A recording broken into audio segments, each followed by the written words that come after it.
Hey brush brigands, welcome to another painting session. Today we are painting this lady called, hello there, called Aïda Swanson, which is from the game Infinity, which I don't know much about, but I've read up her story and she looks pretty cool. So that's what we were gonna do, and today we are going to have some fun with painting a bit of camouflage on that cloak. Probably on her front clothes as well, maybe on the pants. I'm gonna decide when we get to painting. And then there's a little bit of freehand on the face too. I'm gonna show some images later, but first of all, let me finish putting my paint on the palette. And I've been looking forward to doing this one because it's been a whole bunch of time since we have done some freehand, hasn't it? We always end up not doing it lately, so let me see. I'll put some Terra Rosa over here. Gonna start with the colors I'm probably gonna use in the pre-glaze, and then as an excuse to wait for the pre-glaze to settle, I'm gonna add a few more colors, but looks like the Terra Rosa is also starting to become scarce. There you go. We got our Terra Rosa over there. Oh, I didn't get my, there it is, burnt umber. It was hiding behind something. All right, so I actually, it's gonna be camouflage freehand, but I'm actually thinking about going with a bluish sort of color scheme, because I was given free rein in this, and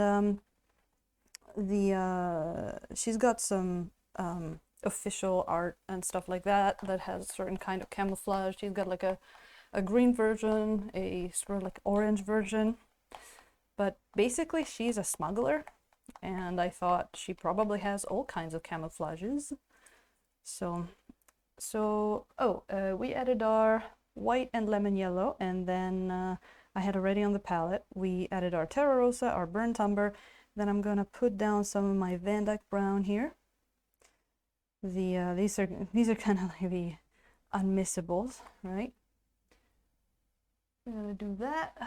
And what have we got here? I have a few reddish kind of things. I have some crimson lake. Oh my god, I forgot that how small this camera is now, because I had to zoom it all back in from the Tarask stream.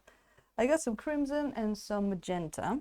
I'm still not sure in what how much I will use them, but I'm gonna plop them down, and later I'm gonna be needing just a smidge probably of cadmium red, maybe. I'm actually not sure, because she's got some red lines on her face slash mask. So let's put down just a little bit of, these are the colors like good to have on the palette. Don't know if I'm gonna use them. There we go. We can, getting there. I actually upgraded the palette light a little bit, so I think now you're gonna be able to see a little bit better. We're gonna see if we get many reflections later. Come on though.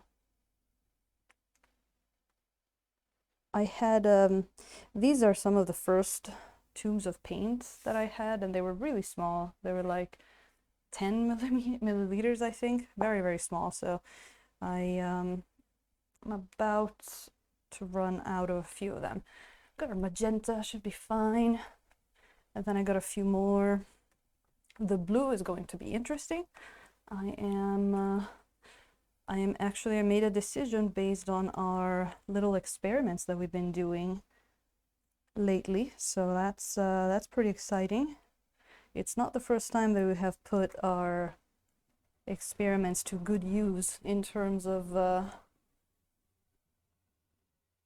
pre-glaze, actually, which is pretty cool. Got a little bit of our magenta down there. Well, next I'm gonna go with some of our dioxazine violet, which is pretty much wherever there's blue, there's also violet. Hello there, Mr. Landress. How are we doing today? I caught you just a little bit before on James's stream. I couldn't stay too long, but I had him on for a while. I hope you're doing good.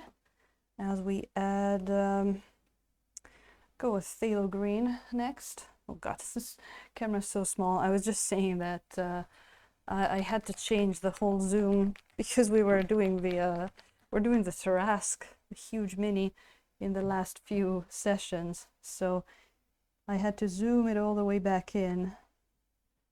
A little bit more for the pre-glaze. There we go. Just a couple more. There's our phthalo green. Okay, so I wanted a blue, so I had, this is my Prussian blue. I haven't put a label on it yet. Then we got cobalt blue and ultramarine blue, right?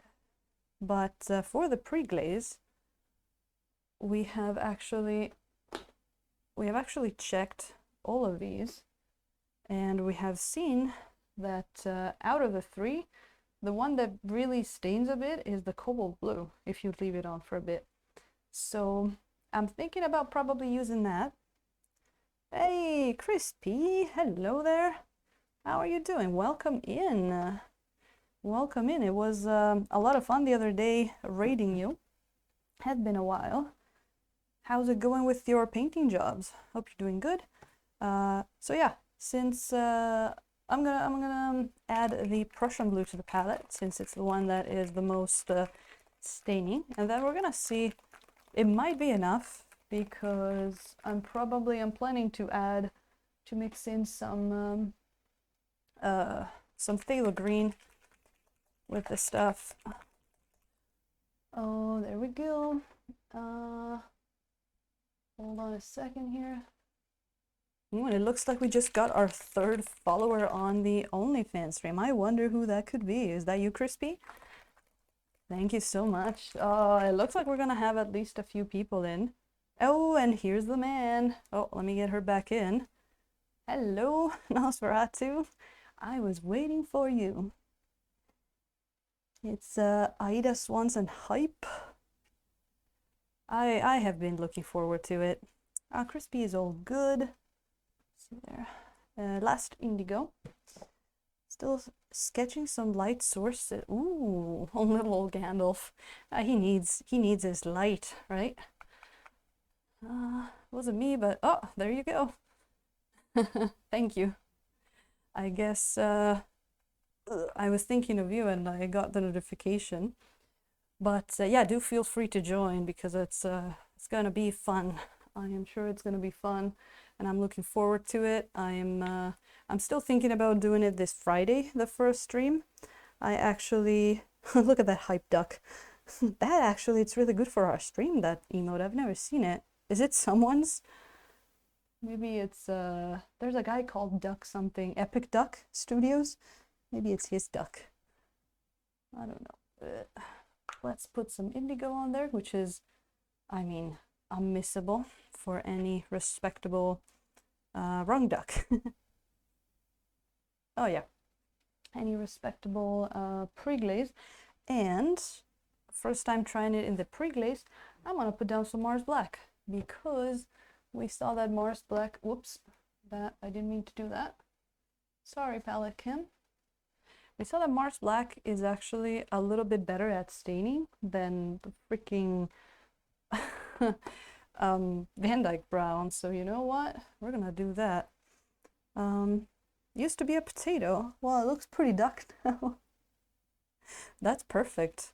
That's perfect. We should do like a, I don't know, a co-op thing. There we go. Boom. Putting a little bit of black on there. I still have to, oh, come on. I hate when this happens, that you put the amount you need down and then there's more coming out and you're like, all right, go out then. Okay. Ooh, Trigger Star, hello there. How are you doing? All right, for who just came in, today we're gonna play around with this lady called Aïda Swanson, and we're gonna be doing some camouflage on her and a whole bunch of small details, but the most fun part for me is going to be the freehand. Oh, I'm glad, Trigo, and I am great. I was looking forward to this mini. I spent a whole bunch of time yesterday cleaning her because she's metal. She's metal. She is metal. I cleaned her, I sanded her down a whole bunch, I glued her, all kinds of stuff. And then we even did we put some Vallejo texture onto the base to sort of bring it together. So she's looking pretty good. Yeah, Crispy, they are really cool. And I think I got one of the cool looking ones among the ones that I was made to choose. I'm very happy with my choice. Also, by the way, the guys that sell these, what do they call Corvus Belli? I ordered from their website, and I'm in Japan, and the thing arrived in like, what was it, Nos? Like 4 days? It was crazy, crazy quick. I have no idea how they did it. Well, since a bunch of you is here, I'm just gonna show you real quick what I've got here. Yeah, right? Because I just grabbed a bunch of images of her, of the miniature and stuff like that I could find, more than anything to allow me to look at the details when maybe I'm not sure what I'm looking at, because it's a really small mini. But you can see she's got this nice mask. She's got some camouflage and all that. And I thought I really like the idea of the camouflage and the lines on the mask, but I want to do a different color. I want to go more on this kind of bluish tone and stuff like that. So this is what I'm gonna be looking at. She's pretty badass. I do like her very much. Let's see here. All right, so let's cheer to a new mini. Oh man, did you remember when the Tiny Stein was really tiny in the in the Tarrasque's camera? Now it's big again. This is what happens when you do super tiny miniatures. The instant noodle hair, right? I think this is the second time I paint dreadlocks in oils, and she's got long ones too, and we can do a nice like color shift thing. I know you can't see her details too well in when she's primed like that, but it's gonna look a lot better once there's some paint up on her. All right, I cheered. Oh, and later I have to show you something. When we're done with the pre-glaze, I'm gonna show you some of the minis, or the minis that I got printed for the OnlyFans. All right, well, I'd say let's get started. I'm gonna start from the base. I'm gonna get some of this beautiful indigo over here. I think I want to go pretty dark for the base, so I'm gonna add some of the black. Oh, of course, like always, I forgot to add the thinner to the thing there. There we go. And let's see how she's gonna look. And a bit of Van Dyke brown, even if it doesn't stain too much, but it can lend its color. A bit more of that. It all looks black to me, to be honest. Can I keep color? Nope. Okay, that's good. Let's do a bit of that. Let's actually add a bit more thinner for the base, because all of those little recesses there. All right. Mabel Road, hello. How are you doing? Good to see you. I hope you're doing good.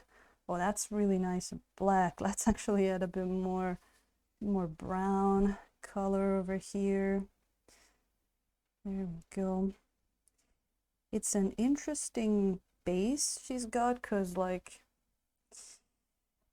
so she's basically on like earthy ground, but at the same time there's like this Nosferatu. You might be able to tell me what it is. It looks like a power source of some kind, with some uncovered pipes underneath her legs. So there's she could totally be in a more like a city kind of setting. So also first time painting a metal miniature in oils, so this is gonna be really interesting.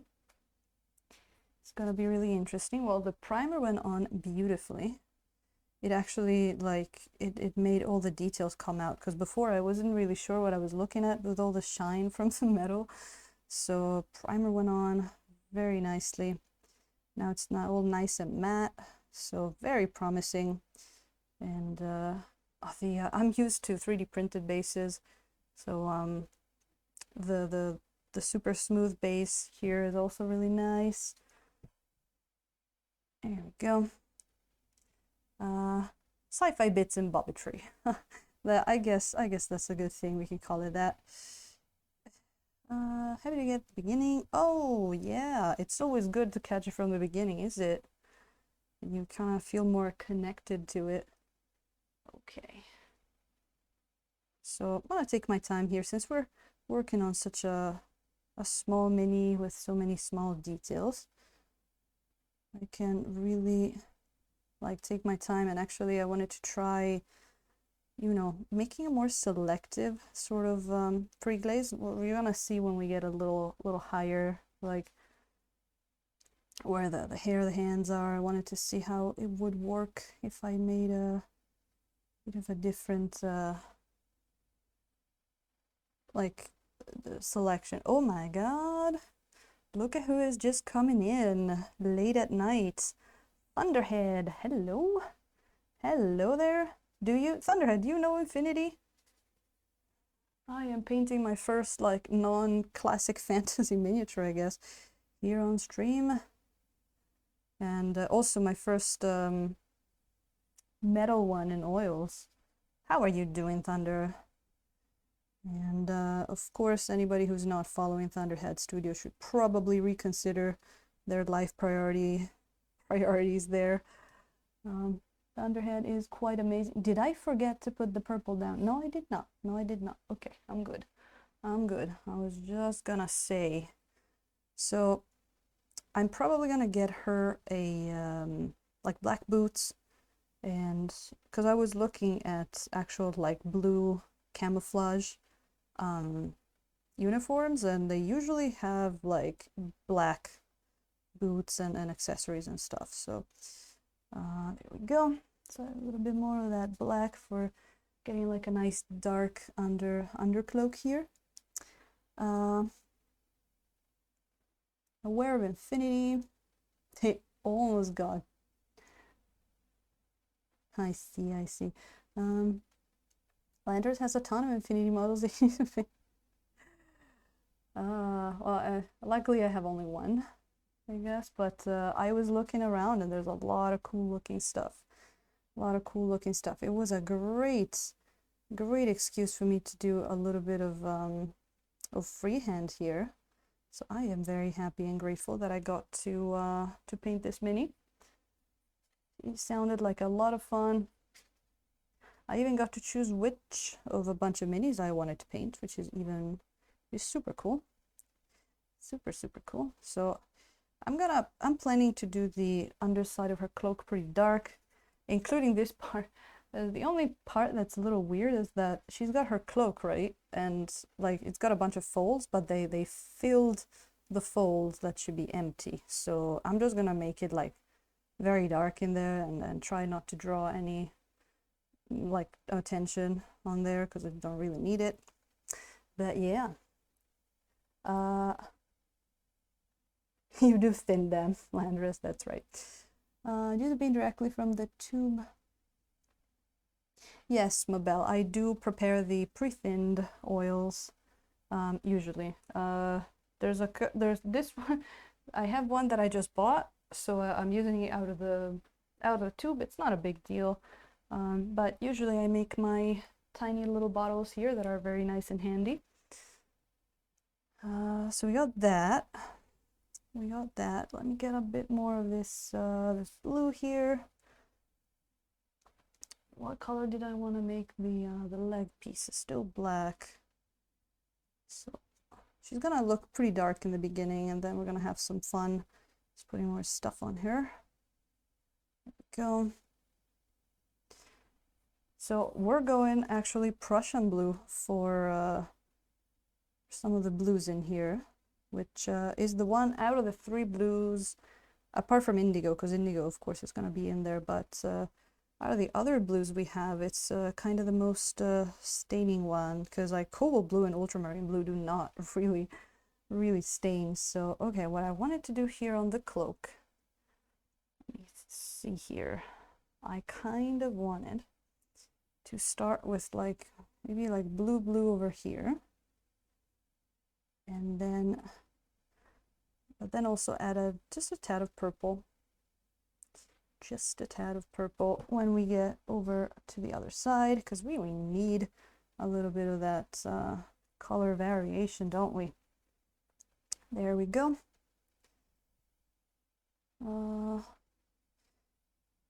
Instead, I just bought into Monster Apocalypse. Oh, the kaiju. Kaiju are fun. I live in the land of kaiju. Sometimes I go to those like old style shops that still have the old ass kaiju models and stuff like that, or the Godzillas, all the various Ultramans, Gundams. I have to go to the new Gundam thing in Yokohama this week. Did you hear about it? They made a huge Gundam statue. Speaking of mechs and stuff, I have to go see that thing this Friday. Oh my god, Thunderhead, I'm so glad you're in here. I hope you can stick around until when I'm done with the pre-glaze, because I think you're going to appreciate what I'm going to show in a second here. It has to do with the OnlyFans. I'm only going to say that. Also, you'll be happy to know that the Burb has gained some points, and now it's at it should be first place together with the Demon Lady. So we have a tie at the moment. There we go. Okay, lots of blue and black and purple, and then there we go. I kind of wanted to put like some Terra Rosa on the hands, but that might be a little hard to do on such a tiny miniature, but I'm gonna try anyway. We're gonna just try to put a little bit there, just mixing it in. Doesn't really matter. This thing I wanted to try and do. Tiny little hands. Early Burb gets the paint. Yeah, I guess that. Oh,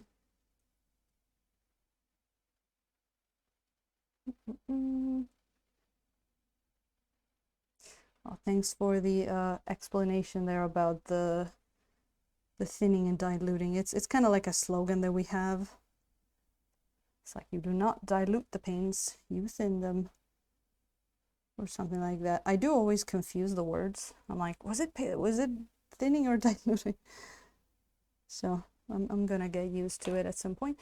Okay, at this point, I think I want to introduce a little bit of the magenta around the facial area here. So some interesting undertones. Just mixing it up with the indigo, and actually I think I want to go a little bit in the realm of more what's that color? Brown, with our burnt umber.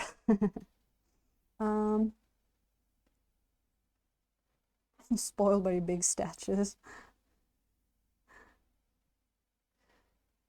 Man, that after that huge Tarrasque, making a miniature like that, I'm like, oh my god, it's squinting party. I can't see what I'm doing. I'm literally looking at the stream screen because it's a little bigger, and it's like, be my eyes. Okay, so a little bit more of that magenta.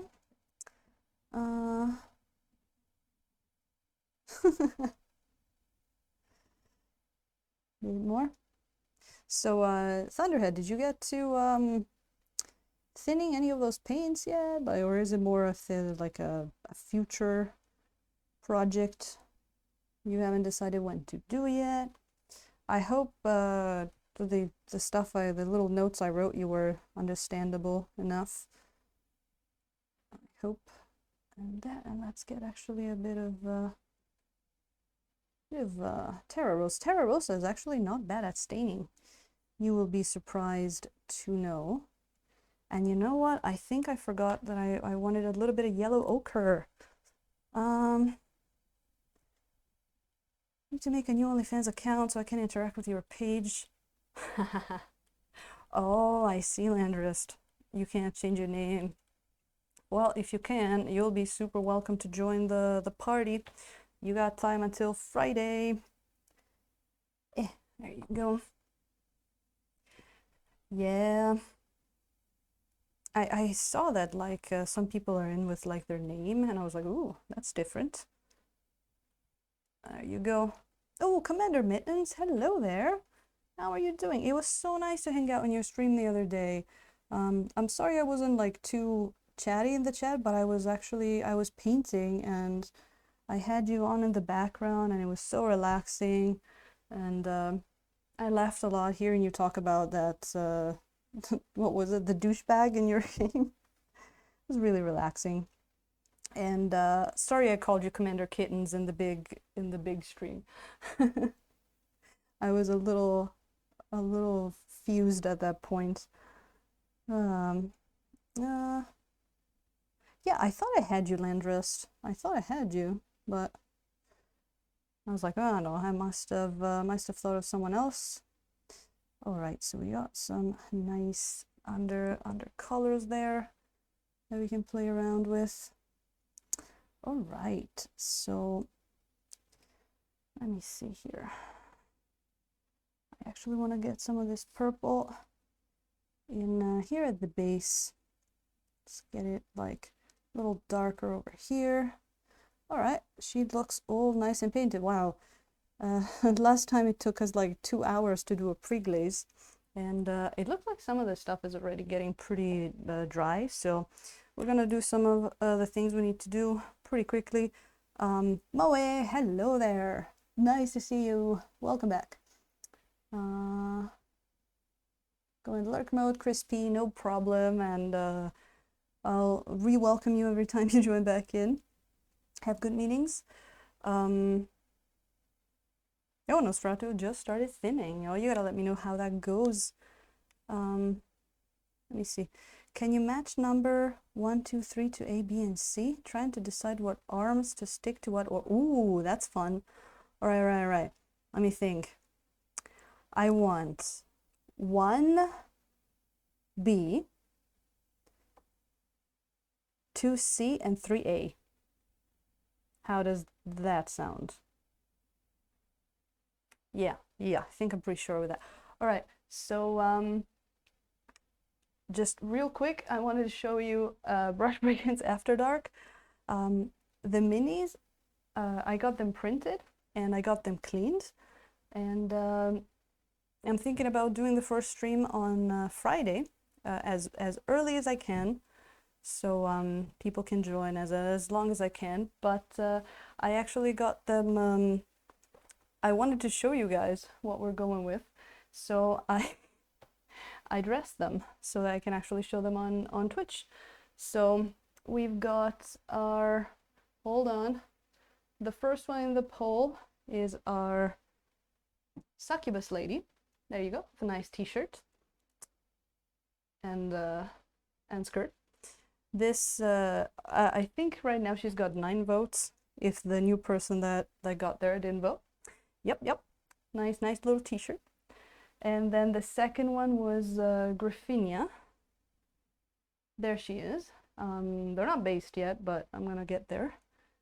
We're gonna have some fun with it. Look at that cleavage. We have some fun with these wings here, and it's gonna be pretty nice if we paint her. I think she also has 9 voices, 9 votes. And then the last one, which right now she's the one with 8 votes, which is interesting. We got the Drow lady, which already came with a base. So, yep, there you go. Twitch safe. We're gonna be painting one of these girls on Friday. Yeah. There we go. Actually, let me see if anybody, the new person voted. I'm curious. So, yep, hope you like that. I know Thunderhead, isn't it? I went all around town to try and find the shirt. Oh, it was Trigger that subscribed. Thank you. 30 fans. That's cool. Let's see. Trigger, did you vote? If you go to the profile, the pinned post, you can vote which one of these three ladies that I just showed is going to get painted on Friday. So yep, right now we're at 9 for Aya, 9 for Graffinia, and 8 for the Drow. You'll see it a bit different, but Mr. Thunderhead had a little change of heart. He was like, on second thoughts, let's not vote for the Drow. It is a silly mini. Highly sensitive Titans. they draw bike shorts on them. That's awesome. All right, so let me cut my little sponges here. Actually, I had 2 colors that I wanted to add to the palette. Do I need this one yet? Because it's for the mask. 10 out of 10. Thank you, Nosferatu. There you go. A little bit of cadmium yellow for the hair. Oh no. See, that's why I don't like paint tubes and why you make your own pre-thinned minis or pre-thinned bottles, because you get cadmium yellow all over your fingers. Of all of the paints that I could have gotten on my fingers, cadmium yellow. Beautiful. Let me get a bit of thinner there. Damn it. Okay, just hold on a second here. That Winsor & Newton tube there is not the best. Not the best. So actually, Thunderhead, I got the experience the other day of assembling, filing down, cleaning, and all of that of a metal miniature. So I have to say I am even more impressed with 3D printed miniatures now, because holy hell, that is a ton of work.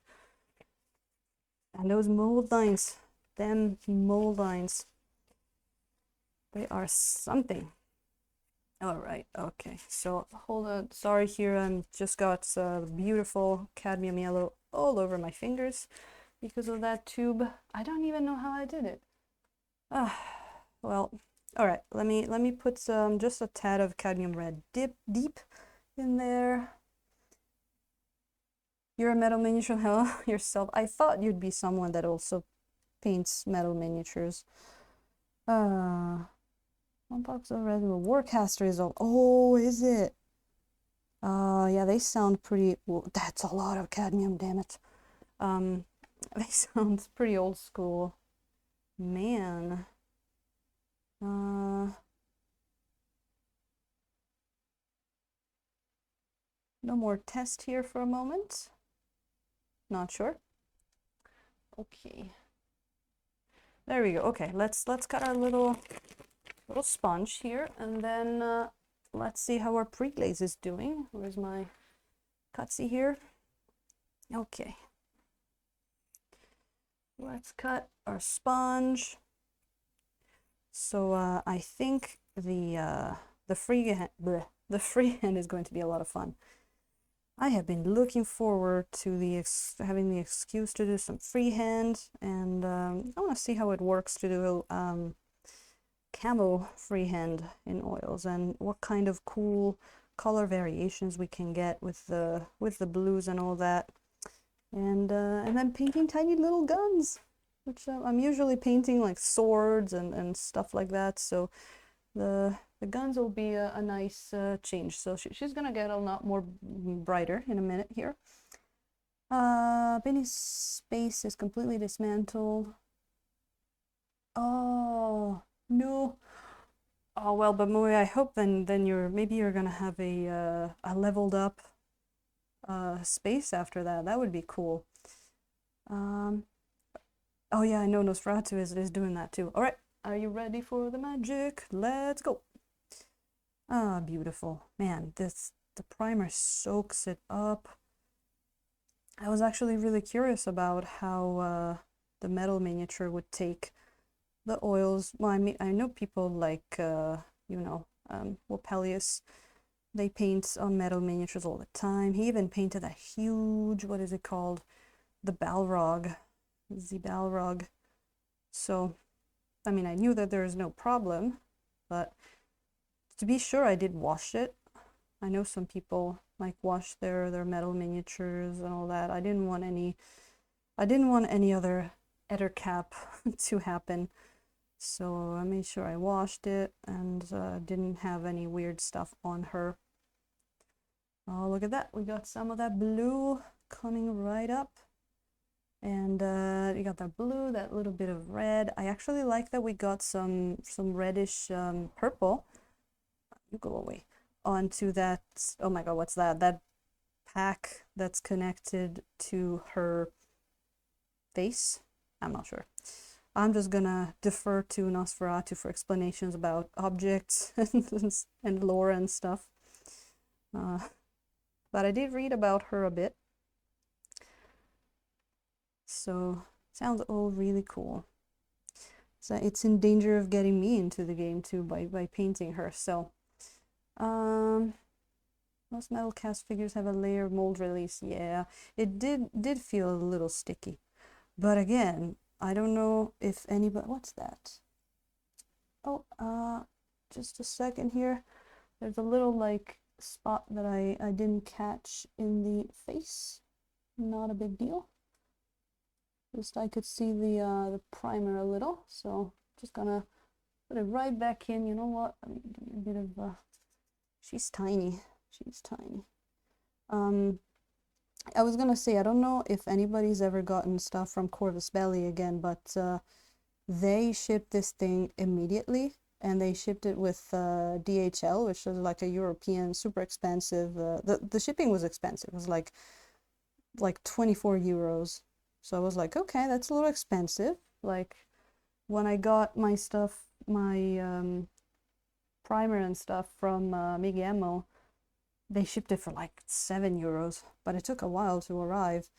But and then I got like an SMS on my Japanese phone from DHL telling me, hey, your thing is gonna be here in like, I don't know, what was it, like 4 days? Let us know if you want a specific time of delivery. That was pretty crazy, I thought. So Nosferatu and I were marveling at the service. I'm like, I guess that was worth it. Well played. Code 1's a much more newbie-friendly way to get into Infinity of the core game. I wouldn't know. Nosferatu can probably tell you all about that. I don't know, how long have you been playing, Nos? Has that been a long time? I'm sorry you couldn't get her other model, the one with like a sort of like the evil face.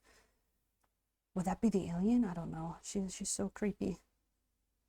Yeah, there were a few little spots here that I could see. It's weird because I get a few reflections on her hair, and I thought they were just like spots of light, but it was actual little dots of primer. But that, again, it is not a big deal because you just like put some paint right back on, and it is soaking it beautifully. So there we go. Let's make sure we clean it nicely and just keep adding when needed. I also went pretty like thick, not thick, but like I didn't thin the paint too much because I don't really do it with pre-glazing much anymore, so might have been a little bit harder to go into the tiny recesses of her noodle hair, like someone said before.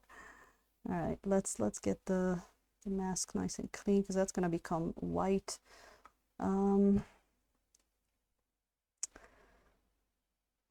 Right, Nosferatu is crazy. And let's welcome in Pixel Props. Hello there. I saw your latest post on Instagram. That was looking really good. How is the chess piece coming along? Is that finished? It'll be my vengeance. No, no, no wargaming. Oh my god, that would be having to paint armies. Holy crap. Please no. Please no. We're just gonna drag each other into different kinds of hell, aren't we? I mean, that's different. Like, I'm trying to get you into oils. That's heaven, not hell. Also, she's heavy. I'm not used to metal miniatures, actually. I'm like, whoa, that's she's a little head heavy. Head heavy.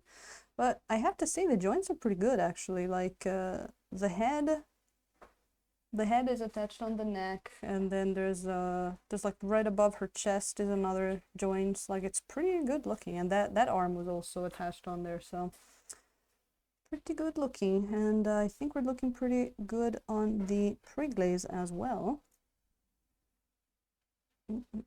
She had a stupid piece of something on the bottom of her cloak. I had to sand it for a very long time. All right, look at that.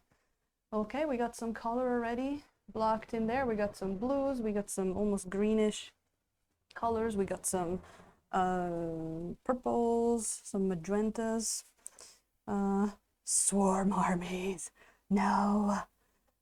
Oh, hero dragon. Sorry for that. But welcome in. Let me organize my brushes a little bit. I have misplaced a few of my where are they? The blending brushes, which I usually put over here. So, no, this is also, I kind of like, sometimes I start using different brushes as blending brushes because that's kind of changes. We have a few smaller brushes here. I'm not going to need the bigger ones. I'm actually probably going to go in pretty tiny already. Just, oh, there they are. Just give me a second here to locate my new brushes. And it's a good thing I got some new thin brushes here to try out. Finishing some details on the chest. Oh, that's nice. I'll be looking forward to seeing some pictures. All right, let me see here. Let's start with the cloak, because I think I want to get the base for the camo first. So then we can let it sit for a bit and make it ripe for some what would you call that? For some freehand. Yes. So let's do just that. So let me see here. I think I want to go in with a sort of like mid-tone, kind of greenish blue, I would say. Whoops. Sorry there, just looking at my color scheme for a second. There you go.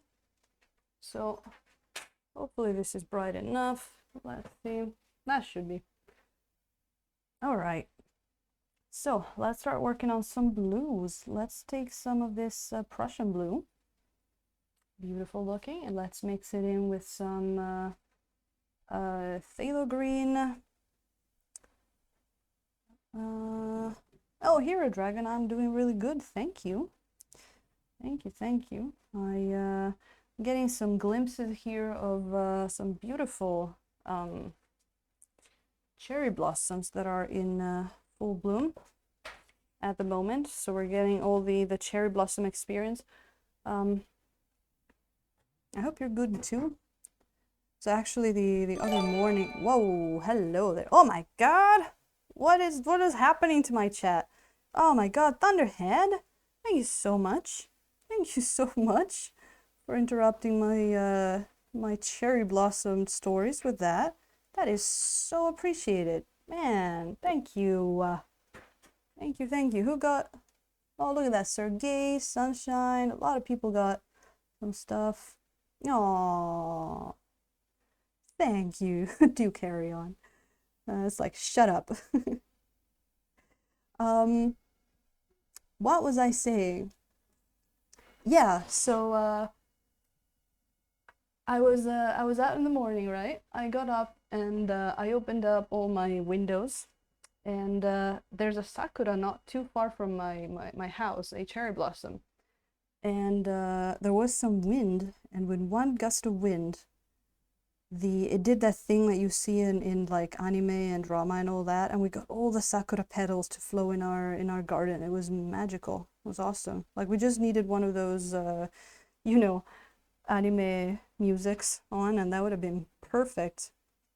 But anyway, that was just that. But man, Thunderhead, thank you so much. Thank you so much. And thank you also for the rate the other day. It was so appreciated. I actually went back and watched a bit of that VOD, and it was really funny. You were like, "Oh my God, I can raid Stila!"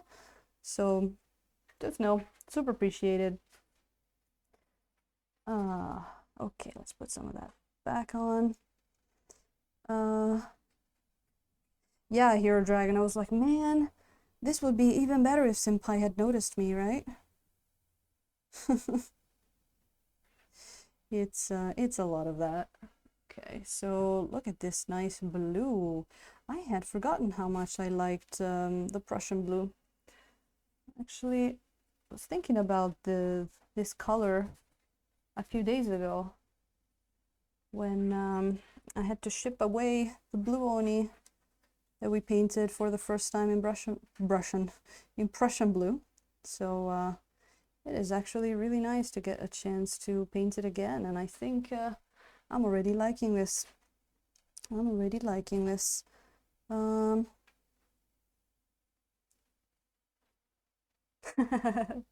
toasted, yeah, I'm gonna be late for school, oh no.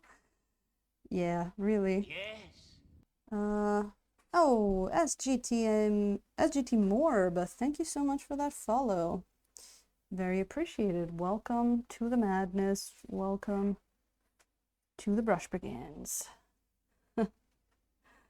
Or like, we don't get a lot of, I don't get a lot of school kids around here because it's more, I live more in a place where there's lots of like elder families. So, but I love observing people outside of my window in the morning. Okay, what do we have there? This is where I look over to my nice thing here, and it's gonna tell me exact. Okay. Oh, this is just a flap of the beautiful. Yep. Like that. As GT Morba, yeah, how are you doing? What is the worst episode of Fuck you. Thank you. Are we gonna do that again? Like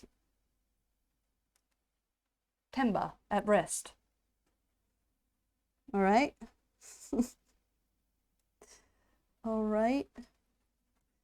No, we're not gonna. God, you get me into easing up on Darmok. No, I've never said that it's got like a super crazy like writing. Like if you compare it to stuff like Measure of a Man, it's just I just thought it was it's a very enjoyable episode, and the rewatchability, especially like from first to second time, when the first time you watch it, you have no idea, or at least if you go in without knowing, you have no idea what's going on. So the rewatchability of being there the second time and knowing, and you actually watch it the second time and you know exactly what everybody is saying, and it's like you learned a new language. That's plus I'm a sucker for languages, so that is one of my personal favorites. But yeah. Anyway. Parallel. There you go. Yeah, I don't know. Sometimes I feel like we're on the same page there. Sometimes I feel like I have to kick some sense into you. I don't know. Or what would you say in our like to paint some sense into you? I don't know. But anyway, but then I get to hang out on your streams and make you drink like 6 beers. What was it? 4 beers in a night. So I guess it's good. So yeah, that's looking good. Let's go on with the blue. So one thing I actually wanted to do let me show you actually here. It's gonna be a little easier to understand. So you see this okay, I don't need you anymore. you see this front flap that she's got here? It's sort of like a part of the cloak. She's got it in my mini as well. This is my mini here, and she's got this front cloak here. I think I want to do this in camouflage as well. And then maybe also the pants. I have to see how they come out to be, if there's enough real estate there that we can make some camouflage happen and not look weird. So I think I'm gonna go ahead and paint some blue onto that front shirt as well.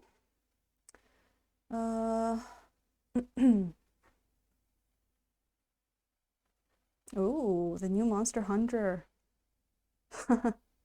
Well, I mean, 3D printing is getting up to a point where you can find almost everything. It's almost like rule 34, was it? 34? That rule where you can find anything of the specific thing. It's almost like that, like 3D printing got pretty far. I mean, as we are speaking, there's probably, just for miniature, tabletop miniature painting, as we're speaking, it's probably 3 new Patreons were born. So I wouldn't be surprised if you find the weirdest stuff on sites like Thingiverse.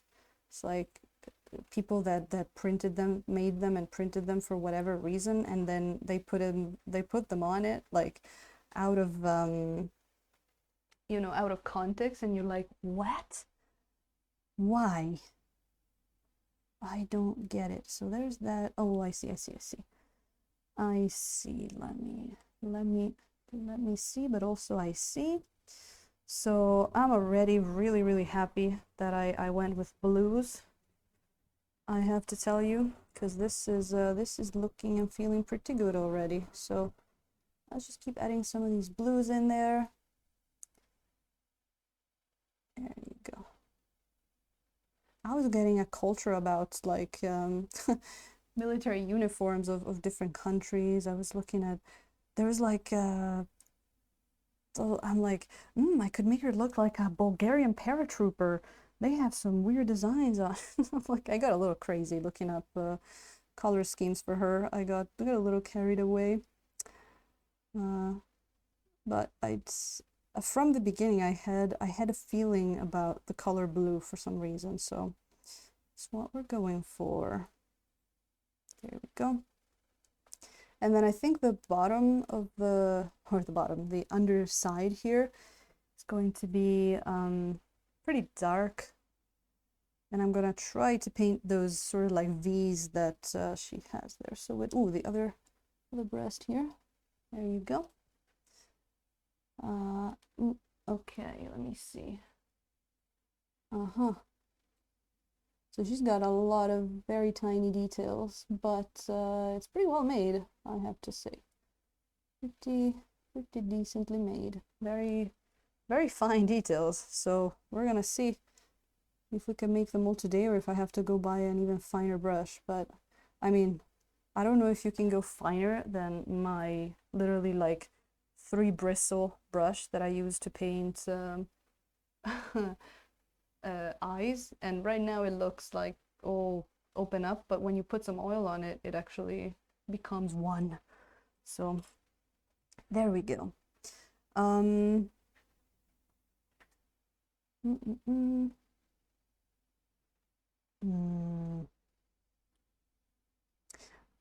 Thunderhead, I'd say for the alternate timelines, there might be one exception, and that is Tasha Yar. That was a cool revelation, and it kind of worked. But you know, it is. I don't know how you guys always remember the titles too. Like I guess maybe I don't pay too much attention to the titles when I watch them, but I can never remember what title is what for a lot of them. So, and Thunderhead, you were talking about Red Letter Media, which is this YouTube channel that talks about movies and stuff. A lot of B movies in there, but they also, 2 of the members in there, they're really big on Star Trek. And you were talking about them, like, the guy called Mike, he literally knows the script. Like he can tell you like on this episode, in this minute, there were like crumbs on the floor on the carpet. He's almost creepy levels of knowledge there. But I hope you're gonna make more of a taste for them, because like they're awesome. Once you get their you know, their sense of humor, it's really cool. So by the way, I'm really liking how the color is going on onto this metal mini. Actually, it's sticking pretty nicely. It's sticking very nicely, actually, I have to say. I wasn't sure how the oils would go on. I mean, Thunderhead would be able to tell me if he had started, but you know.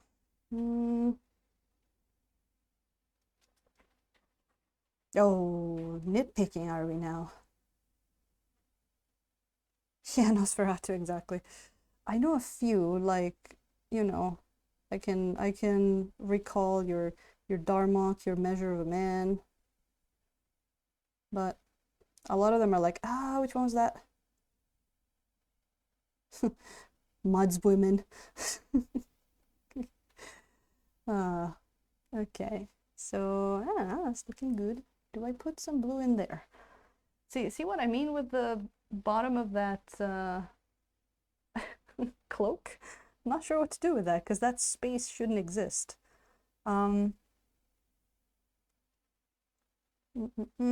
Yeah, Nosferatu. It's the primer is a prime you know, factor in this, but you know, I had never tried painting a metal miniature in oils, so I knew that it would work, because I actually even make sure with James that he was using the same primer with metal minis, which I thought he would be. So yeah, you know, it's one of those things that is like actually seeing it makes you believe it better. Okay, let me put a bit more color in there.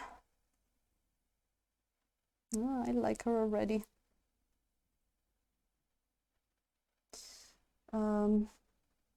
That is very filled in, isn't it? Their thing, Nosferatu, actually, it's they kind of did the same. They sort of like left it black, and then they're just like, shit, let's not talk about that part. So you know, I'm just gonna do my best here to, because it's, you can't really do anything about that. Just like try to make it as black as you can, I guess. You know, but yeah, it shouldn't be too, like when you have it down, it's well, we'll put a lot of other details in the rest, so it shouldn't be really visible. All right, let's see here. A bit more here.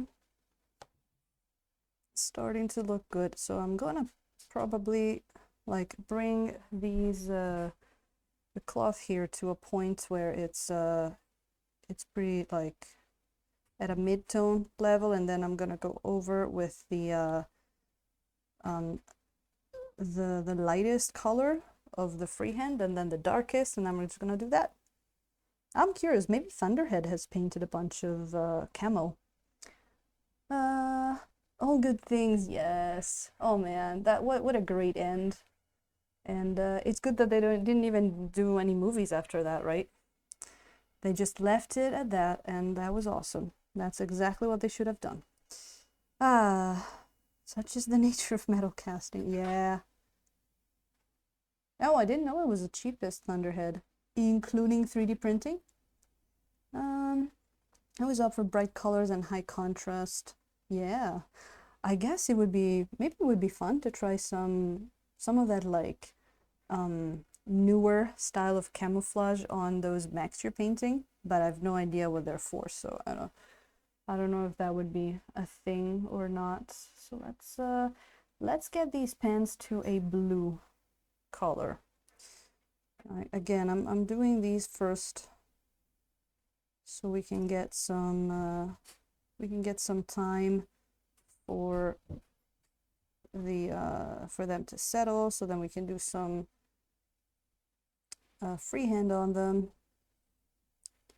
I actually want to add a bit more green because, you know, some color variation is really important. Oh wow, Thunderhead. But then, I mean, quality-wise, the 3D printing probably blows it out of the water. It's not bad quality. It's really good quality. But when you're talking something that doesn't have mold lines, if you print it well, it doesn't even have support dots, and you don't need to assemble, because to this day I don't understand why some modelers make assemblable models, probably because, you know, they look at metal models, like the metal miniatures, and they're like, oh well, I'm supposed to make something that is supposed to be put together, but no, you can print the whole thing. Oh, it's getting hot in here actually.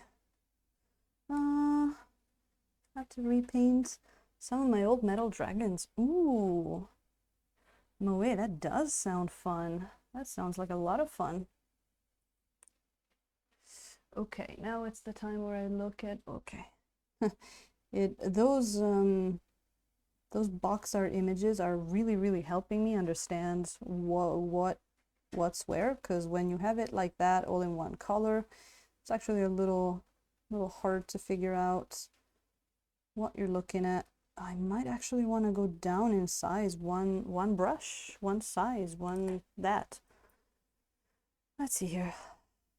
Molds, yeah, of course. Yeah, so that's why I don't understand why we have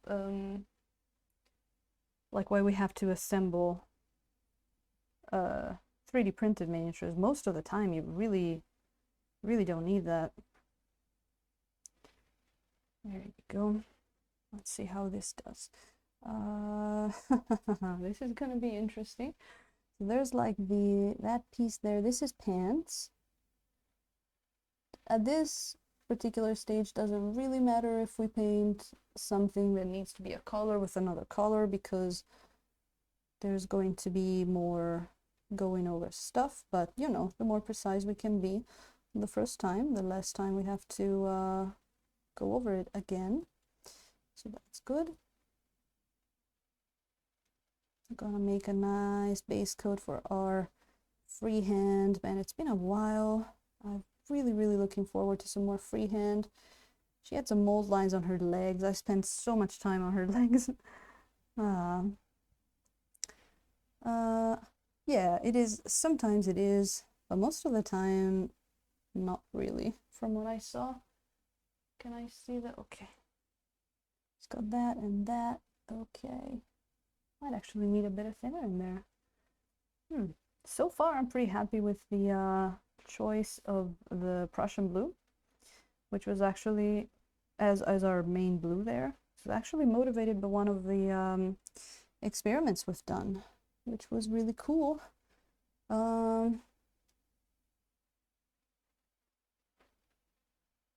Yeah, Nosferatu. Okay.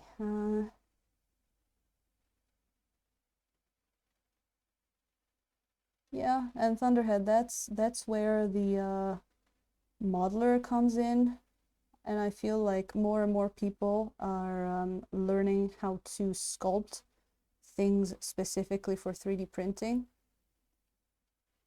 So if you look at some people, sculpts are like, oh wow, that's a really cool pose, but that they also made sure that that was gonna print, which is great. I think I can understand what's going on here. Okay.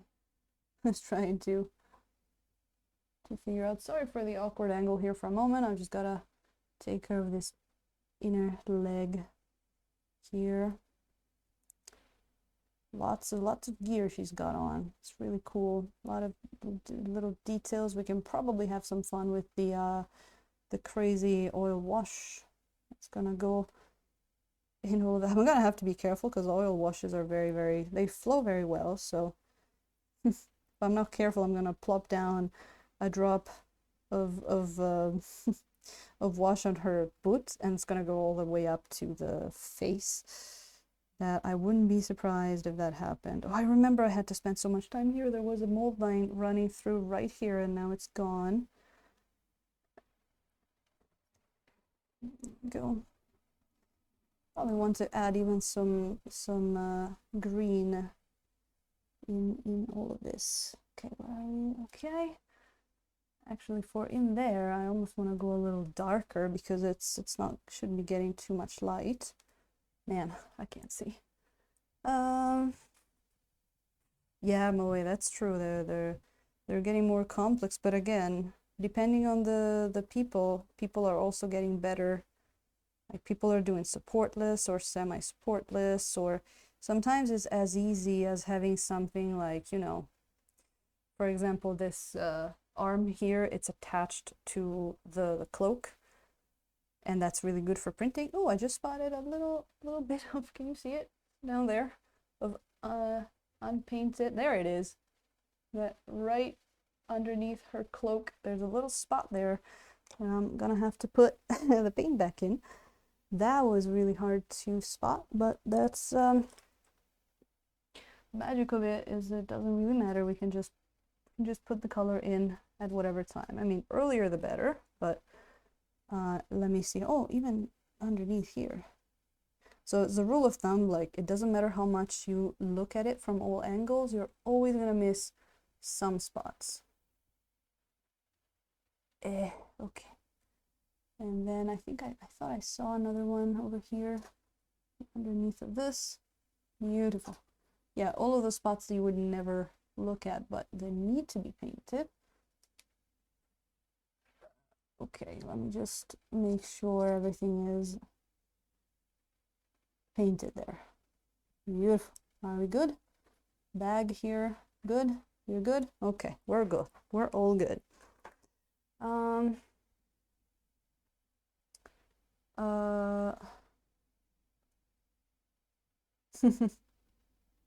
3D artist with no fabrication background. I think it's also important for people to print their own miniatures. Oh, Thunderhead, good night, and thank you so much for coming in, man. Hopefully we're gonna have a nice camo by the time you come back. But you have a great night. Thank you so much for coming in. I hope to catch one of your next streams. Archvillain, not yet. I haven't seen it. What did they do? What did they do? I see them every once in a while, but I did not catch them yet. Let me see if this other brush that I have is actually a bit better at this time.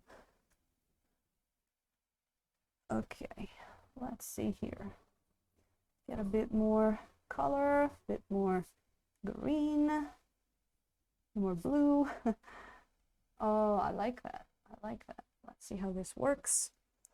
Okay, so those are pants. Yes. Whoop, whoop, whoop, whoop, whoop. Wait, where are you going, brush? Thank you, Thunderhead. See you soon. Oh, look at that. You're playing like tag team with Daka Flame. Welcome in, Daka. Welcome in. Taking, I mean, not taking the spot, but just playing tag team with Thunderhead. How are you doing, Daka? How are you doing? We're doing something a little different today. We're painting some freehand. I mean, we will be painting some freehand camouflage in blues, which is gonna be really interesting on this lady from Infinity Game. So yeah. Oh, dark elves and spiders. Ooh, that sounds really cool. You never have enough dark elves, do you, in your life? Okay, let's pick that. Just finished with paperwork. Well, it's good you're finished. There you go. I don't know if you cracked out the bourbon yet, but here's a tiny stein for you that became a giant stein because I had to zoom the camera all the way back in for this this tiny mini. And cheers. Daka, no, it is a commission, but if I read a bit more of the lore and the stories and see a bit more minis, I might actually fall for it. So I gotta be careful with that stuff. Gotta be careful. I do not have the time to be getting into another game. Look at us. The stream, the tempting stream here. Oh, it's like, what am I gonna do? Am I gonna drink alone? There you go. Problem is, like, when I have a drink for my stream, I'm like, I take a sip every like hour, so it's really just there for relaxing. But when I'm watching stuff, then yeah, the drinks go down a lot more quickly. But there we go. Ooh, ooh.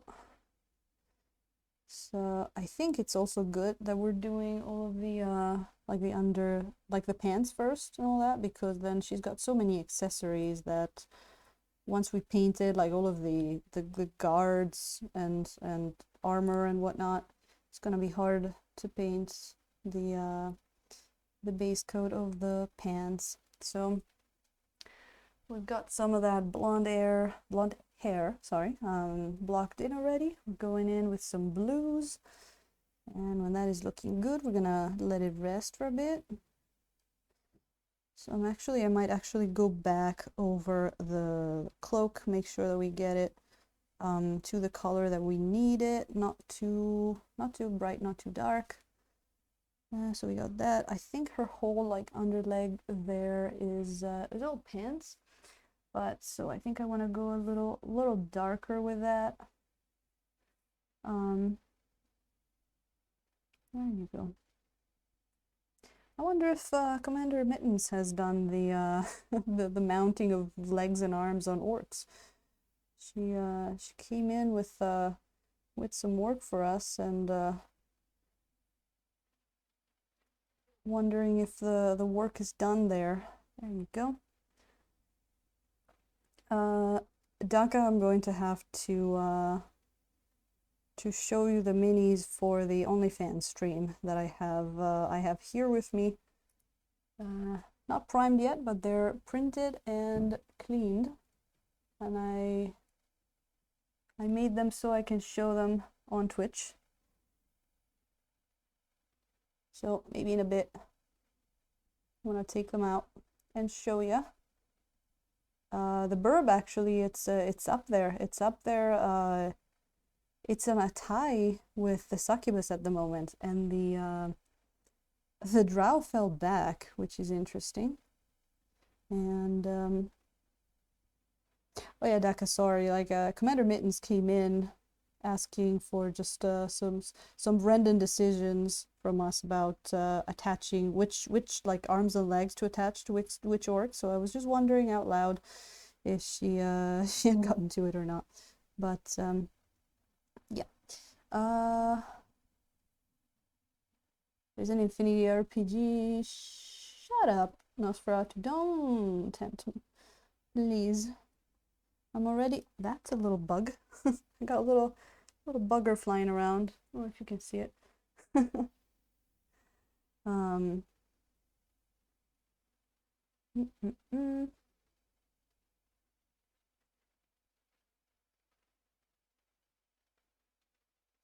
There we go. Oh, come on, stupid bug, go away. Oops. I killed it. Didn't mean to, but got in my way. No minis required. No. No. Gonna have to look that up. But no. Okay, so that's pants, that's pants. At least I want the color to be in a little bit. I might need it a bit more though. So can we, oh no, there's more pants there. I knew that. Can we put camouflage on those pants? That's the question that we're all asking. So there's more. Oh man, these pictures are a lifesaver. This is also pants. Now, how do you do it without reference pictures? How did they do it? That's pants, pants, pants. There's pants, then there's a like a thing, and then pants again. Gotcha. Gotcha. Yeah, you know, it's like I'm not one of those people that kill bugs. Like I'm like kind of like you do your thing, I do mine usually. And if I have bugs in the house that I don't want in the house, I'll usually like grab them and take them outside. If they're spiders, usually I'd let them be though, because they eat stuff. But sometimes there's like they get in your way and they're like, do you value your life or are you trying to get killed? I have some pretty suicidal spiders in my bathroom sometimes that they always go where the water is gonna get them and and drag them away. So I keep trying to get them away from them, but they really, really want to die. I wonder if that's worse than just squishing them. Huh. I mean, suicide spiders. It's a thing then. Maybe they're just doing it passive aggressively. I don't know. They're testing you. If you help them, then they'll eat bugs for you. I don't know. But it's like, stop trying to kill yourself. Yeah, I don't know about the winter thing, but we do get a lot less bugs in winter, so there's a lot less of those decisions to be made, fortunately. So, okay, that's looking good. We edit that. Oh man, I need more lights. So pants, this one needs a bit more light up on here. Just about, actually, you know what? I think it needs a bit more color, not light. When you add some white to stuff and it starts like getting dulled, like looking dull rather than brighter, maybe you need to add saturation rather than brightness. All right, that's looking better. Let's add some of that green tone over here as well. And all right, that's looking pretty good. She's got that undershirt there. What are we gonna do with the undershirt? I think the undershirt can be a flat tone. I haven't thought about the undershirt. It could be. Could be like a dark gray. Yeah, we could do something like that. Okay. Yeah, it's looking pretty good. All right, let's see if we can up the color a little bit there. It might be better. So let's get some more color up here. Just there we go. Just adding some. And I'm actually trying not to use too many brush strokes there, because if I use too many, it's going to end up over blending and just getting dulled right back down. So just plop the color on for now. I love that tiny little bit. It might be hard to see. No, I think you can see it. There's a bit more of like a purple tone, undertone to this side. And I was really hoping to get a bit of that color variation. Same way that I want to put a bit of like reds and magentas and or purples down in her hair. So that's gonna be fun. Nosferatu, did you have a little like ceremony for them too? I hereby nominate you head spider. We I usually call any spider that I have in the house, I call them Lolth. Ever since we had a campaign where we had to go into the Underdark. And since we're in Japan, I call them Lolth-chan. So there's that. It's like, oh, there's a Lolth-chan in the bathroom. But I only get the in the house I get the tiny spiders, the ones that don't do webs, but they jump. They jump around. And then outside in summer, you get like the huge monsters that they'll make like those huge webs. I had a guardian for months right outside of my door, but next to it, so it was okay. Like you could like go in and out. So I just left it there. It would just like, you know, yo, bro, every time we get out, this huge spider. And it was great. He had his whole like fridge. He had like one part of the spider web was these tiny little bundles of dead insects like bundled up in webs. It was awesome. Like study on spiders for free. Get that. Get that. So is this girl a girl or is she an alien? She's weird. I think she got like killed by this like weird shape shifting or I don't know, life stealing alien thing, and now it's impersonating her, or is that canon in the storyline? Pretty crazy. She's like wrapped up in mystery. Just pretty informal. You watch over its variousness now. Nice, nice. There we go. There we go. Oh, it's getting nice up there with the blues. I have to say the pre-glaze went really smooth on this one. You saw it, we didn't even have to leave it on for, the usual 25 minutes. I was going pretty good. It was soaking in there very nicely, which has happened too with the Tarrasque lately. So I'm almost wondering, like, is there something in the weather lately that is making the pre-glaze soak better or something? Because it used to be for me that if I tried to wipe it after just like a couple of minutes, most of the color would come off. So that's interesting, the change. A little bit more over here. And let me actually try, oh, sorry for the trembling. That was a little weird.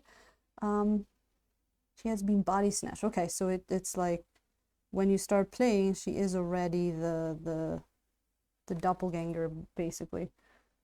The alien. I was reading down her story, and I was like getting more and more worried as I read deeper into it. It's really cool. It says, I have it here. I mean, wait. I have a glass and piece of paper in the bathroom to catch spiders and release them outside. They're so cool. That's nice. You got a whole system for it. Where was it? Let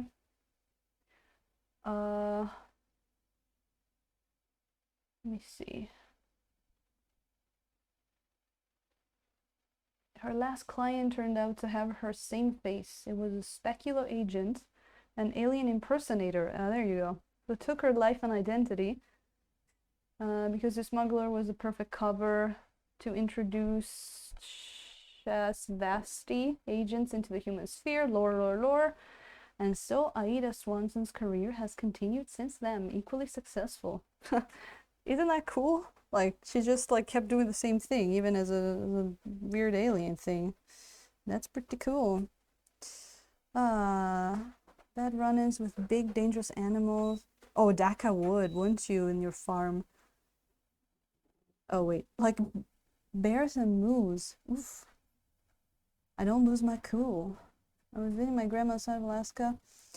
Got my shoe as a spider. Holy crap.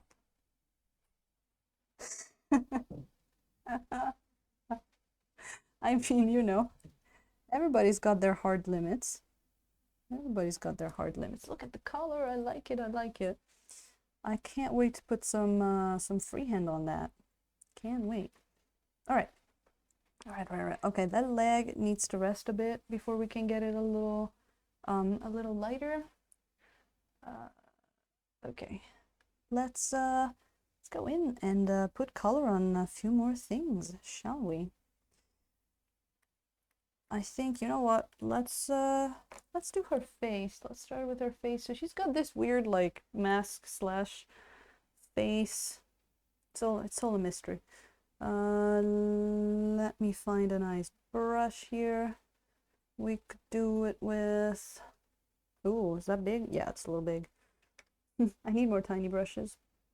Need more tiny brushes. This one could work actually. It's a little big, but let's try. Oh, I had one right there. Meh. Yeah, let me use the other one. Sorry here for the indecisiveness. Really need to stock up on some more tiny brushes. I'm just gonna get this one a little cleaned, and we're just gonna be using this one because I've been liking it.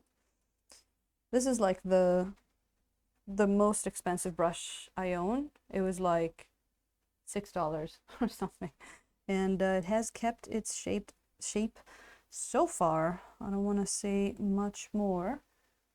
So what we can actually do, what if I just put some straight up white on there, because it's gonna blend pretty easily. Ooh, I think it's, you know what, I think with these kind of minis it's time for our thumb dome. Do you guys remember these? You guys remember these? These be good on OnlyFans. Oh man, I forgot Daka. I gotta show you. I haven't used one of these in a while, but these are good for you know, putting the color on that and not your thumb. Daka, let me show you the minis, and if the minis for that I got printed for Friday, let me show you real quick. Well, here's the succubus. And don't worry, I dressed them so they can appear on Twitch. Here's the succubus. Nice little t-shirt there. She's looking good. There's a drow. Some people have already seen them. She came with a base already. I have to prime her. And then we have your burb that needs a base. There she is. Ain't she beautiful? And on Friday, one of these girls' clothes are coming off, I guess. Oh yeah. Yeah. So if you're not sure what I'm talking about, you can type After Dark in chat, and that'll take you to my OnlyFans page, where we are going to start a little stream that's going to be basically like Twitch number 2, like a little After Dark stream where we paint the miniatures we can't paint on Twitch. It's going to be the same thing. It's free to follow. I know, weird. I didn't think that would be possible on OnlyFans, but you can make free accounts. I'm probably the only person that ever did, but isn't it, Daka? I painted her in the past, and I made it all like green, like greenish fluorescent green, and it was looking pretty cool. And I did it in acrylics, so I'm probably gonna do a picture comparison with the two if we get to paint that one. Look at that mask. Let's start. I'm just gonna start with just the white, and then you know, we're gonna flesh it out a bit. There's a bit of blue in there, which is okay. So its face is really tiny. It's got a lot of details actually. I'm probably gonna have to go back in this one too with a bit of a wash, and then maybe we can give her some purplish shadows. Look at that. They're nice and smooth. And then we're gonna do a little bit of what's it saying? Freehand on this one as well, because she's got some lines that I kind of like. I kind of want to just do the red lines like the box art, because I felt like that's one of her most you know, recognizable treats. So I thought I just want to do the lines like that. I could possibly do them in another color, like maybe blue, or sorry, purple instead of red. But I think I'm gonna decide later. So that's the base for the mask. I think now you can see a lot more of the details in the face, which is really cool, and pretty nice details actually. Like you can see the eyes and all that. Any color you like. Thank you. I wish every commission every commissioner was like that. And now, of course, sometimes it is fun to stick to a particular color, of course.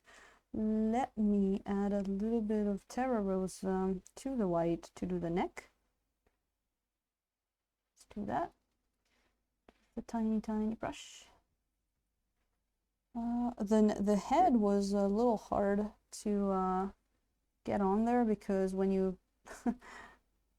when you snap it off, it wasn't like too clear where the head ended and where the, you know, where the support started. So I cut it like way past the support and I just sanded it down until it was okay because, you know, it was actually a little bit like nerve-wracking because like when I'm working on a 3D printed miniature, I'm like, well, in my case especially too, I can just get another one if I messed it up. But with this thing, I'm like, I can't order another one. And yeah, this thing's so weird. I wanted to ask you, Nos, actually, you know that how this thing came with two heads? And we were like, what the fuck? It's not even the website. Do you think the other head is the alien? Cause it's like I can actually get it out, but it's like an evil looking, like crazy, creepy, scary head. So I thought maybe is that the alien? Is that the alien coming out? Let me see. You got the little head in there. I kept the little box she came in. Yeah, that was actually a good change. Like usually the 3D printed stuff don't really come in a box or anything, but let's see how much you can see this face come out. Really hard to tell, but she's got like, it's got same upper part of the face, and then she's got these crazy teeth on, like she's got a mouth with like double rows of teeth. Crazy looking. Like I feel bad that like I kind of want to paint this head too. I'm not used to having you know, leftovers like that. But yeah.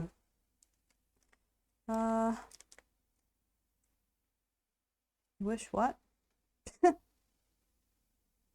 Oh no, I was just talking about how the if this head might be maybe the head of the alien because it's all like crazy and scary with teeth and stuff. I was just showing the extra head. But don't worry. There you go. Oh, that's right, the 160p, right? If you're on 160p, there's no chance you saw the head. But more bits for the bits box. Yeah, I guess now I understand about that too. Right, back here. Let me do a quick where is it? A quick oh yeah, it's looks good. Sorry, focus check. That's the word I was looking for. Oh yeah, it's looking good. And oh, excuse me. Let me get a little bit of water.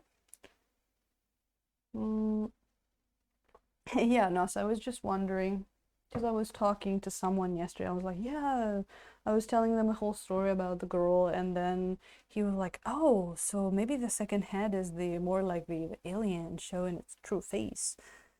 It's a shame. Now, like, if they give you two heads, they should give you two miniatures so you can paint them. Anyway. That's just me rambling and drinking from my tiny stein. Okay, let's go on. Let's go on. Let me think about that thing there. Let's do some of that hair, shall we? Let's do some of that hair. Where's my good brush? There you go, good brush. Nice brush. So the hair. Let me see here what to do with the hair. So I kind of like the idea that there might be some different color variations going on. So let's start. Let's get some like some cadmium yellow over here and some lemon yellow. Start with that. Ooh, it's mixing with stuff. that I had on the brush. That's cool. There we go. One extra head? Yeah, right. But you have to know pixel props. I'm always painting 3D printed stuff. I'm not used to getting extra heads. You might find that cute, but I was genuinely puzzled. And I'm like, what am I supposed to do with this head? There's no body for it. I wanna, it looks cool. I would love to paint it, but you know. It's like a puzzle you can't win. It's like whatever you do, like whatever, how, doesn't matter how many more times you buy miniatures, you're always gonna end up with extra stuff. You can't combine them in a way like, can I glue like her head to her shoulder and just make a complete mini? I'm rambling, I know. That's me when I get like new stuff. It's just the excitement of the discovery. There we go. Get me some of that. And I got a lot of colors in there. It's gonna be nice to have a different undercoat for all of these parts. She's more like orangish on top. You can see like here there's a nice bunch of Terra Rosa, and then she's purple down there, and we might even want to like put even a bit more of purple in some parts. We'll see how it goes. For now, there we go. Like the noodles, the cup noodles here. I had noodles today. Oh, there you go. I'll see you later, Nosferatu. We're just gonna keep going on Miss Aïda here. We're just doing her hair at the moment. She's at the hair. Oh my God, what is that called in English? Hairdresser. And sometimes the Japanese takes over. What is that over there? Is that hair? Let me see. Yes. No, wait. Hold on. Oh, it's hair and also a piece of the equipment. Oh, those images are saving me. That's one thing, I guess. That's good, having a box art. Some of the 3D printed things are very much like, you gotta figure it out what it is. Is that an arm, a tentacle, a mouth? We don't know. So I guess that's cool. And those are tubes, I think. They're not hair. They put like dreadlock-like tubes right next to her hair, which was very nice of whoever the sculptor is. But we forgive them because it's a really cool sculpt. Down there, actually, I'm actually gonna go a bit more, maybe add a bit of my, that's not Prussian blue, that's indigo, to my yellow ochre, and just do a darker color down here, almost greenish. And it's no worries if we hit the, I mean, what do I need to tell you for? But it's no worries if we hit the cloak. It's not a problem because we're working with oils, so everything's good. Everything's good. We're taken care of. But look at that nice little color shift going up to her hair, and that's a nice nice base that we have to then put up her highlights and go back in there with the darker tones. Man, working on a smaller miniature after the Tarrasque is a breath of fresh air. We were saying that, like, variation is great when you're working with stuff like that. Just getting different projects in, going all big and then going tiny. I actually, you know, I paint a lot of those Artisan Guild miniatures, but they usually have much bigger details than, I mean, for comparison, let me see here, the this girl here that you know and love very well. Look at the face, look at the size of the eyes, and I mean, she's not a humanoid, but the size of the eyes and the face compared to the infinity miniature. That's a lot bigger. So there's that. How much more light can we get here? Ooh. There we go. Okay, so next, you know, we were on skin tones. How about we put in those hands? I think skin tone wise, she's only got like the face, if you want to call that a skin tone, and the hands, which I'm pretty sure there's nothing else skin tone wise. You know how skin tones have a habit of like, you're like, oh, I got all of it, and then there's always a hidden shin or forehead that you didn't see. Oh, ears are huge, but her ears are actually covered. She's listening to music or something. So yeah. Oh, pixel props. That's actually really smart. Why didn't I think about that? That is really good. Well, that's gonna be up to the owner. I mean, really struggling to take pictures of Big Reaper Mini. Yeah, the big ones are hard.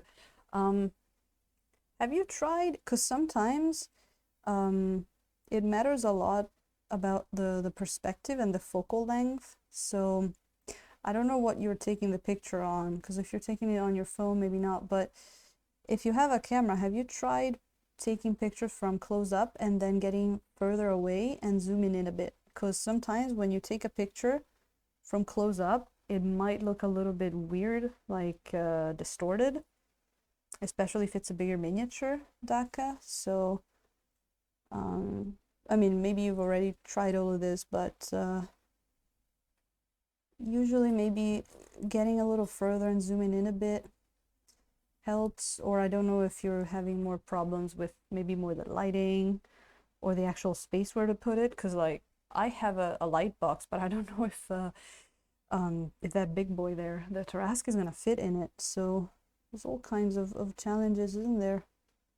So we're gonna put this nice pink in there. It's gonna blend with a bit of Terra Rosa that we put in there before when we did the pre-glaze. So I'm glad I remembered to do that. That's a finger. The right hand doesn't have a finger out, by the left hand you can see her finger a bit. Beautiful. Nice. And then we're gonna go back in there. So cool, huh? She's starting to come together. Look at that. Looking pretty nice. Okay, let's go on then with, well, some of her equipment, I guess. Well, she's got all of those nice guns there that, you know, I might actually want to get a little darker. I can get some of that nice black we have there, and you know what? Yeah, that's no fun. Let's put some purple in that black. Let's put some purple in that black. Yes, in our Mars black and purple. And let's go from there. And then I'm gonna sort of like highlight them a little bit. Just been using my phone. I see. Yeah, sometimes with the phone, that is sort of a thing that might be a little hard when you're taking pictures of something big from close up. I mean, if you have one of those phones that take pictures, like these days, I have an old ass phone, but I know that some of the newer ones can take pretty nice pictures. So you might actually get away with zooming in. I know that the digital zoom is not always great, but you might actually get away with doing that a bit on your phone. Also, another thing is, I learned this when I was doing food photography. You gotta find, it ties into that a bit, but you gotta find the right, what do they call it? It's sort of like the money shot in terms of angle. So I learned this back before I painted minis, when I was doing food photography. Basically, depending on the food, but you can apply this to miniatures as well, that you take pictures of. If you take it, like some stuff is gonna look a lot better if you take it from a high angle, like looking down at it. Some stuff is gonna look a lot better if you take a picture like from a lower position. Some stuff looks better if you take it straight up. So actually try getting like high and low with not only the distance like far and close, try also high and low, because sometimes it really changes how it looks. And maybe even just like download the pictures onto your computer, or just, you know, show them in there and see how it looks, you know, big on a big screen. That also, I think, can help. But yeah, there's certain stuff like if you take a picture of like a burger from high up, it's not gonna look very appetizing. You have to take it from pretty, like if you think of all of the, you know, the McDonald's advertisements and all of that, they're usually taken from an angle where you can see inside. But if you take a picture of like a flat like steak or maybe a plate of pasta, it needs to be taken from a little bit of a higher angle. And that's kind of the same for miniatures as well. Some miniatures are better looked at from a low angle, some miniatures high angle. And I usually take pictures from a few different angles when I take pictures of my miniatures. Oh, don't worry, actually, no, like, sorry if I talk about this too much. I just love photography. Just love photography. I have to make myself, like, to give myself a time limit, because I would take too long to take pictures of stuff, and that would be counterproductive for the money that people pay me. Okay, so let's see. Let's see what we want to do here in terms of all of this metal that we have. Because we don't want this thing to get like too, you know, unicolor.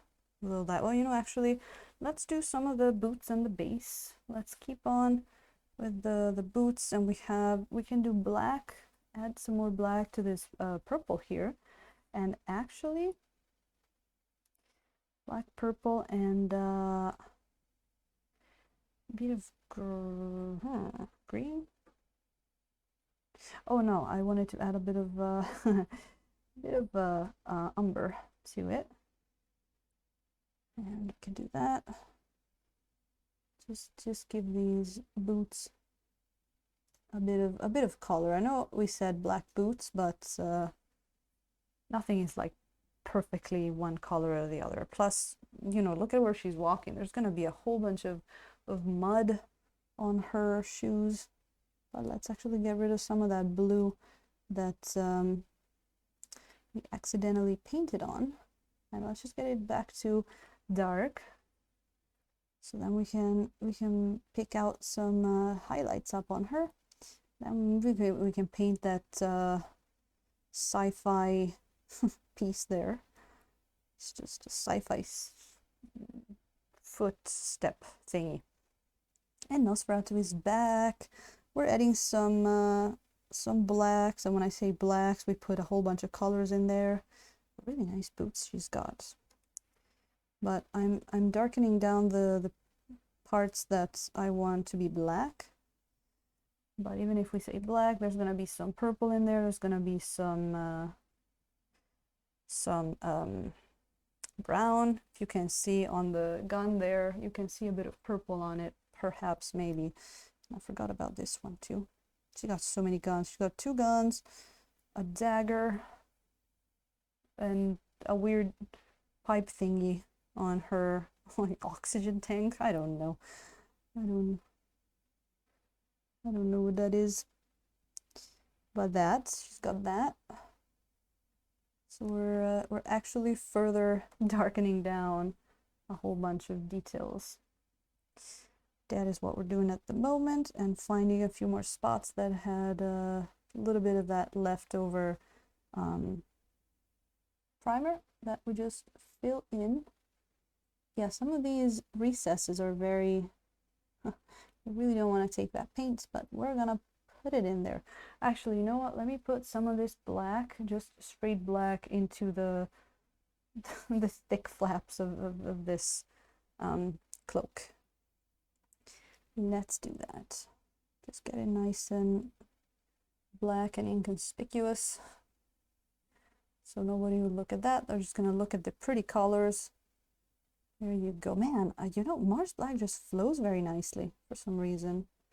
It's a lot more opaque than Ivory Black. It stains better. I think right now I really, really like Mars Black. And I really want to try the chromatic black as well at some point. Nice. So if we feel at some point that it's a little too dark, we can always maybe give it a bit of you know, like brown highlight. We can do some like edge around here, the S's here. Oh, look at who's in. Hello, Sammy Poo. Good morning to you. Good evening to me. Okay. What else? What else do we have? Oh yes, I wanted to do some of that base. I hope everything's going good with you, Sammy. We're painting some infinity miniatures, or one infinity miniature at the moment. Let me get some of this indigo here. Mix it with a bit of white.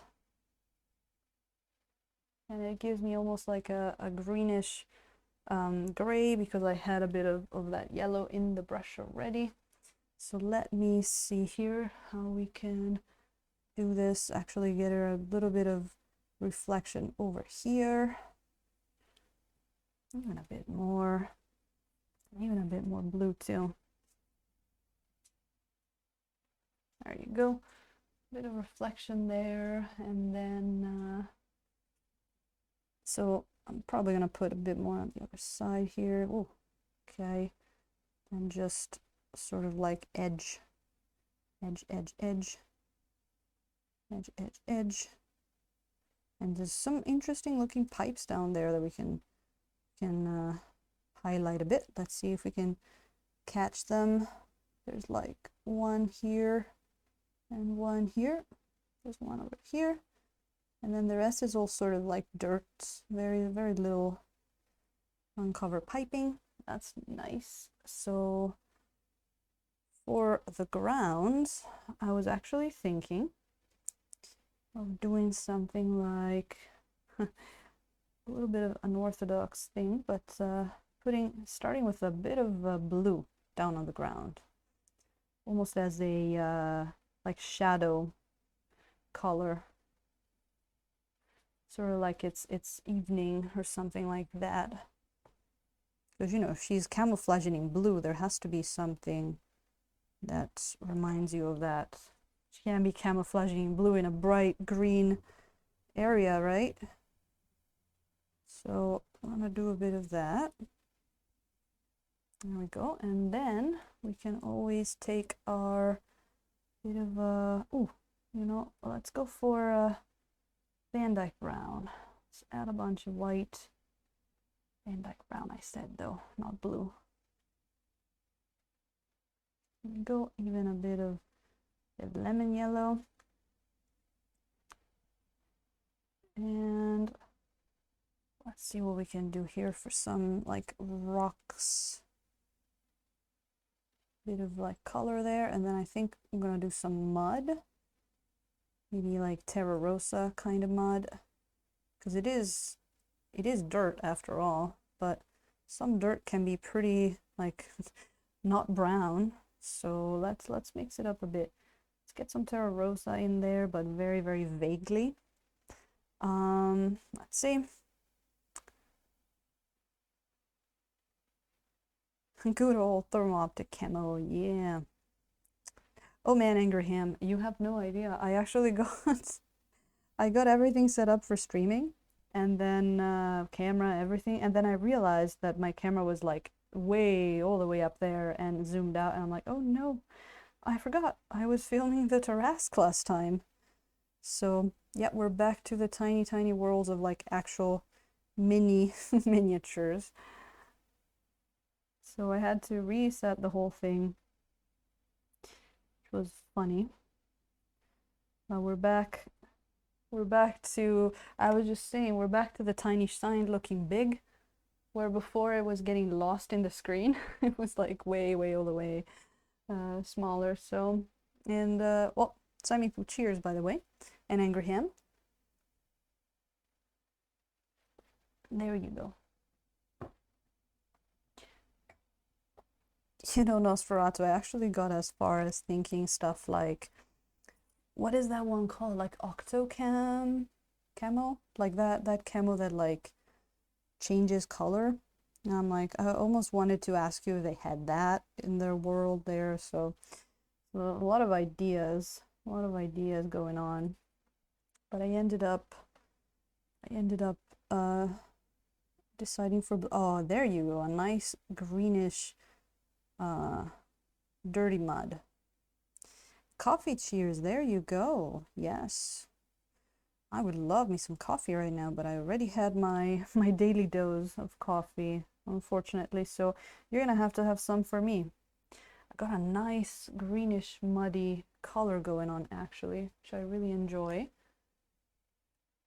Trying to see how the light can work here to see it a little better. Could we do, can I bump up the ISO? Might be good. It might be good.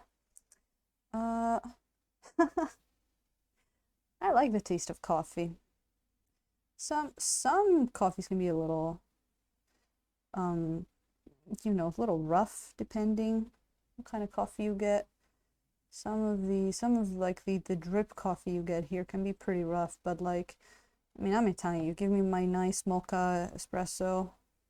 I don't know if you guys know what a mocha is, but it's a machine that we use at home to make espressos. It's tiny little thing. That one tastes good.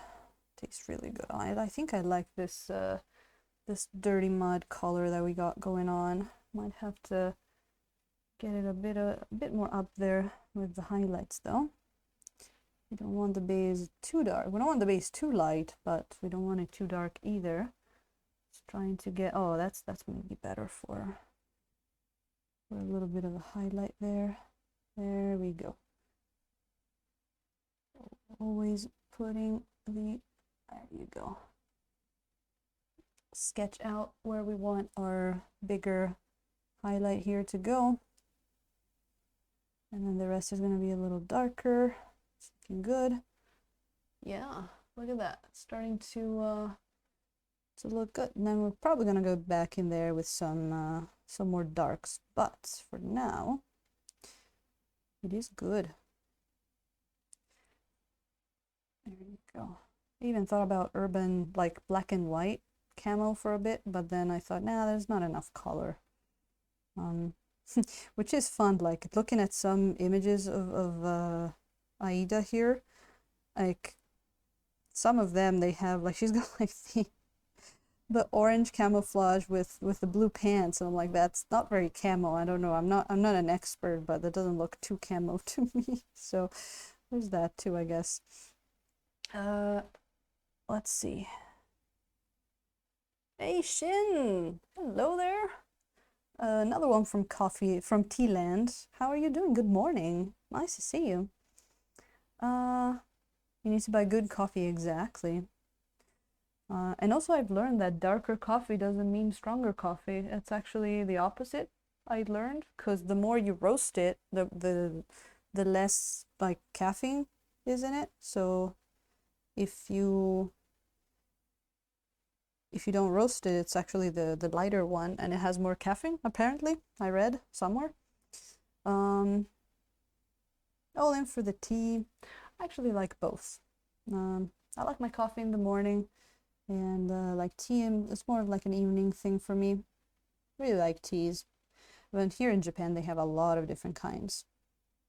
Light roast, right? Nosferatu, and I haven't been able to make them successfully at home, but the what are they called? That hipster thing people do now. The one where you don't like heat the coffee, but you leave it like a night in cold brew. That thing. Yeah, I've had some and it was really good, but I haven't been able to successfully do it at home.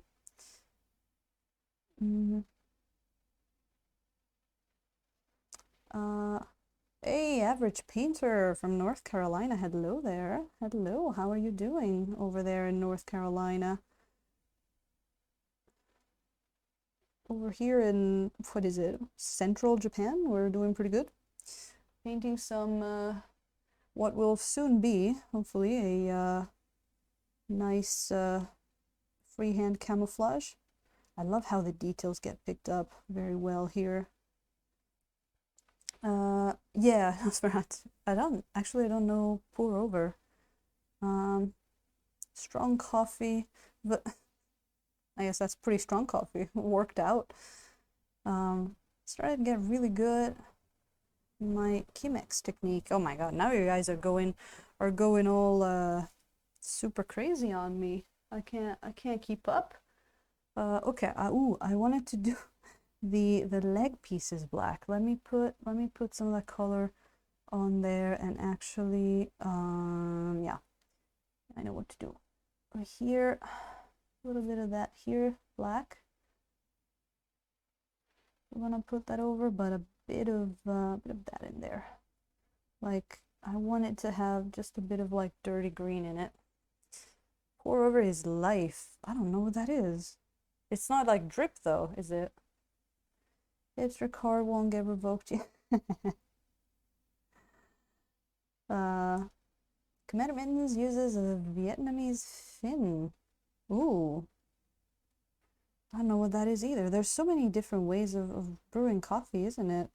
My Mexican friends were teaching me about another way, which I have forgotten what it's called, but it sounded very interesting too. Like making in a sort of a special pot or something? I forgot. Average Painter's got, ooh, almost 3 hours left on the 24-hour shift. Oh, man. Oh my god. Average Painter, I'm with you. Like, I did a 12-hour stream the other day, and I was starting to to say things that I probably not take responsibility for. I hope you get home and you get some nice whatever relaxes you, like bath, beer, tea, coffee, whatever sounds good. Probably sleep, I guess, after 24 hours. We're with you. We're with you, Average Painter. Tiny Stein's with you. Tiny Stein's with you. There you go.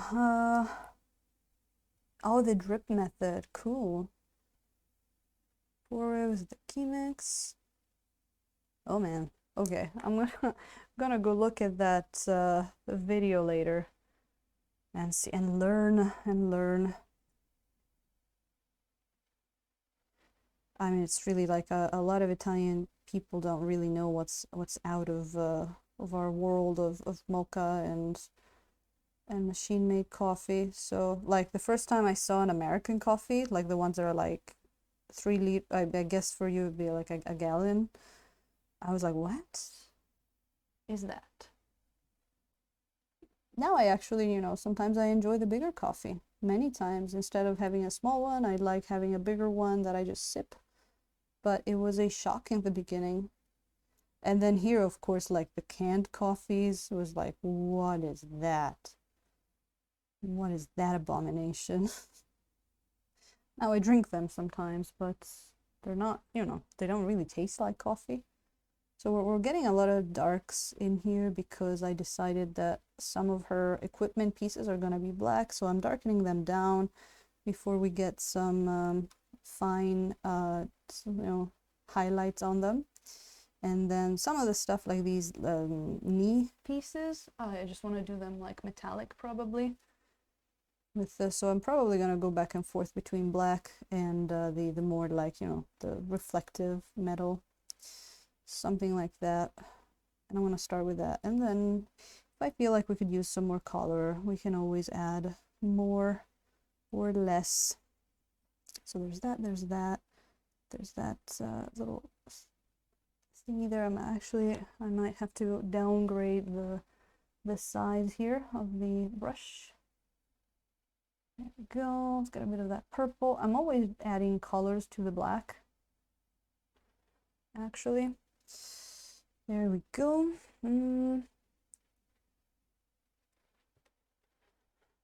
Oh, I see. You can also do it with the brew basket of a drip coffee pot. Okay. Use the pass out for a few hours to pick up. Oh. Well, wow. That's some work there. That's some work. Well, I hope these 2 hours and probably around 40 minutes now pass quickly for you. Yeah, the canned coffee is, I mean, you know, it doesn't taste bad, but it doesn't really taste like coffee. But I was also amazed by the fact that the vending machines here can dispense hot and cold beverages, which, you know, we have machines too that you can get like the one that makes like a cup of tea or a cup of coffee, but like a warm bottle, like a plastic bottle with like a drink in it that's warm, or a can that's warm, that's weird. I use them to heat up my hands all the time in winter, but it was weird in the beginning for me. It was really weird. Oh, I found a piece of pants here that needs to be painted. So we're gonna do that in just a second. But I'm also gonna get some of this green here. And let's see, the white maybe, and some, there you go, like greenish brown, and see how that works for the hilt of this nice dagger. So tiny. I think this brush is gonna do me well for the details though. I think it's gonna be nice. There we go. Coffee cola. Oh my god. No, we're starting to get in the realm of my my hard limits here. Let me actually drink some water. Again, it's the whole Tanzanian pea bean coffee. Ooh, that sounds good.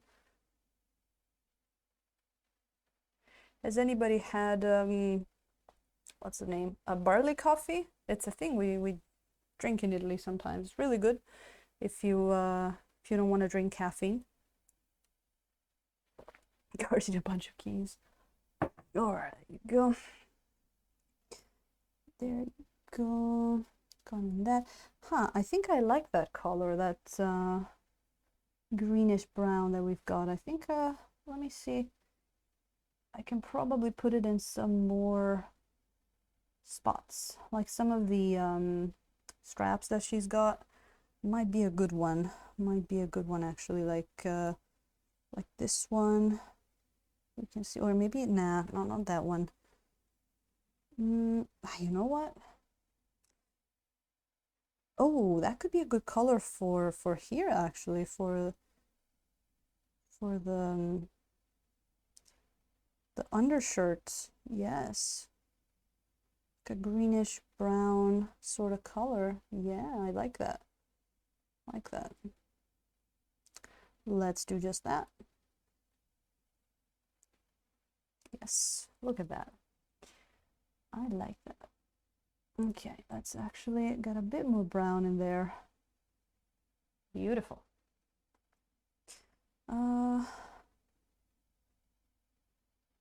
Okay. Caught up with chat. So this is actually all, wow, the details are so tiny. She's got little pieces of stuff on around her arm. She's really detailed, I have to say. I wouldn't have expected. I have to say, I didn't think a metal miniature could be so detailed. Well, once you get past those mold lines, that is. I felt so bad, you know, filing it down. I'm like, am I getting rid of details here? I hope it's fine. I mean, sometimes I file down 3D printed miniatures as well. Sometimes maybe there's a little nub of piece of extra resin, but rarely.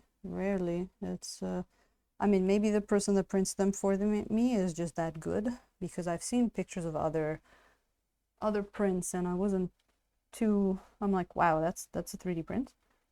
So maybe I just have a really good guy. Go. So I'm just gonna, now that I found a good color for that shirt, I'm just gonna color that. And it looks like there's a whole bunch of blue, but that is actually where the camouflage is gonna go, the lighter blue, so that should be fine. It shouldn't be overpowering, because then there's gonna be some lighter one, some darker one. What am I looking at there? Is that part of the shirt? Because the shirt comes down. Okay, that's part of the shirt. We're playing the game. What's part of what? What is what? That's the shirt. So then that one down there is also the shirt. It's almost like a puzzle. There we go. That thing's a shirt. He's starting to come along pretty nicely.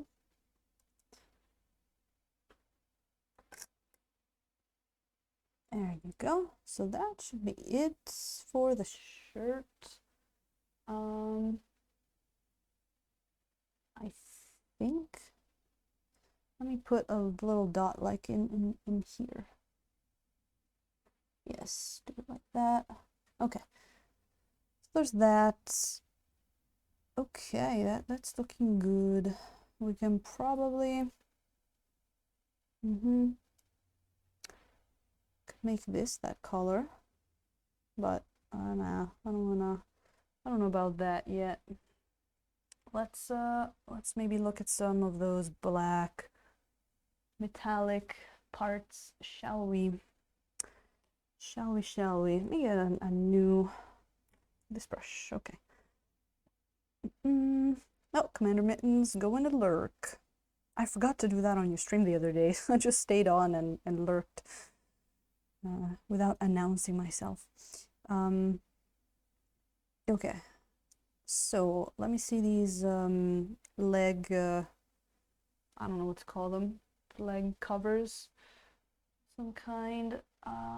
Okay. Just looking at the shape, because it looks like it's all curved, but it actually has specific shape there. So I want it to be sort of black, but it's going to have a few reflections on it. So we're gonna start with over here. Yeah, there you go.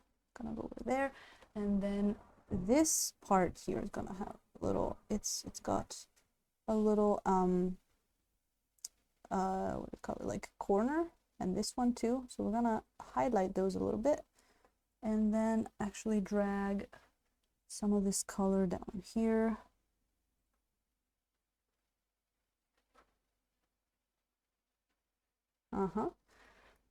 So we're almost working with a purplish black at the moment. Just adding some white and purple to this thing. And then we've got the other side. Ooh, it's actually hard to see the line, but it should be here. Yep, and then it goes over kinda like that. It's a tiny details. You know what? Let me put some of these in, and then I might want to go in with a way more detailed brush and a lighter color as well. It's fun to do small details after all those big ones from before, actually. I'm having quite some fun. I hope you are too. There we go. Got that part, Just putting in some variations of color. Go maybe a bit. Okay, so it's gonna be like a purplish black. Okay, let's do that on the other side as well. See how that is gonna look. The other side is a little hidden. Let's see here. And start with like a brighter color up here, and then go down to just dark black. Oh, that's actually a lot brighter. This should be right back. Oh no, more aliens in the dungeons. Hope it will be fine. Hope it will be fine. Nosferatu tends to do this thing where he'll just like disappear suddenly, and we wonder about what kind of what kind of things happened, and then he just comes back and he's like, everything's fine. I wasn't abducted by aliens this time. And we're like, okay, good. Live to see another day. I like this purplish color actually. Starting to get a nice feel for the color scheme actually. So, well, now that we actually have it right here, how about we go around the mini and see if there's any other, well, it's starting to get a little too purple. Okay, if there's any other part, let me clean it a bit and get rid of some of that purple. Make it a bit more white. Oh, there you go. A bit better. Let's see. Oh, I know. We can do the darker piece, like over here, because she's got like two different. This chest piece is made by two different pieces. So I'm gonna do that. Oh my god, it's actually hard to. Oh, I see what that is. There's that, and then this part here. Then there. And also, then we can do it over here a little bit. There we go.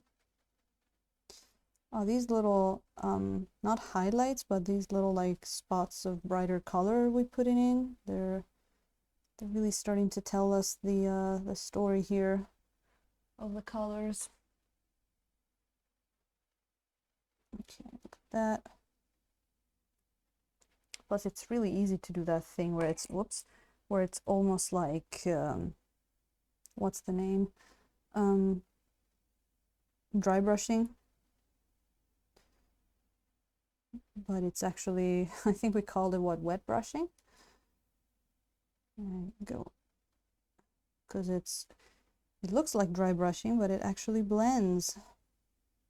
Oh, Daka, I'm gonna see you soon. Thank you so much for coming in. And I hope you're gonna be there for Friday. I'm probably gonna be in here the day before, and we're gonna maybe have a small like 1 hour session on Friday here on Twitch first to like kind of like get everybody situated over there. But I hope you can join us on Friday and before that as well. You have a great rest of the day, and I'll see you soon. Magic oils, yes, exactly. Okay, what else we got? We got that. Ooh, what do we want to do up there? Ooh, I think this part needs to be a lot darker than that. I think I need to put some black backing that that tool up there. I do believe.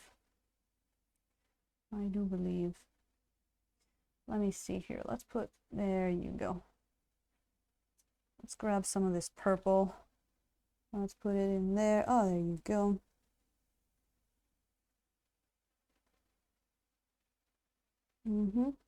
That's better. And actually, then let's grab some of the blue. And this indigo is very, very black, very dark. And I want to put some of that indigo on this part because I'm gonna make it like metallic, I think. I'm gonna do that. There you go. I might have wanted more just indigo, like dark indigo. There you go. And yeah, there's tiny details we're probably gonna take care of more towards the end. Like there's a lot of like these little valves are gonna be metallic, and then the tubes. What color can we make the tubes? we make like dark purple tubes for now, and then since it looks like we're getting more and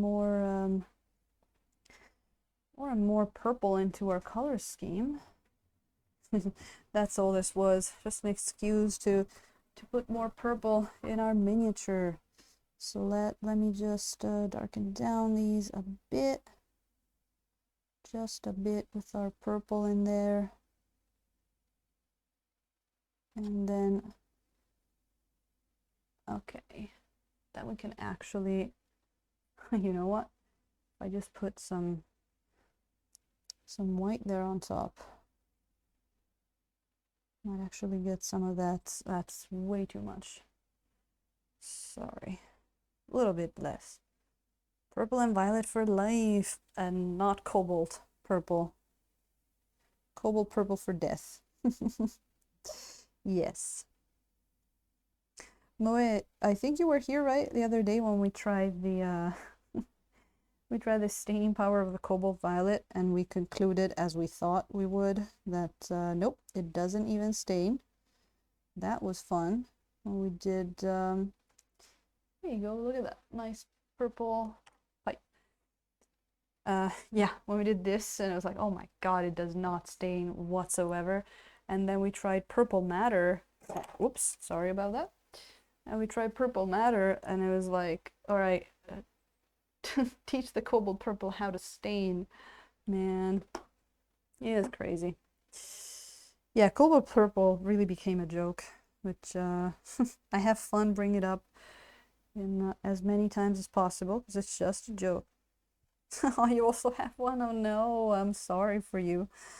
My condolences, really. Ooh.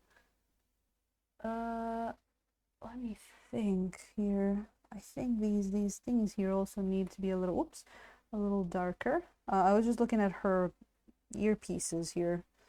What color do we want there? Actually, that would work. Just let me put this here for now. I wasn't ready to put it where I thought I wanted to put it. Is purple gonna be too much there? You know what? I'm just gonna go indigo for now. But we do need these to be a little darker, so we can put some more like highlights. It's almost like a glaze I did actually, because we kind of got just the color of the hair over here, and I need a little bit of variation here. I'm just gonna let it rest there. Sounds good. And then we can put some like metallic highlights and all that good stuff. Let's even pick up some of our more purplish color over here. And there we go. Man, how many people got cursed by the cobalt purple? I just got it one time because I saw it and it looked pretty, and I was like, well, how about I just try a color? And then I went on to James's stream with Peleus, and he was like, yeah, cobalt purple, I thought it would be good, but it sucks. I mean, in different words, but, and I was like, no. And then I tried it, and I was like, yeah, I can see what he means. Oh, we already got some decent colors there put down. So actually, I wanted to put a little bit of color on that underside of that cloak, because even if I think it's going to be sort of black, the underneath, but that is just pre-glaze. So, and I think, you know what? I want a little bit more color variation here. It could almost be more of a, we could try purple, like dark purple, because that's kind of like what we have in a lot more places around here. I'm thinking maybe like almost like a dirty military green, kind of like what's in the underside there. Well, let me see here. How about we mix some of our black with some of our where are you? Yellow ochre. Bunch of our yellow ochre actually. And see how that looks. Still needs to be pretty dark, but let's see. Oh, you know what? That's not bad, because it's still nice and dark, and we can even like make it go into something else, and we can even change it. So let's go with that for now. Let's get it in there. Boom. Okay. There's more down there, right? Yeah, look at that. That's a little hard to get to. Where's my... There you go. Where's the line there for that cloak? There, okay. Wait, what? Here. The line for the what's in front and what's in the back. There we go. All right, okay, let's continue. Yeah, okay, at least it's smoother and it's not only like the pre-glazed color in there. That's what I wanted to make sure of. And then we can always you know, we can give it a little bit of a highlight there. What kind of highlight can be good there? Just try just a bit of that lemon yellow. Oh, okay. And get it just a little lighter. Man, I remember when I was trying to do this stuff in acrylics, and it was like, well, I just spent 10 hours on this, and it does not look like I would like it to. It was a hard life. It's a hard life before. I can't deny it. So it's gonna be like that. So just that bit of lighter kind of thing. Yeah, I think I like that. I think I like that. And I know, of course, for some people acrylics just work, but I had I sort of hit a bit of a like a point where I couldn't really progress much at some point with the acrylics, where I was just like, well, and now what? Right? That should be blue, boy. Or should it be, no, wait, no, that should be this color. This is so weird, a little weird, but maybe if we get just a bit of the edges there, might be better. Big acrylic, no, we won't let them, right? You'd think we would be able to just, you know, coexist in peace. Oils with acrylics. But no, it is not possible. Some people want all the money. And when I think that James tried to start his own oil line and the companies wouldn't give him the time of day, oh, that's better light, I think. That was a little sad. Maybe we should like make a petition or something, you know, like one of those gathering signs from people and stuff like that. I don't know what to do about this part here. It's like they had to fill it in because it's a metal miniature, but man, it's a little just slightly weird looking. I'm trying to see how it looked, because like just the whole like bunch of black was looking a little weird to me. So sorry for the uninteresting bit of painting here, but I'm trying to sort of like trace at least the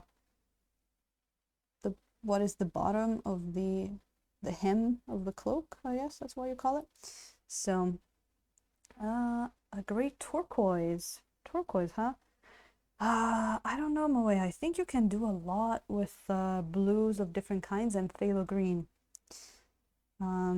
because I think there is like a phthalo turquoise, but if I'm not mistaken, like all it is, it's like pre-mixed colors. So, well, that is definitely an interesting search there. You gotta let us know if you find something new and cool. I also was thinking that I would like to try some more blues, because there's a lot of cool stuff out there. And you know, I have the Prussian blue, I have the and I have some from my like my starter kit, so like cobalt blue, hue, ultramarine blue, turquoise and violet are best friends. Yeah. And one day we'll have our oil brands. Yeah, that'd be great. That'd be great. There's already some, but it, you know, it's like, okay, you made your first attempt. Let's try. Let's get you know, 2.0. Let's get version 2. Like the oil brushes are great, but we need more colors. We really need them to be in jars for what we do. So hopefully we're gonna get what we want at some point. Okay, let me get my blending brush over here. What is that? Oh, that's just a piece of color. Okay. I thought that was a hair, and you know that hairs are not welcome on my miniatures. Look at how smooth. It's so good. It looks like I airbrushed it. That's so nice. And this looks almost about ready for some freehand. Now I'm gonna check a few things before we do our freehand here. We're gonna make sure everything is looking ready to take our freehand camouflage, which is I can't wait. It's gonna be so much fun. But I think we might want to do a little bit more details. And speaking of details, Trader Legions, just out of the blue. Hello, hello. I'm actually gonna do this and cheer you with my tiny sign. Hello, how are you doing? Welcome in. All bursts are okay.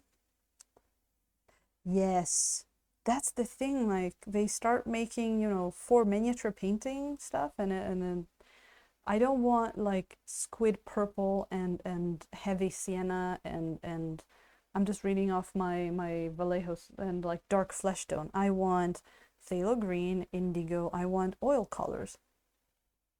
It's a Trader Legion. My Kansai friend, how are you doing? Hope you're doing good. Sorry, just getting, I'm alternating between my my tiny shine and my water.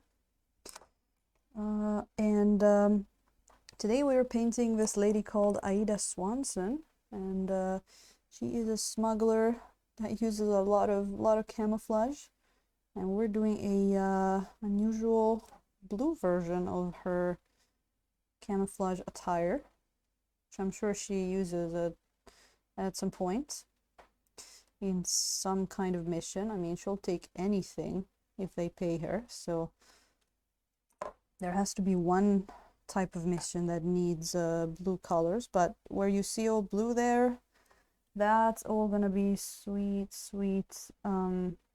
freehand, which I have been looking forward to doing because we haven't done freehand in quite a while. So really looking forward to that. Is that a piece of hair or not? Let's start getting some details there. What was that thing that I was like, is that a piece of hair? Oh, this thing. That one, and then on this side, yes, that other one. This here is not a piece of hair. So let's paint it like so. And then she's got another, that's a piece of cloak. Are you serious? Oh, that's a piece, oh my god. That's a piece of her color. I have not colored that. Oh no, let's go back in. Let's go back in. Let's see. Digging infinity here. Not awake. Need coffee. Oh man, you gotta get your coffee going first. I would make you one if you were here. I get out my Italian beans, make you like a nice coffee. I even have the thing for making stuff like cappuccino now for the foam. I love using that thing. I literally like I bully my friends into taking it with the foam because I want to make the foam. But anyway, let's see here. Let me correct that, or rather add that detail there. This is going to get some freehand, and we need these colors to settle a bit before we put our freehand in. Otherwise, it's gonna look quite odd. There we go. But you know, we're already doing pretty good here with color-wise. We put the first color up on most of everything. I mean, she is tiny. It's going from the big Tarrasque to this girl. It's like, holy crap. Wow. Never played. Don't know anyone. That's funny. Who knows how that happened? Oh my god, that's another gun. She was hiding another gun for me. All right, let's get back to that. I'm doing the like undershadows for a lot of stuff, including the guns. Purplish. Let's make sure that that's all that. Girl, stop buying guns. You're like Trader Lige's with infinity miniatures. I guess she uses them, but okay. Okay.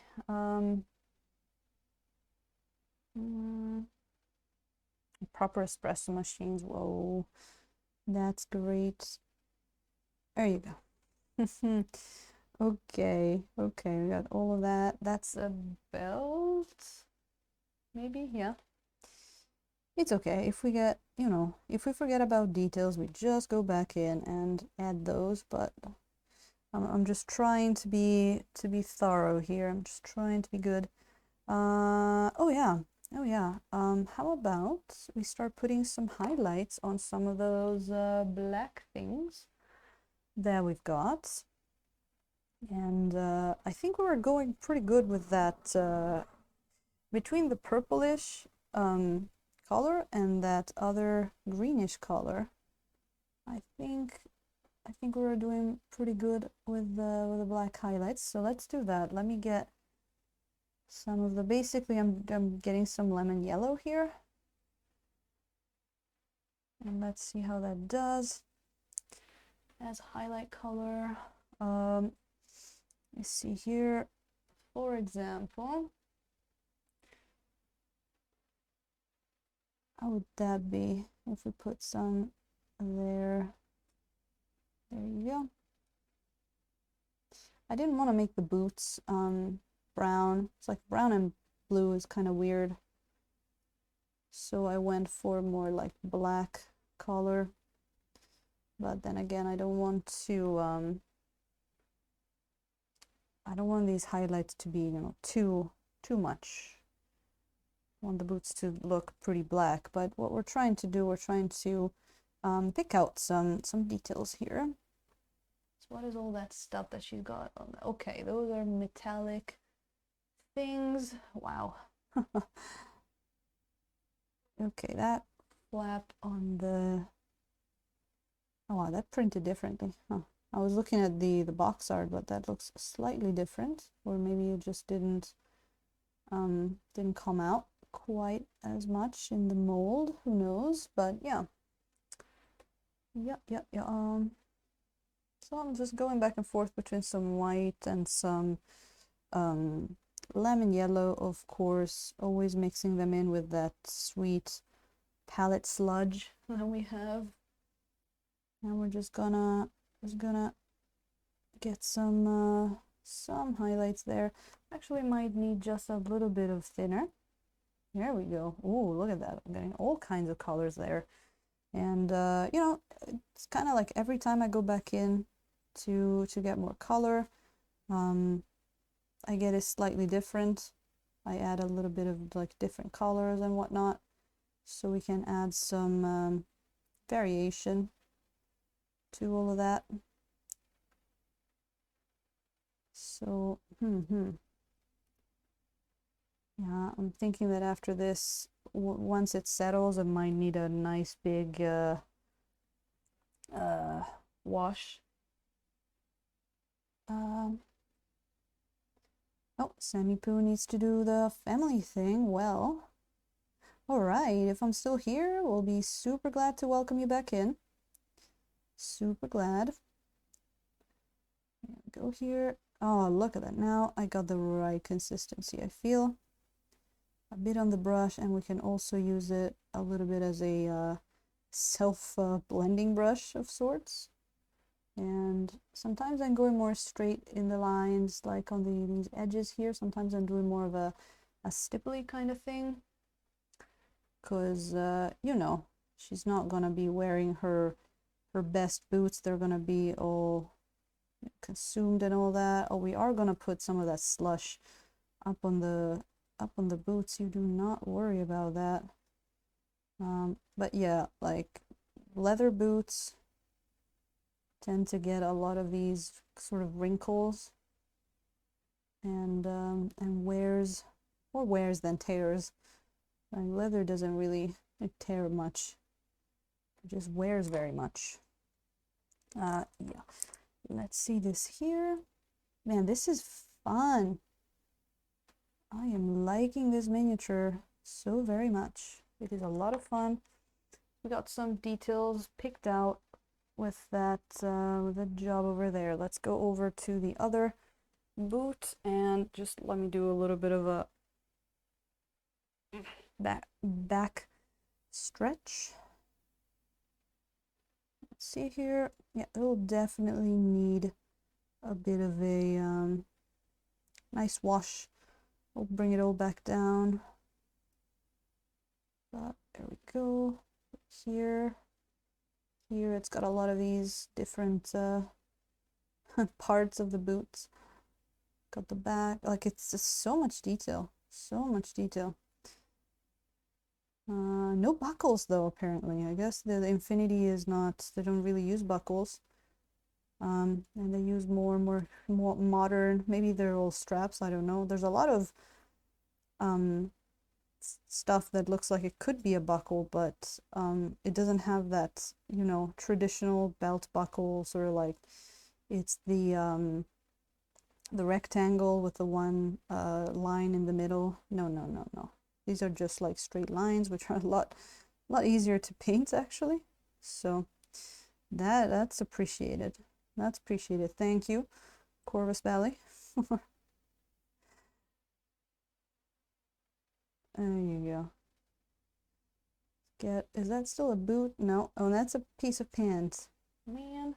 Okay, I'm gonna have to keep like a blue brush at hand just to fill in the blue parts. But that's good that we're going around the miniature doing that, because we can fill in the details that we're missing. Again, not a big deal. If we started to do our freehand and we saw that there's a piece missing, that's not a big deal. We'll just put it in and finish the camouflage later. No biggie. No biggie.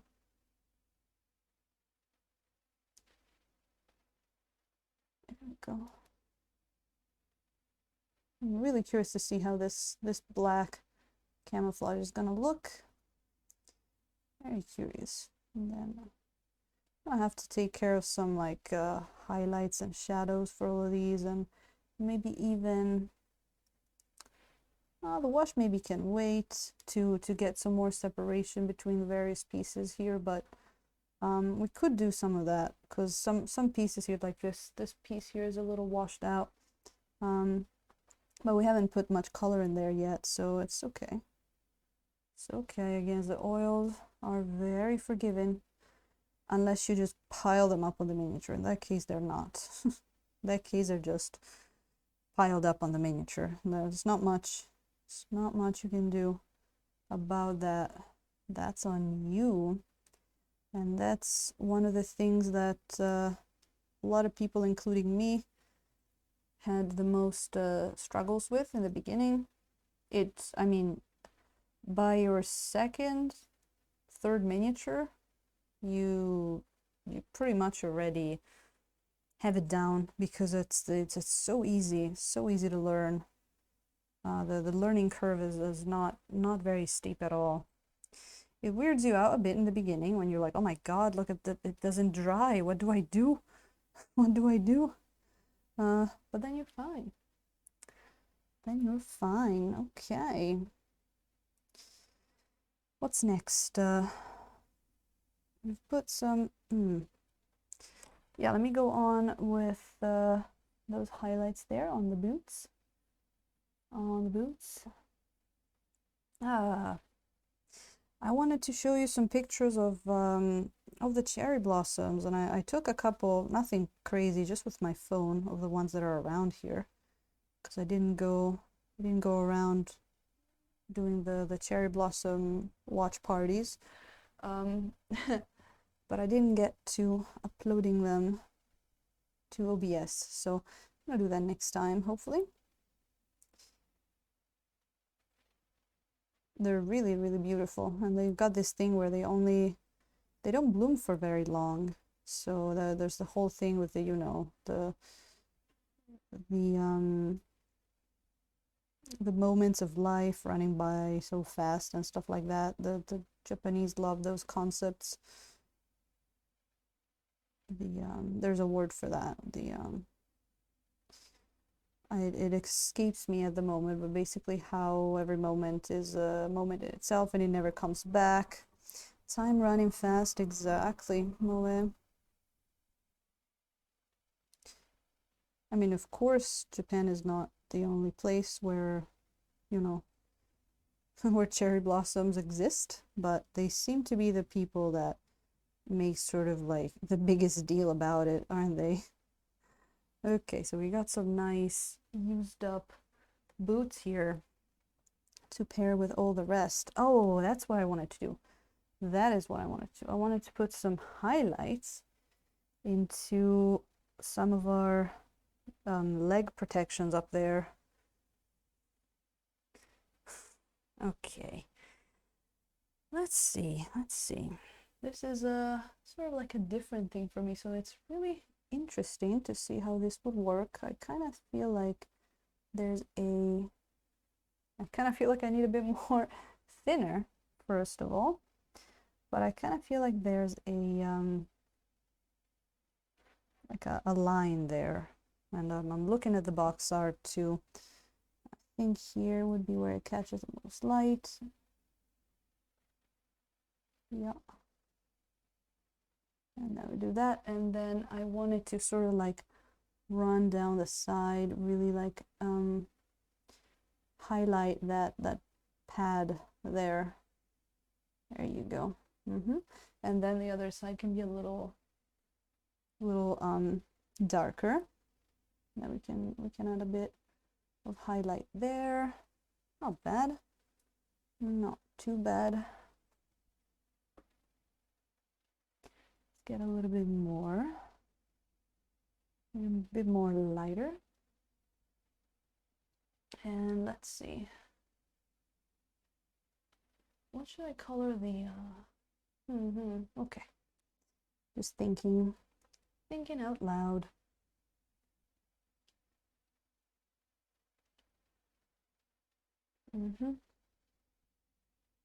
Yeah, just doing some sort of like edge highlighting here. This is just grabbing all of my attention here. I'm just having the time of my life.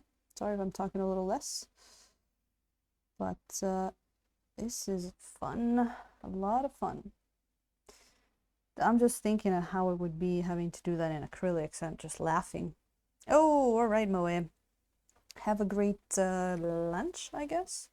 Yeah, if you're in Europe, that should be lunch. But bon appetit, I guess. And I'll see you later, hopefully.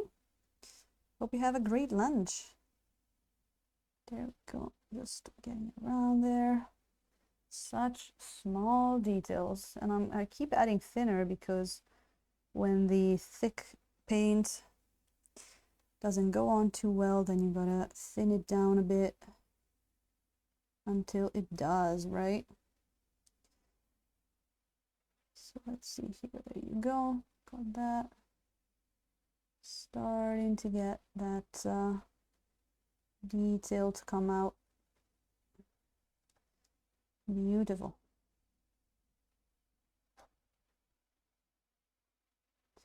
Yeah, I figured that it's all gonna be like not necessarily like super black, but some kind of like darker color. Like we have, you know, we have purplish black, we have a greenish black. It's like fading from a very light purple to more black kind of color. I think I like that. I think I like that. I think here then later we can do even more of a highlight. Can't do too much in one go, but let me turn it so I can see what I'm doing. There we go. It's a lot of very fine detail going into this. I think even here we can get some of that lighter. It's gonna have to catch some of that light with that you know, convex sort of shape. So we're gonna do that. And then, oh, that line goes all the way down there, huh? Ah, I see it now. I see it. I finally saw what that was supposed to be. Let's see here. There we go. Let me try. Oh, Soren, hello there. Yes, we're painting something slightly different than what we usually paint, which is more like fantasy, like classic fantasy kind of miniatures. Today we're painting with this beautiful metal infinity model. And in a bit, hopefully, we're gonna start having some fun with freehanding some camouflage on there. So how are you doing? I hope you're doing great. Hope you're having a great day there. So it's, interesting. Just, I'm looking at box art to just get an idea of where the lines are around here. And I'm really thankful, actually. I have the box art, not much for the color scheme, but more for, you know, what's what on here, because so many times I turned and I was like, okay, is this a buckle or is this for hair? What are we looking at? And box art really helps in that that matter. So really glad to have that.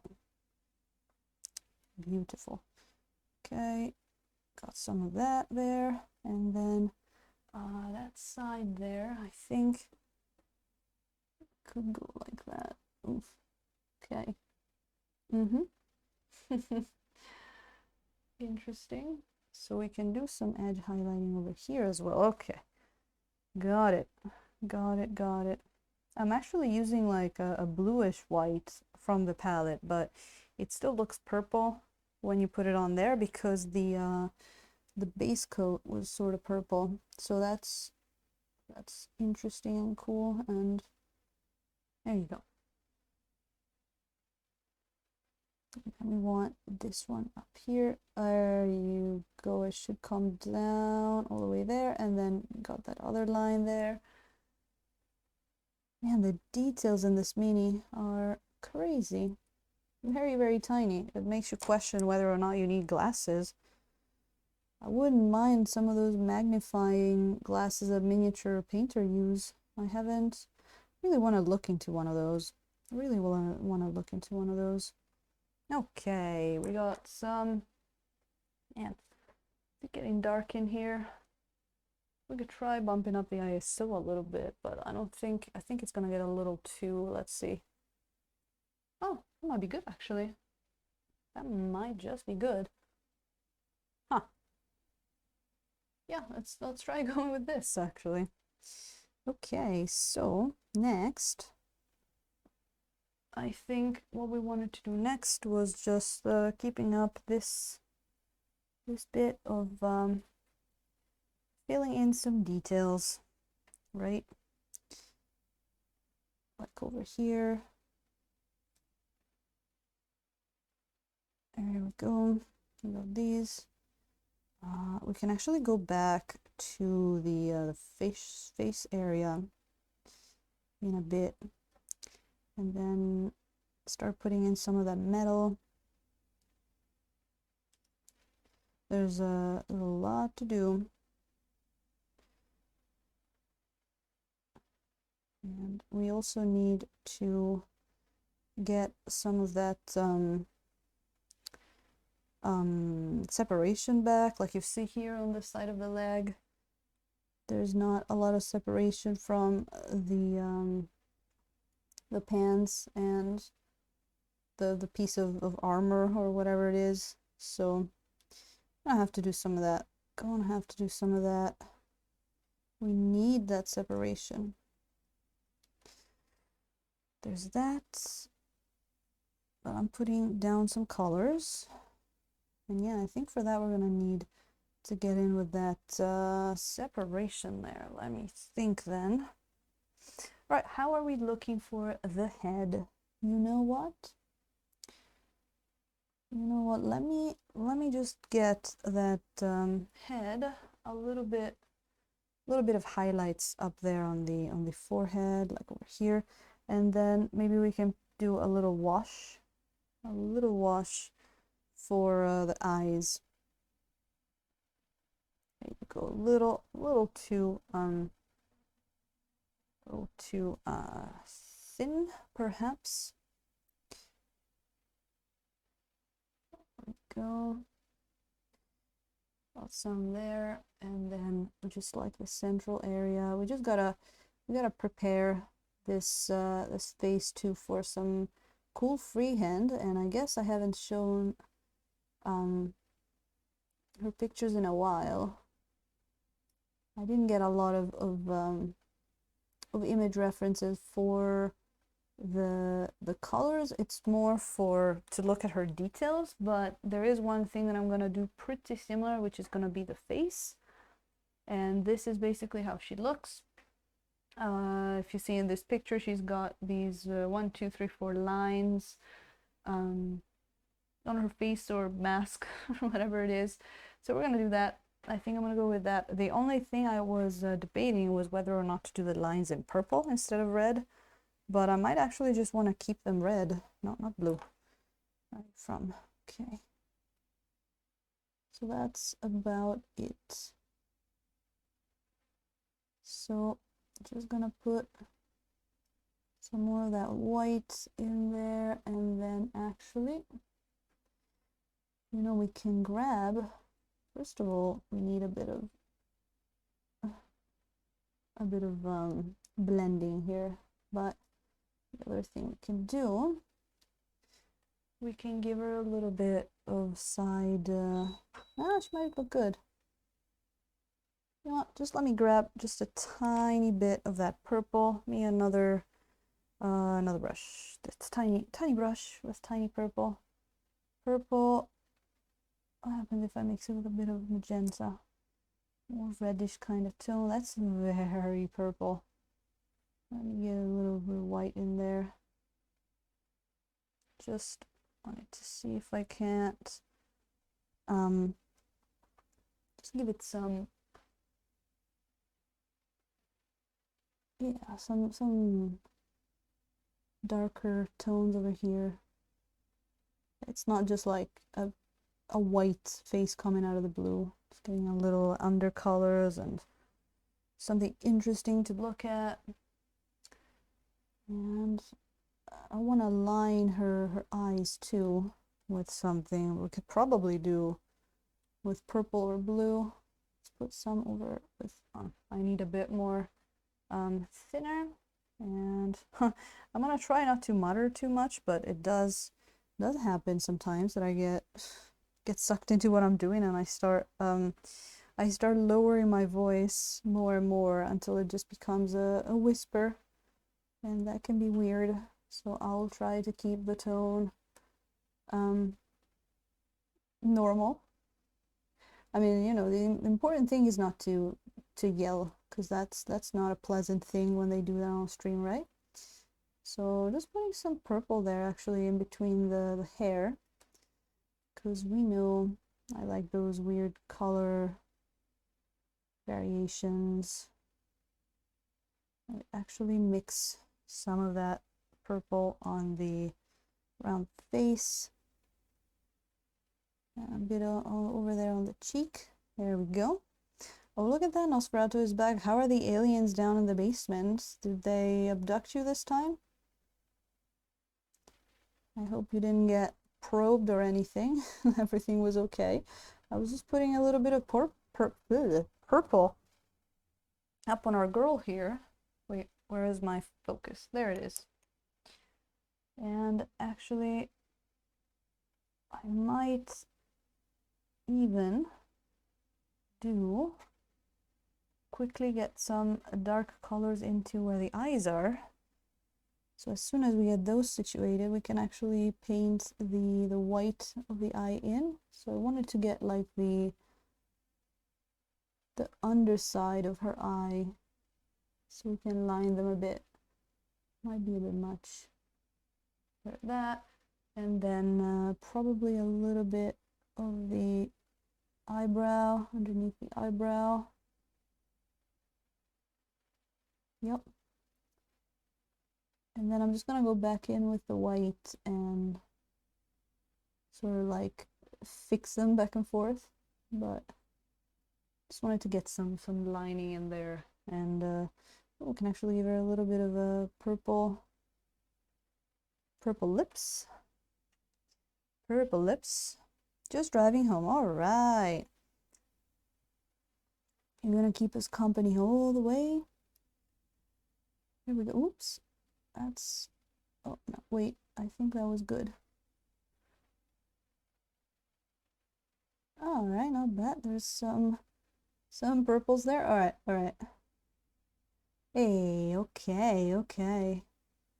The more into finer details I get into, the lower the voice becomes. But we might be back. We might be back.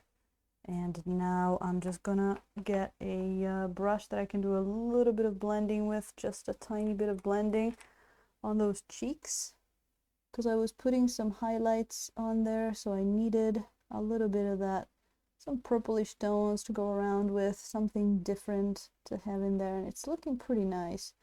Then I have to go back in. Yeah, I really like that purple with just a touch of the magenta that we put in for the pre-glaze. It's looking pretty nice, I have to say. So yeah, we're doing some blending there, and then we're gonna add some more highlights, and then we might actually be quite ready for the freehand, which, you know, it's always a take your time kind of deal, because if we do the freehand on the paint when it's still a little too you know, wet, like the more it settles, the easier it's going to be for it to take freehand. If you put a bunch of paint fresh up on the miniature and you immediately put freehand over that, it's very likely going to overblend, and it'll be a little hard for you to do a freehand on.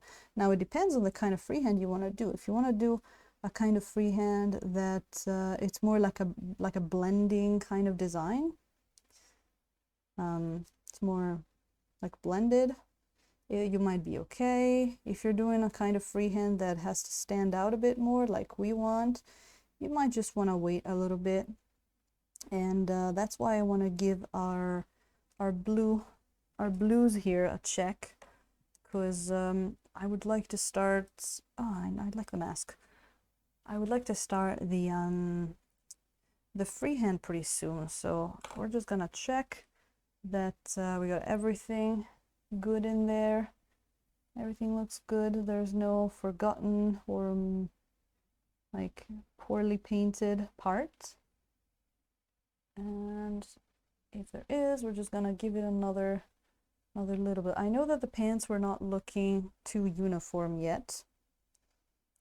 And I know that I think we needed to give some of these parts a little bit more of a highlight.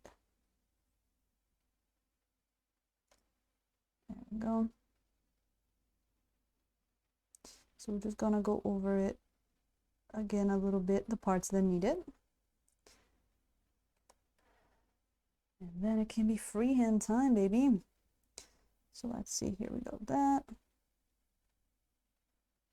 We had this part of the pants here that was a little, yeah, you see now it has settled and it can take more paint. This is how the oils work. If it's hard to put paint on a part of the miniature, it might mean that it has already reached its safety levels of amount of paint that you can put on it, and you just need to give it a bit of time and then it'll be fine. Hey, Trader Legion got coffee and cinnamon rolls? Whoa, whoa, whoa, sir. Going down heavy. That sounds awesome. That sounds amazing.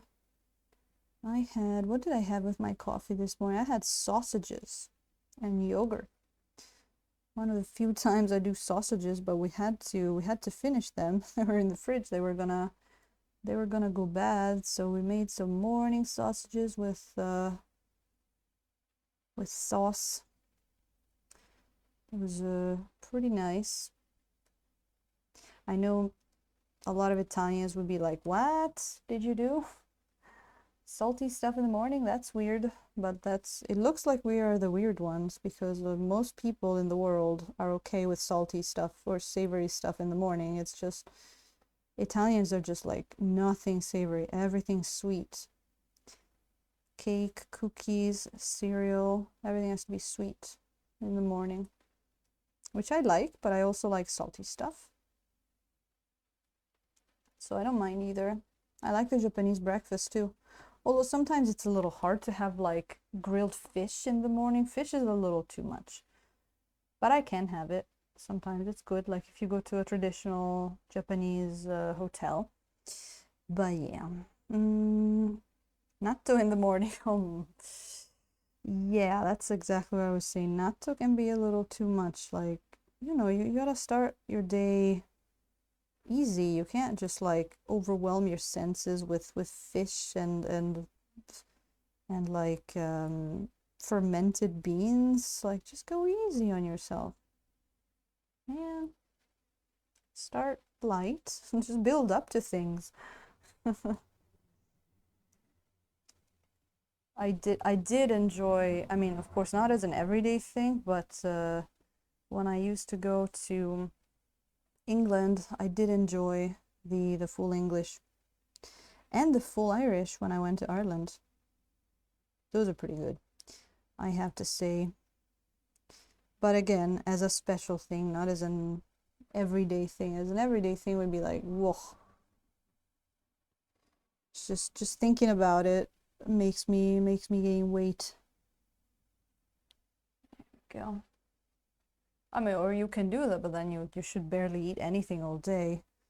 But even then, like, it's just the contents of the breakfast itself are a little bit not too healthy. I mean, sausages, and they managed to make those eggs so oily. I don't know if it's just the places I went to, but those fried eggs, I don't know how they made them.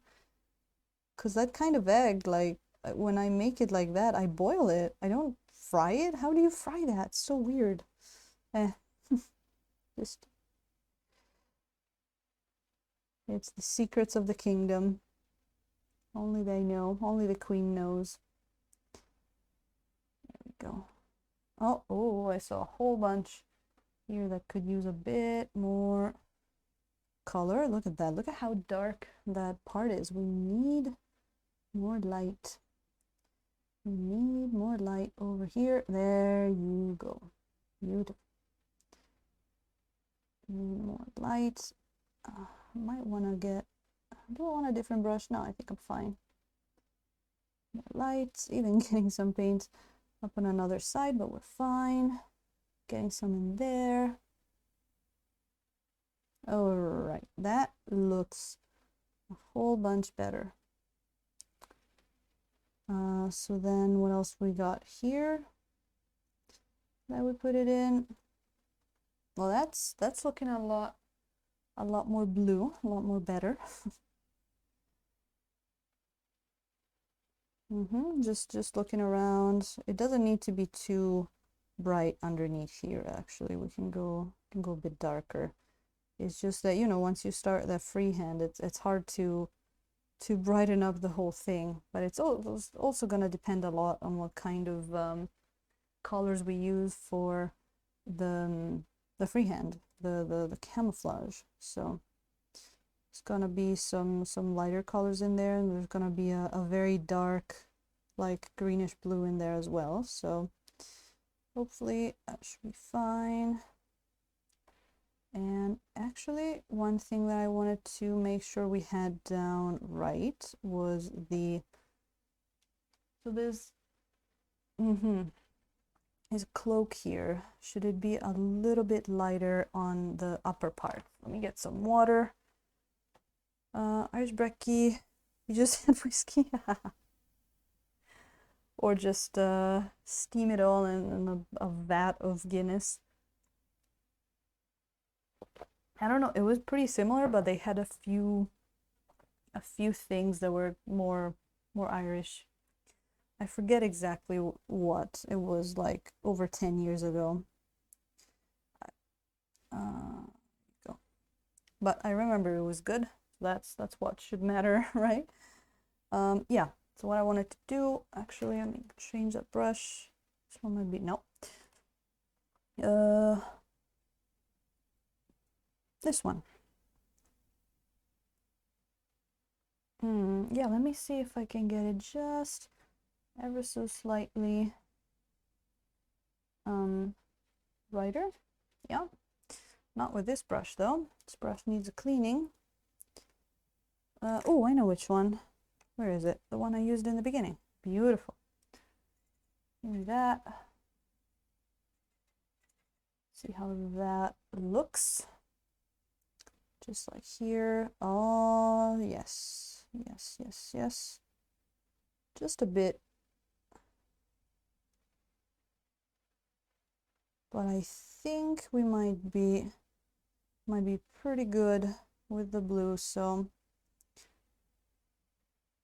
let's look at some hair while the blue settles, shall we? Let's look at some of that hair. Oh, look at that. We got a bit of overflow in here.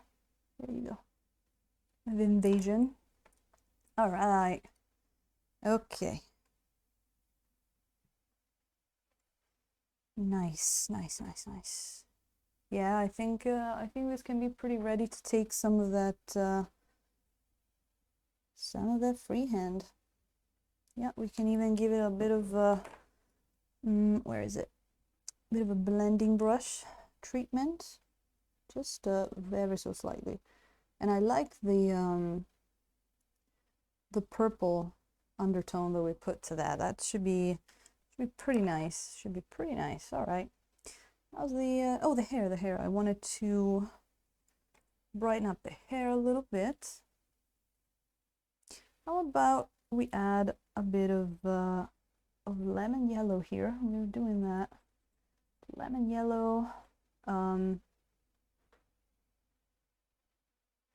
Start with that. And then I'm just gonna have just a bit of cadmium yellow in that as well. Let's see how that looks. Not bad.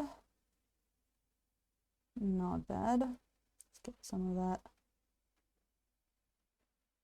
hairs to shine. Yeah, and let's see what kind of variation of color we can do. Let's see what we can do there. Let's get some more paints. Always remember to get more fresh paint, so because the paint will blend on your brush. If you don't change it, it'll just get dirtier and dirtier, and it'll be harder to put color on there that's not just what the base color is already. So just keep it fresh. Keep it fresh. Don't do more than, I don't know. Sometimes you can get away with a few more brush strokes, but maybe stay under like 10, 15.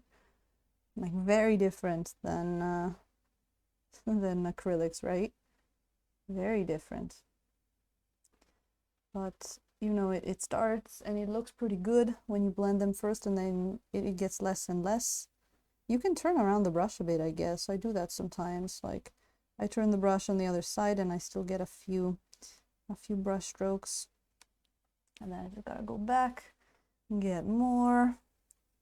And I might actually see, we'll see in a bit, but I might actually see if we want to try and get maybe some reddish tones in there, or even purplish, which could be a good thing.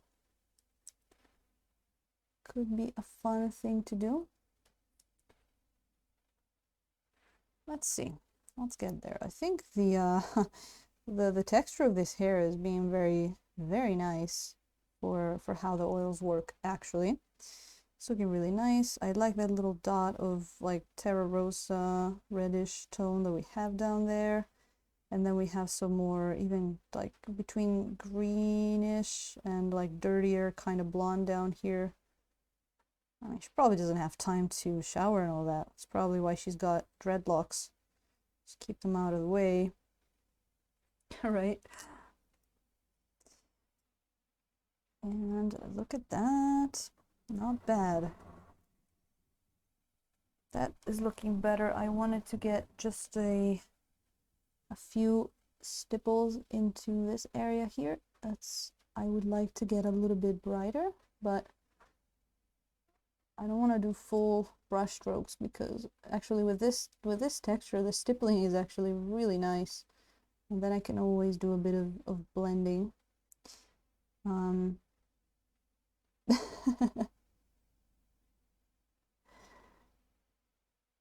don't know, I wonder too much into the possible motives and backstory and you know, shower habits of the characters I paint. When you're here painting stuff for hours and hours, the mind does wander. Mind does wander. If you guys don't distract me, I'm just gonna start going all over the place. All over the place. There we go.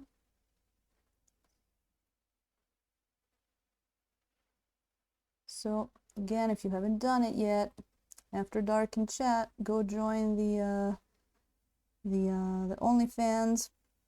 It's free. We're gonna be painting some different minis that we paint on Twitch, and I am super excited about the first stream that we did on Friday. Oh, I forgot to tell you, I actually did test it real quick. What was it? Monday?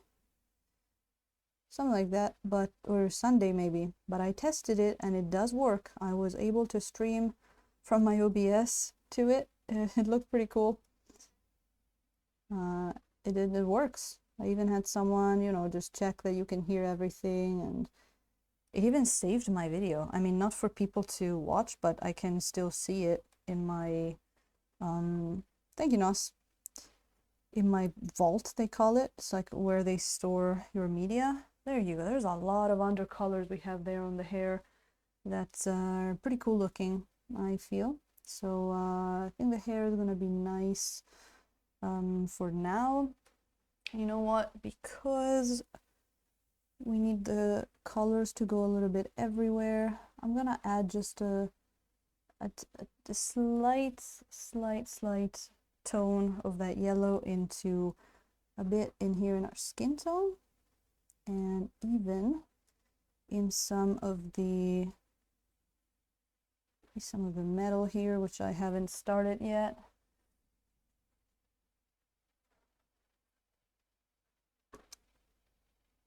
Just to get more of the colors that we have into more places.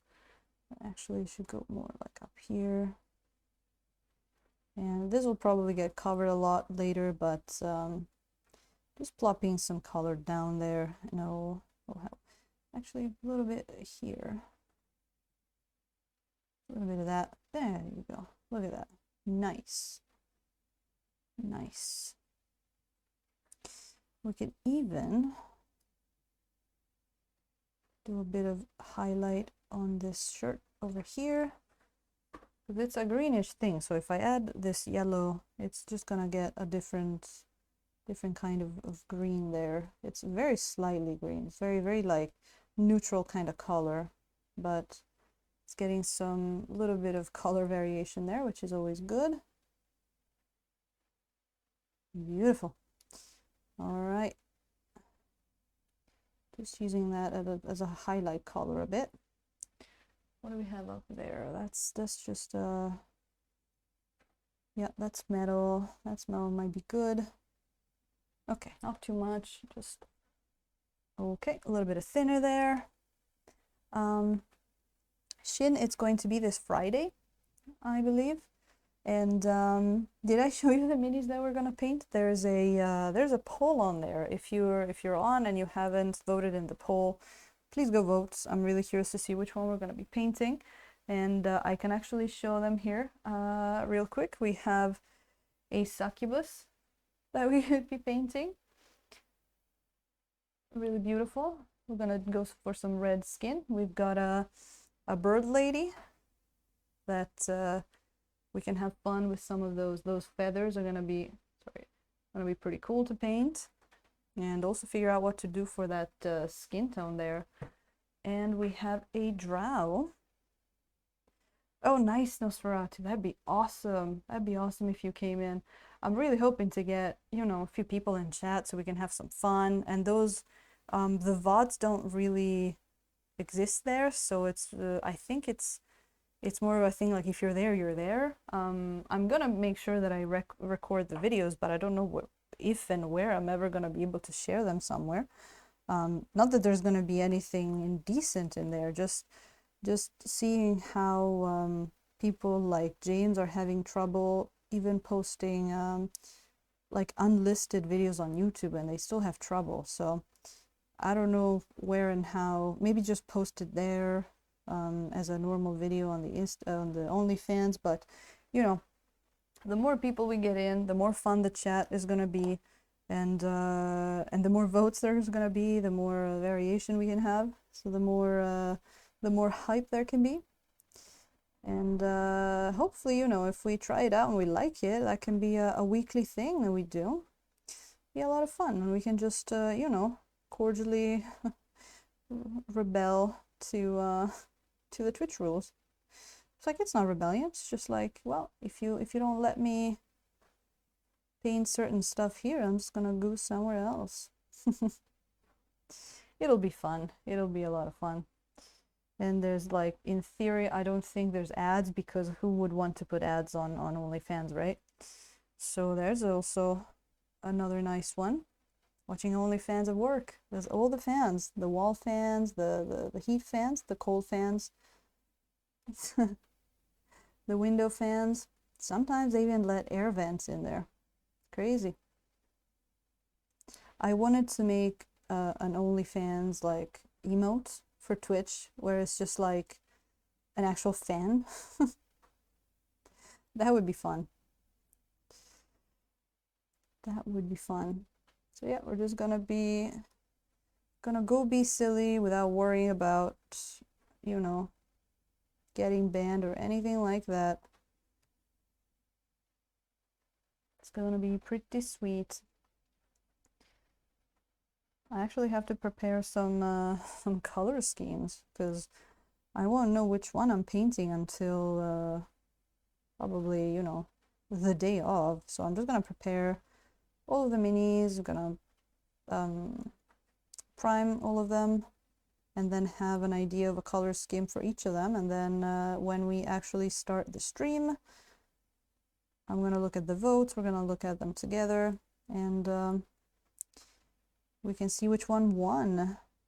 Or I could even do, because I was thinking about doing a pre-stream here on Twitch, because I still don't know. I don't think people will get notifications unless they have like their email set to give them notifications. So I thought, how about the first time I go live on Twitch first for like maybe a half hour or an hour, and then we sort of like, you know, shepherd people over there and be like, all right, be ready. I'm just gonna go over and start there. So we're not all alone, right? Are you still watching on your phone, Nosferatu? Go watch in 1080p. Come in the world of detail. Come in the world of detail. Okay, what's down there? Is it still hair? That is still hair. Let me put just a bit of color in there then.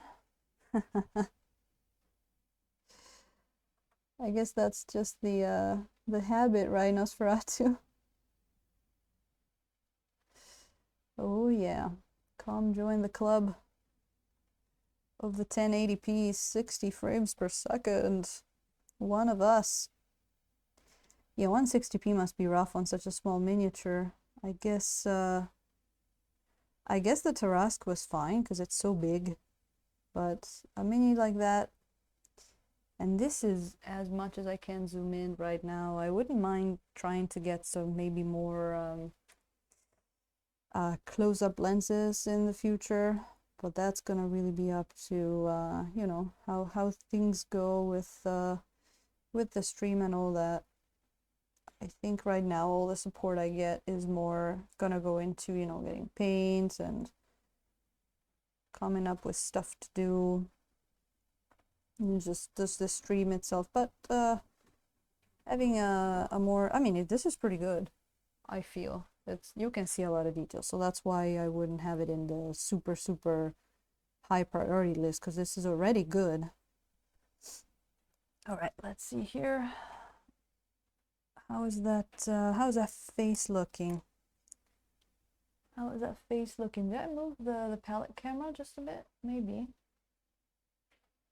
No, that's fine. Can you see now? Are you with us? Like, I thought I was looking at a little speck of blue. There's actual details. Here, let me give you like a 360 of her so far.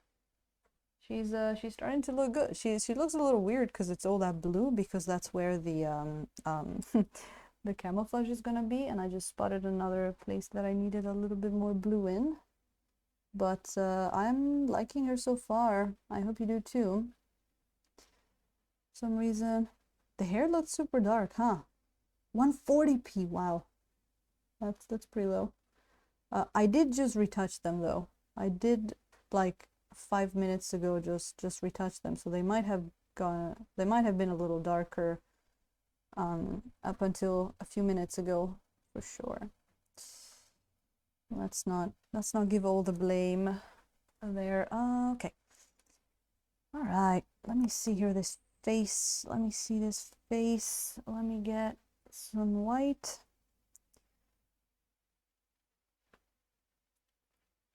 Let's see what we can do here. Let's just get some plain white, but just very little on the brush, and let's mix it up. It was immediately brighter. Oh, maybe it just one of those 140p's was not a yellow pea. Was not. They just had to leave something out, right? Can't get everything. Okay, so fixing this eye here, where I put in a little bit of that purple there, and it sort of gave her like a emo makeup in the eye. And then I might actually, you know what, I don't want the face to become like too white. I don't mind it actually, but, and it's not super white, because even if I'm going over it with pure white from the palette, like the brush is not completely clean, and there is a lot of purple down on the face, so we're always just like blending. So let's see that. Okay.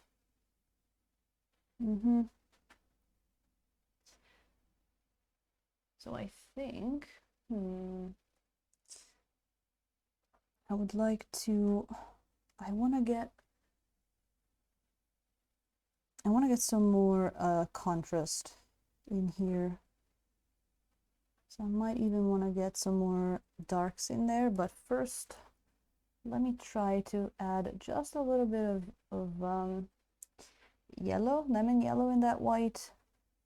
See that, because sometimes when you add one color into your highlights, that'll actually make a bit of a difference instead of just, you know, going wider. And look at that. That's pretty bright, very nice and brighter nose, isn't it? And then I want to do this the above the mouth area, and right below the mouth here. We can go smaller with the brush, but for now this one has a nice fine point that we can keep. Yeah, I like that. Let's get some more of that.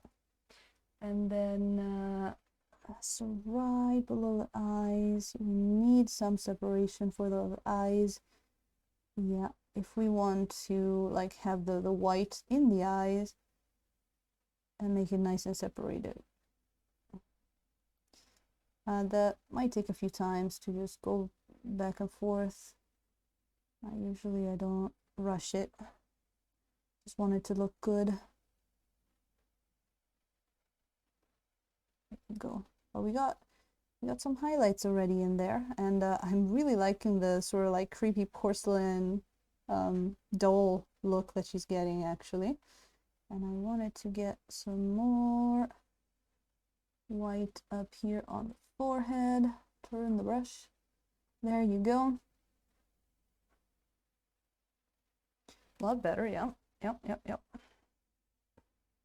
Yeah, now you see, if you see it from the side, like she immediately goes like from darker to lighter, and I'm gonna have to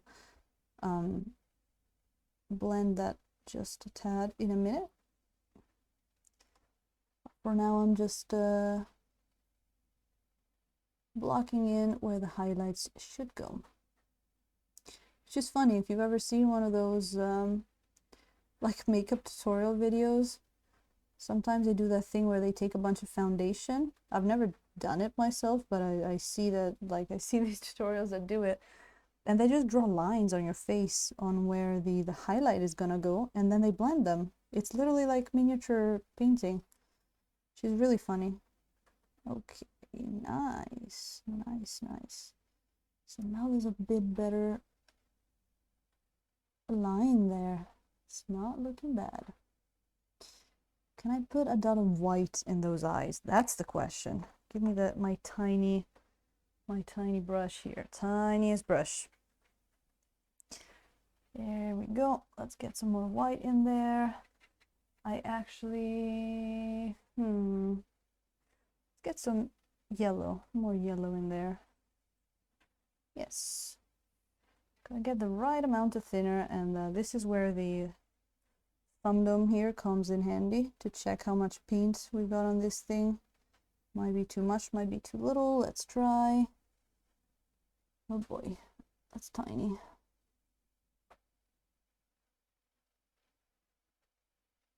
Yep, didn't have enough paint on there.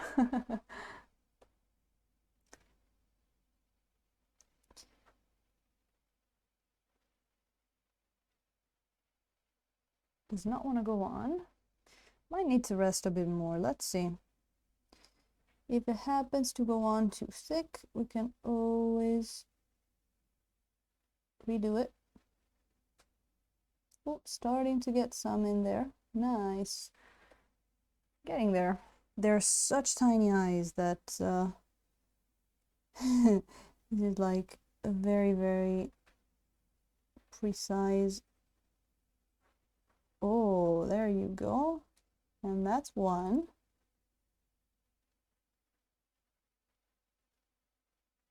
And that's two. Now she might need a bit more brightness in there. You can barely see them. But yeah, I think for now I'll be good with that, because adding more now might be a little detrimental because you know it might just overblend with eyes. You're working with such a tiny surface that you know it's hard. It's hard for it not to just blend. So what I'm gonna blend, I'm blending the side here, which looked like she had like just a purple line on her side, and even here just a bit, and where the forehead is, I'm gonna go with that for now. Just always looking for tiny blending brushes. Here is this. Okay, there we go. Nice.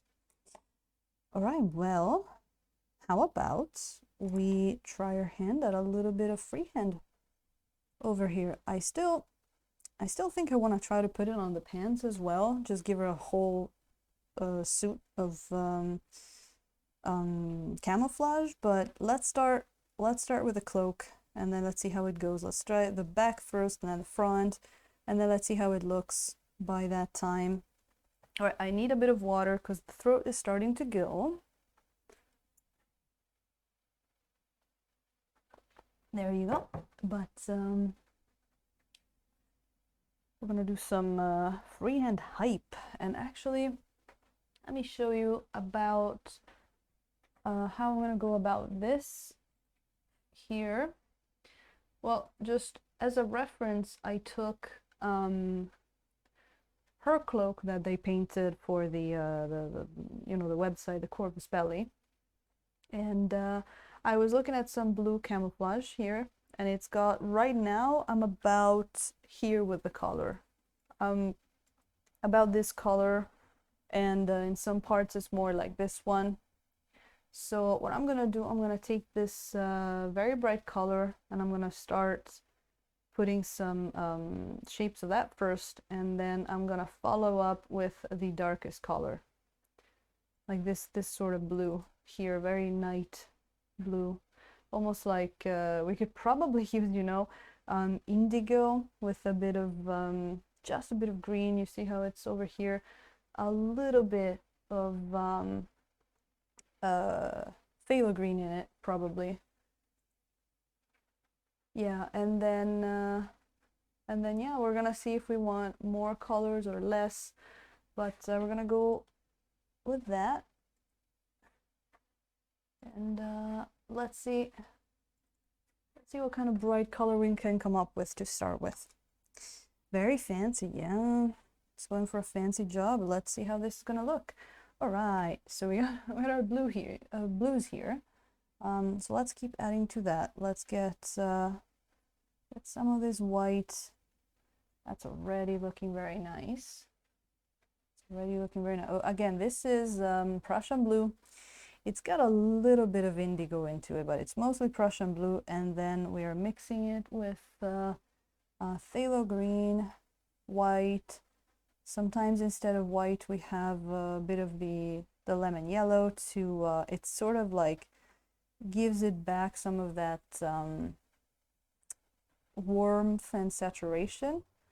So how about, it's actually gonna mix a little bit, so I'm gonna go a little bright on this, and then it'll probably, you know, by mixing it'll get a little darker. So well, let's first see how it looks.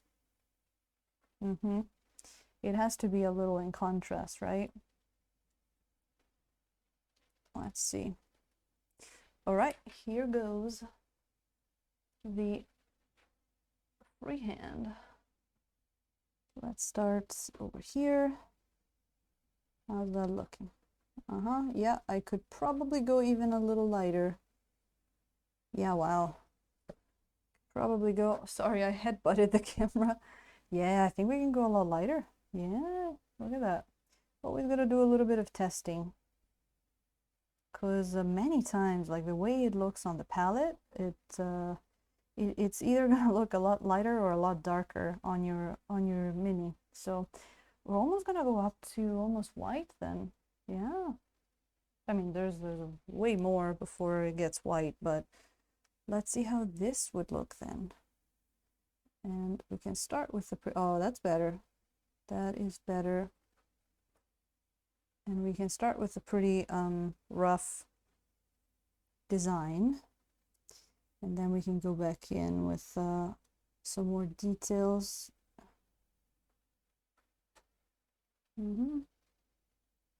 Let's see. So, yeah.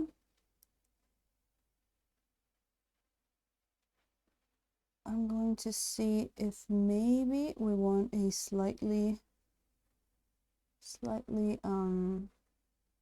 what's the word, softer brush for this. Let's try, these are some of the new brushes that I got. This might actually be a bit better. Let's see here.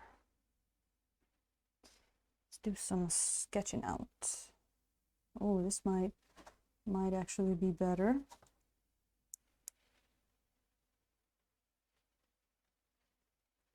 Oh, it might be actually. It might be like a lot less brush strokes. Yep. Let's do a bit with that. Let's see where it takes us. Again, it's gonna be really easy to erase, go over stuff. We can really take our time and do a good job here, go over it again. I think for now I want to, you know, if we were working on this on the day after, it would blend a little less. It would probably look a bit brighter, but this is okay. Starting to get that camouflage look. I was actually wondering about how big, you know, I wanted the pattern of the camouflage to be. Because if it's very big, it's going to be a little hard to get it to show on the pants. So we're going to see. I mean, these ones that I'm making, we're actually going to have to put in the other colors. So part of it is going to get covered. So it's probably going to look a little smaller later.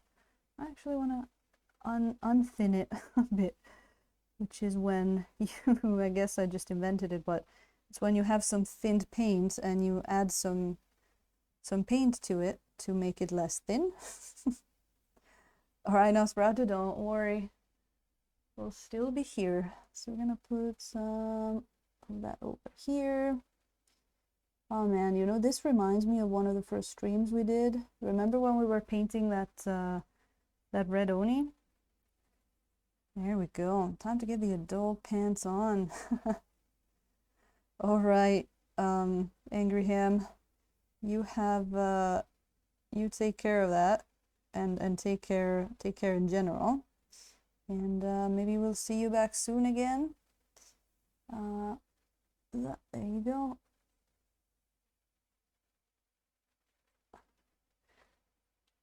So yeah, this really reminds me of when we were painting that red Oni. And by the way, every time I go, like, I'll make one or two of these things, and then I really have to go back in and get some more, and you'll see that the brush gets dirty really quickly, because we got, even if this paint has settled for a bit, it is still pretty wet.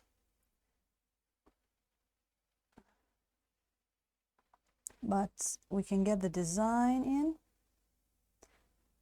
I thought we canceled pants. We will. I mean, when the OnlyFans streams, the Brush Brigands After Dark, that's a no pants allowed zone, right? No pants allowed there. That's a no Twitch zone, no pants allowed. Only brushes, no pants, only brushes. That's gonna be that's gonna be one of our slogans for the Friday stream there. We'll be prepared. There you go. Yeah, I mean, you know, there's a lot of ways we could have named the stream. I kind of like the Stila Rebel After Dark, like, kind of to signify it is the same thing, just after dark. But, you know, Brush Brigands, no pants allowed is also pretty cool. We could go with that. We could go with that. So this first color that we're putting down, the bright one, that's actually, I feel, the most forgiving in terms of design, because we're gonna go over it with all the other ones later. So, you know, if we do a shape that looks weird and all that, when we do the brighter colored later, it's just gonna go away. So I guess this is the most forgiving kind of time here. Then when we start really having the pattern in, well, guess what? It's gonna, whoa, hello there, Schromer. Hey, raiding in. Hello there. Welcome in. Thank you so much for the raid.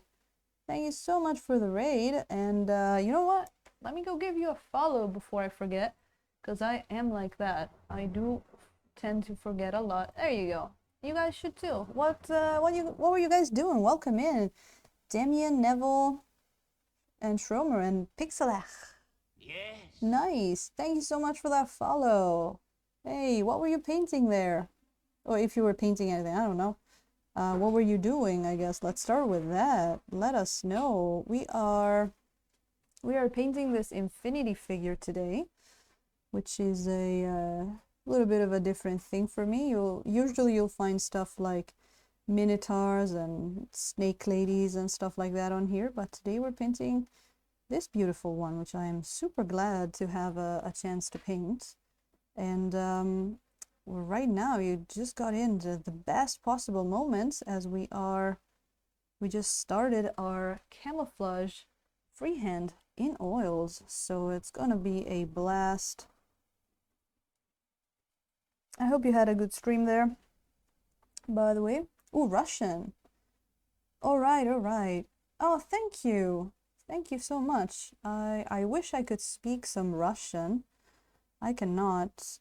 I can say as much as, like, what is thank you, do svidaniya, or something like that, but I will stop there because I don't want to make a fool of myself. But thank you so much. It's I'm actually from Italy, so do svidaniya. Yay! Oh, goodbye. Now, which one is thank you? I knew that. Wait.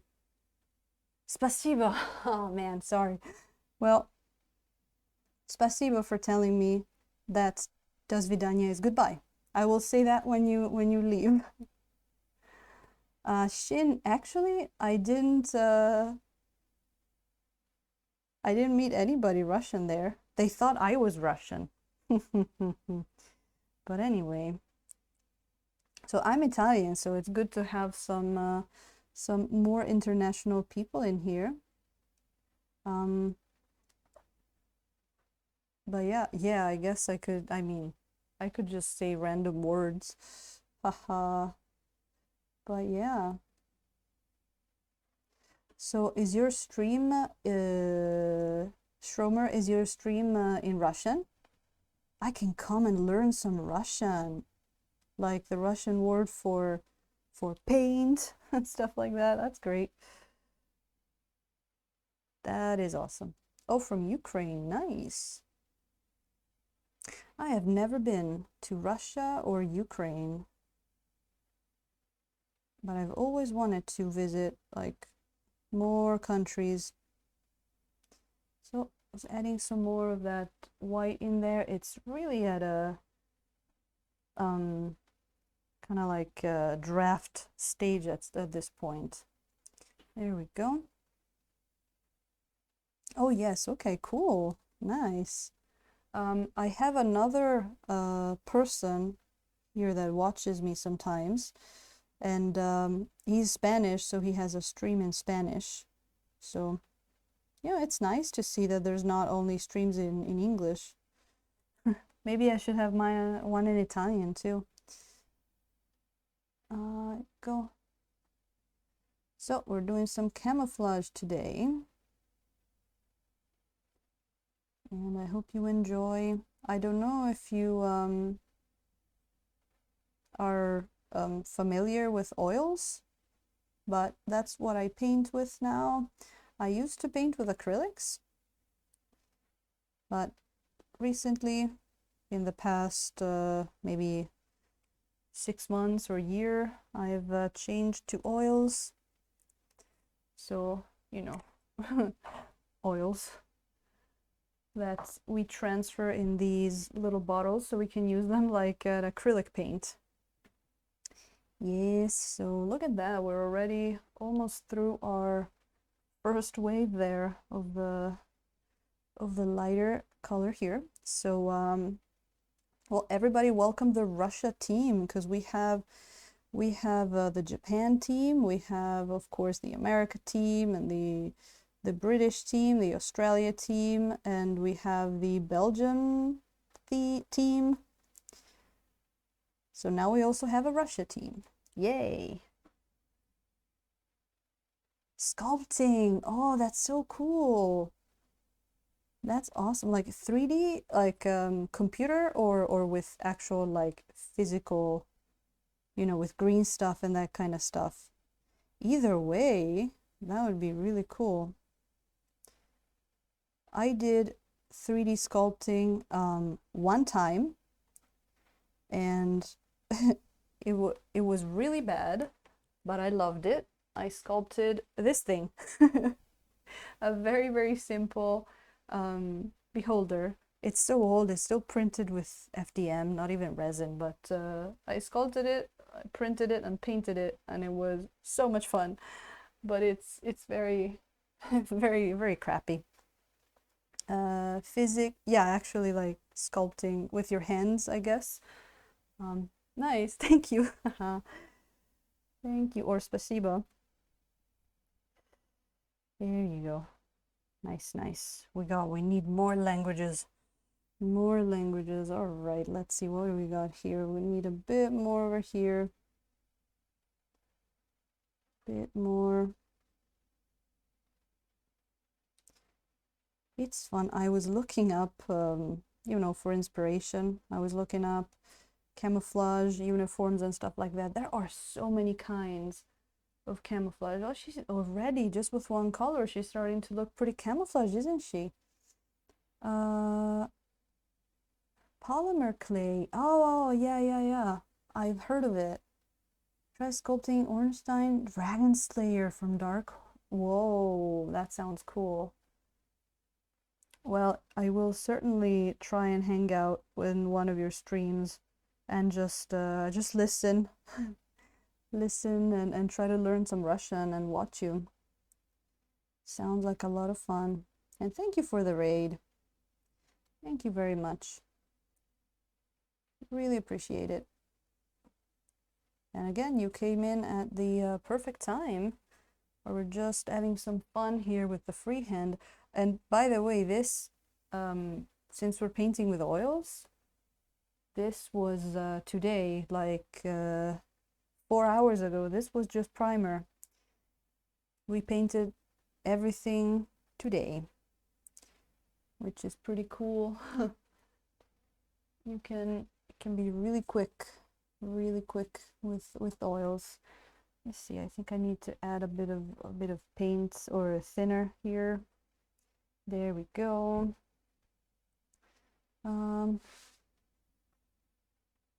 Yeah, right. And I think we need more sculptors, right? Got a lot of miniature painters, a lot of amazing ones, but we need more sculptors, we need more terrain builders. So that's great.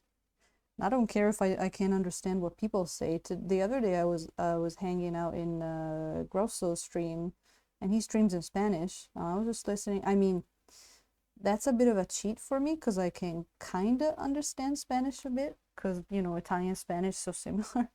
But that was a lot of fun. And so let me see here, how can we do that part? We can put a bit over here. Of that we can put a bit over here and over here. Again, very forgiving at this stage. It'll probably change a lot, but you know, again, already you have the feel for that, what it's gonna be. I'm already seeing that maybe some of the parts here, like we made a very thick sausage here of white, where the other side is a lot thinner. So all we're gonna do, we're just gonna get a little bit more of our, you know, dark color, and we're just gonna cover some of that. That's gonna be as easy as that. But we need to let it sit for a bit. No hablo yeah. I mean, you should, you know, we should know how to order alcohol in every language. I can order a beer in Finnish. That's probably as far, you know, exotic I can go. I mean, if Japanese counts as exotic, I can order a lot of stuff in Japanese. There you go. Yep. Yeah, what else do you need, right? Go. Some more time to study. Right, Trader Legions. But you know, I guess hanging out in painting streams that use another language, that could be a good way to pick up something. Oh, look at that. Speaking of oils, I think Unexpected felt the power of the easiness of the freehand and oils and came in. Hello there, good morning, sir. How are we doing? We just got rated by Russia team, which was great. We are expanding our our world view here. You know what? I think I'm gonna go all in and do the front of the cloak here as well in camo. Because what's the worst thing that's gonna happen, right? We're just gonna brush it off. Unexpected, you did exactly like Trader Legion. Came in and then realized that you had no coffee and left again. Go get your coffee. Go get your coffee. Also, I saw you were streaming the other day because I woke up at like 6 in the morning to go to the bathroom, and I saw you were on, and I almost came on, but then I fell asleep immediately, right back to sleep. So I will catch you one time. But lately I've been sleeping in a bit, so it's really hard to check in with people in the morning, unfortunately. Trader Legion, I don't even turn the computer on. I just get the coffee. I guess I shower. And then I get all situated with my coffee, bring it to the office. So I guess you must be working from home too, if it's like wake up, turn computer on. Unless it's like the before work kind of thing. Let's see, a bit more white in there. I'm having so much fun with this freehand. I've missed it. We need to find more excuses to do freehand. We need to find more excuses to do freehand, people. When I was painting in acrylics, I was trying to find excuses not to do freehand because it was so hard. But now it's a different game. Oh, week off. Nice, nice. Oh, I guess isn't it Easter? I was talking to Crispy yesterday, and he was like, oh yeah, I got some nice Easter holidays coming up. And I'm like, oh, that's right. Easter is a thing, isn't it? I completely forget about Easter living in Japan. It's not really a thing we do here. I guess sometimes they have some little like Eastery trinkets in the stores, but very little. They didn't really adapt it much. So I always forget. Like I'll go on like I'll talk to my mom on Skype or whatever, and she's like, Happy Easter. I'm like, Happy what? Oh.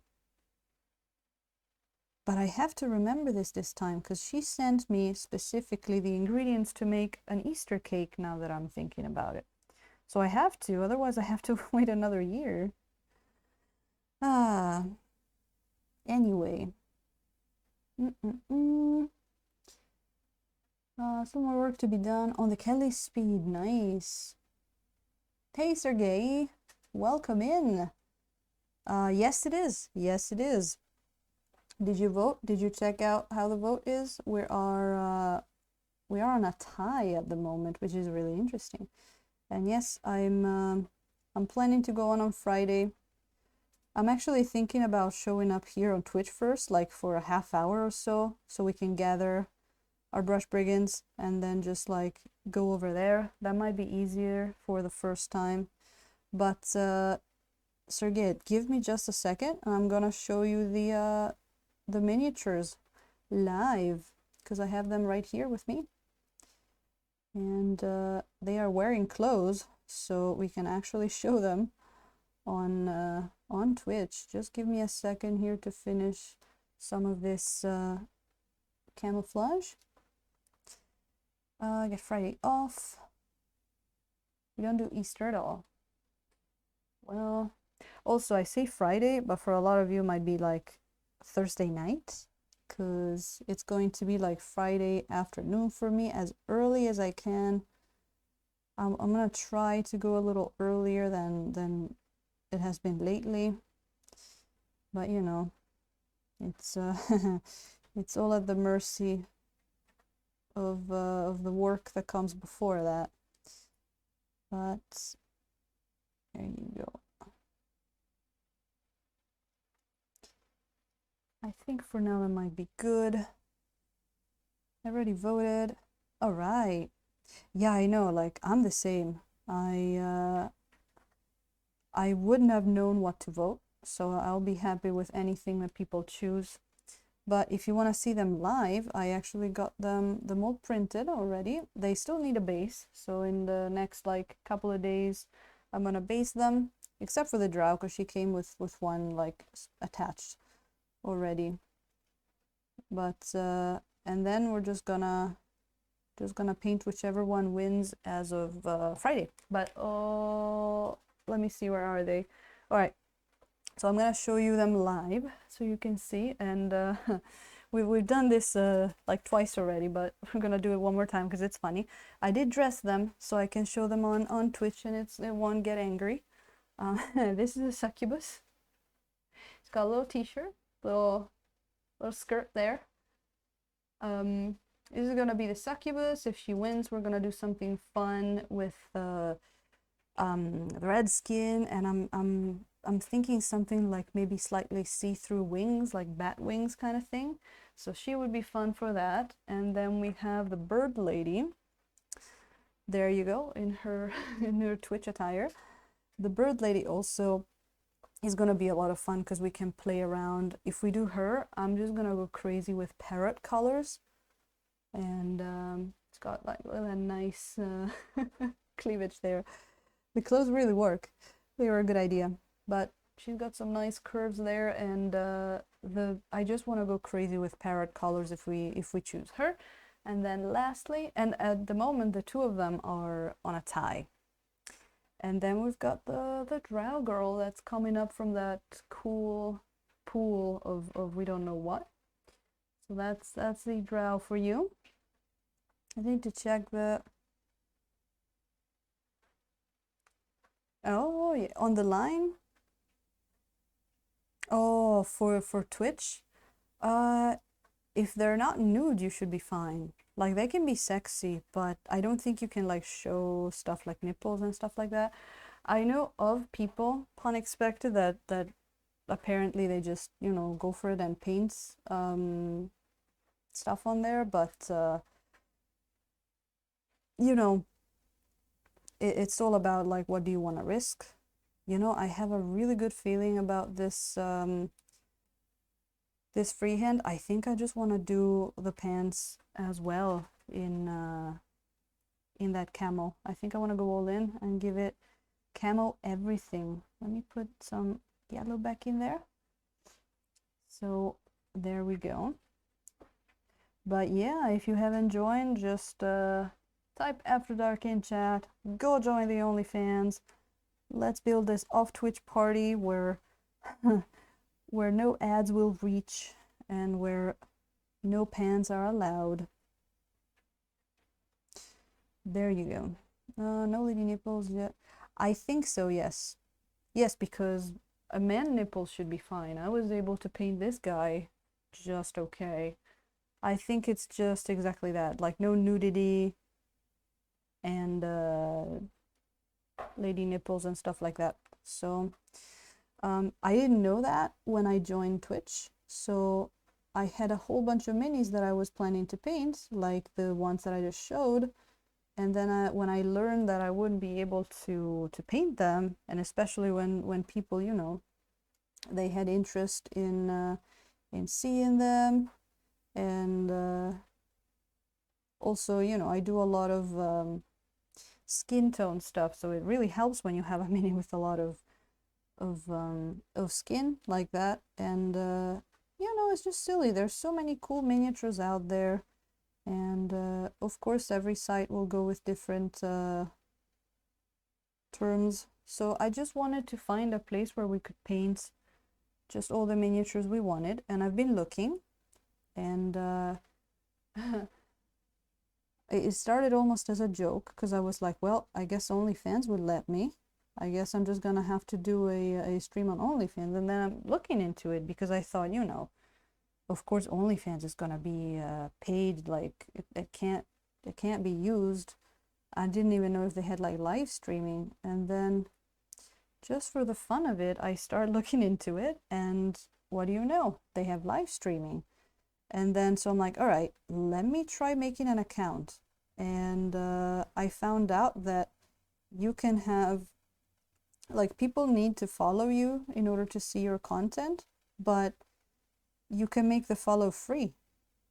You can make everything free. You can make everything paid, like even seeing a particular post or sending you a message or joining the live video. You can make all of that paid, but you can make all of that free. So all I did was I made everything free, and then I invited a bunch of people, and I'd be like, let's go get over there every once in a while instead that on Twitch, and let's just paint a bunch of those minis, right? So yeah, I think you should be okay, pun expected. And then maybe you're just gonna have to make an OnlyFans yourself too. We can co-stream, and I can be a bit of a, maybe we can on Friday we can be a bit of a like testing guinea pig for anybody else that's considering, especially since we're making a whole bunch of people, including streamers, have an account on there. So if anybody else decided to go on there, I can provide some feedback on the streaming experience. Does it have to be nipples on boobs? Ha, wow. I guess you could try asking Twitch about it. I'm not sure, to be honest. Are they more like you know, animal nipples or human nipples? Because if they're human nipples, you might not be okay. But again, you know, maybe someone needs to report you. It's really unclear. You might want to just read the terms of service just to be sure. But I think when I read them, it was just like, yeah, no nudity. Even if it's drawn or represented, like sculpted or something like that. So I don't know.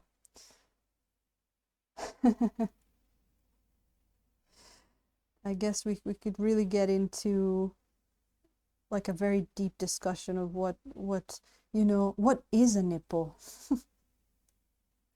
And I'm glad a certain person is not here, otherwise I would get clipped 15 times.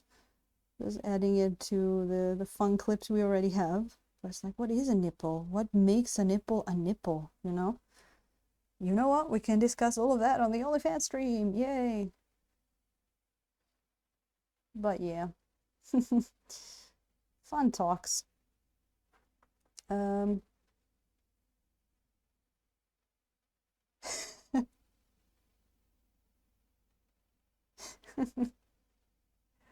I mean, you know, maybe they update them as they get questions, Nosferatu. And they're like, and no, female cat with multiple nipples do not count. Maybe that's on there. I don't know. I wasn't paying attention to that when I went on there.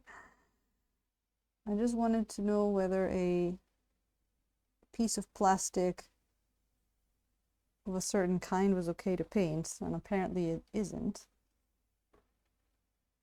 But piece of human with paint on it, it's okay. You know, that's where we always get. It's always the joke about the body painting. Like, body painting on humans? Yes. Body painting on miniatures? No. And I know they have to cover their nipples. I know they do that. Like, they have to, like, put, like, a piece of tape on them or whatever, but sure. Sure, Twitch. There you go. Sure, they don't specify the species. Yeah, Schromer, that's true. But, I mean, I think what they're going for is, the bottom line is, Twitch wants to have ads on their streams. So if they allow even like art nudity, like, you know, it's really hard to police all of that. And if there's a risk that stuff like porn can go on Twitch, the advertisers are not gonna, and this is just me, you know, theorizing about it, but you know, advertisers don't want a site that that has a potential for porn to be on, so they just umbrella term everything, and so they can keep their advertisement money. Where OnlyFans went the other way, and instead of making money from advertising, they allow nudity, and they make money from cam girls getting paid and tipped for showing their nudity.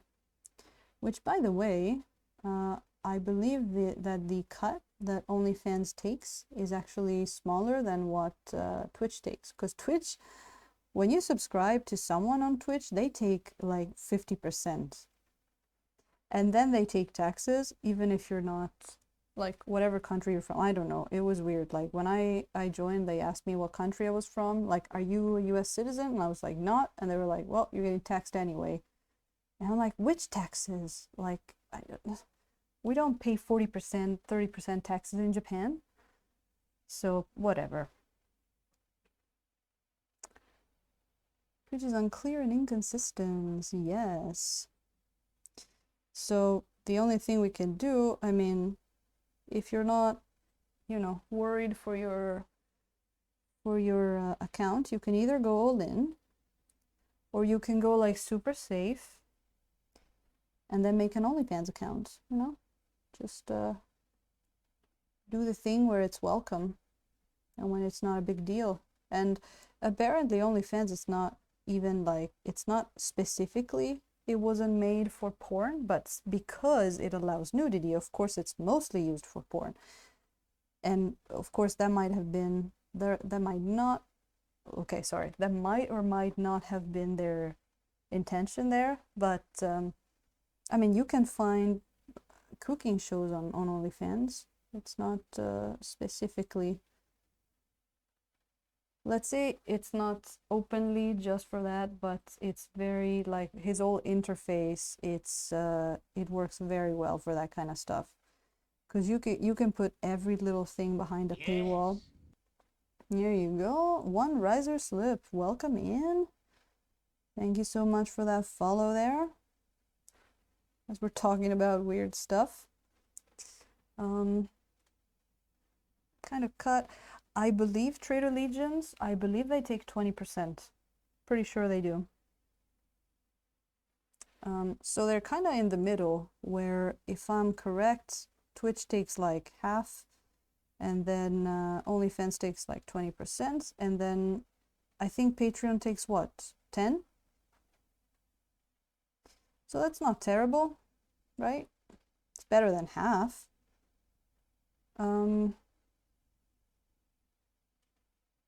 Trader Legions, from what I see, it's almost like you have, like, imagine a social media, like a Facebook page, where you've got your profile page, very simple. You can make posts, you can make like polls, or post pictures, post videos, and then you can go live and stuff like that. And The difference is, like the name says, it's only for fans. So if you're not a fan, you have to like subscribe to the account. Otherwise, you can't see. I think you can see like the written content of the posts if the creator allows it, but you can't see like pictures and stuff like that. And you have to join. You're gonna be checked for age when you join because they allow nudity. And then basically it's like you're following someone, but they can make people pay to follow you, to see a certain post, to everything, like to message them, to like when I tried this stream, it asked me if I wanted to set a price to join the stream, but you can set all of that for free. And then for support, it has a tipping system where you can, it's like a donation. You can just tip if you want to the creators. And then I saw that the streaming tool had a you can set, like you can do on Streamlabs, like you can set a tip goal for the stream. And I know a lot of people use that to maybe to do certain things on stream. That you can have different tip goals or a tip menu. Because I was around, like I was looking at the Reddit page for OnlyFans creators, and I was reading about how some people use it, and it was interesting. But yeah. And that's the the cut, yeah. It's they should, I think they take 20% of your thing, which is better than Twitch. Okay, we got some freehand in there. So how about, well, first, how about I check that I got it all? Because I mean, she's got the underside, but it's very dark. But still gonna put a little bit in there. Maybe we can always darken it down. Hey, a little bot there. Squish it. Squish it. Thank you. Lazar coming in with the squishy bots.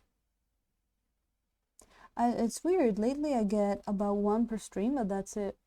There was a period where we wouldn't get any bots. I guess they didn't like us anymore, and now they like us again. There you go. There you go. It's like we are good with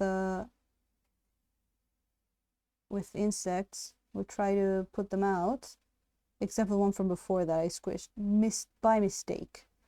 But if it's a bot, it's like, squish it, get it off me, get it out of my hair. Okay, nice. All right. So how's her face looking? Can we put some red in there yet? You know what? Might be able to. Because even after we put the red in there, we can still put some highlights in. So how about we go on with the with the freehand here and put those lines in the face. And if you're wondering which lines, I'm going to show you in a second. How you know you hit the big time when you get bots. They want to have part of the fun. No. When your traffic hits any page seen from I see. All right, let me get some water here. And okay, the lines I'm talking about, it's these lines here. Oh, I didn't even notice that our stream boss is almost dead, thanks to Thunderhead. Nice. These lines. So she's got 2 that go from the line of the hair to the eyebrow. She's got this line reminds me of the thing I wear on my nose so I don't snore at night. So like those nose patches. And then she's got the chin line, which I guess I'm just gonna put it down to the bottom of the chin. So the big question is, we were toying around with the idea of making them purple, but I think I want to go red. I want to give her that little bit of different tone in there. And also I think if we, like, she already has purple shadows on there, so I don't want to do the purple. I want to do it red. So let's take I think our tiny brush here. Take that, and then I think I am going to mix some of our beautiful this is so, I'm gonna try to put it back in the pot because I mistakenly threw a lot of cadmium red in there, and I always like mixing it with a bit of crimson to make a darker, more lush kind of color. And we can even do we want it a little bit darker? Because if you want it a little bit darker, we can add maybe a bit of purple in there, just a tad. Sometimes even indigo will work, but put some purple in there and does a nice dark red. Then we can always add a bit of cadmium red on top of that. Now we get it to a spreadable consistency. Yeah, that's how I talk. But, and then let's see how that looks. We can start with thin lines and then see how that looks. Are you ready? It's gonna be real tiny. So I think I'm gonna go there, and then, okay, got it. Let's go. One, go over here. Cool. Again, if we don't like it or we make mistakes, you know, mistakes are only a a makeup brush away, makeup sponge, sorry. You got that one. So how is that red looking?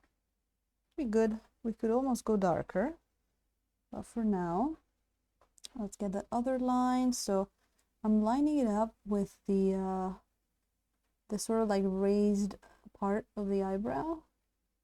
There you go. Oh, look at that. She's starting to look pretty Aïda. No mistakes with oils, only makeup sponges. Oops. Yeah, that might have to be corrected a bit. No, we have our white brush right here. Let's see if we can. There you go. I mean, when you're so tiny, it's more like blending brushes that are gonna fix your mistakes. But yeah, I know, right? The red just does something to it. Sinisterness, sinistrosity, synastry. I like synastry. There is synastry between us. You know what? That mini Nosferatu that you showed me, this one, she is even more sinister looking because she's so evil. Like the face. Hold on. Look at how evil this face looks. She's got like the eyes like that. So when I saw this one, I'm like, oh my god, it's not a mask. Because she can, or maybe she has different masks with different faces. I was so confused and sinistered. So yeah, Sinistry, a band that does doom metal covers of Ministry. Yes, Nosferatu, yes, probably. In a parallel world, I mean, metal bands, you've seen everything, right? I think there's like a metal band that does they all dress up like Klingons and they sing in Klingon, and I think their band name is Stovokor, which is awesome.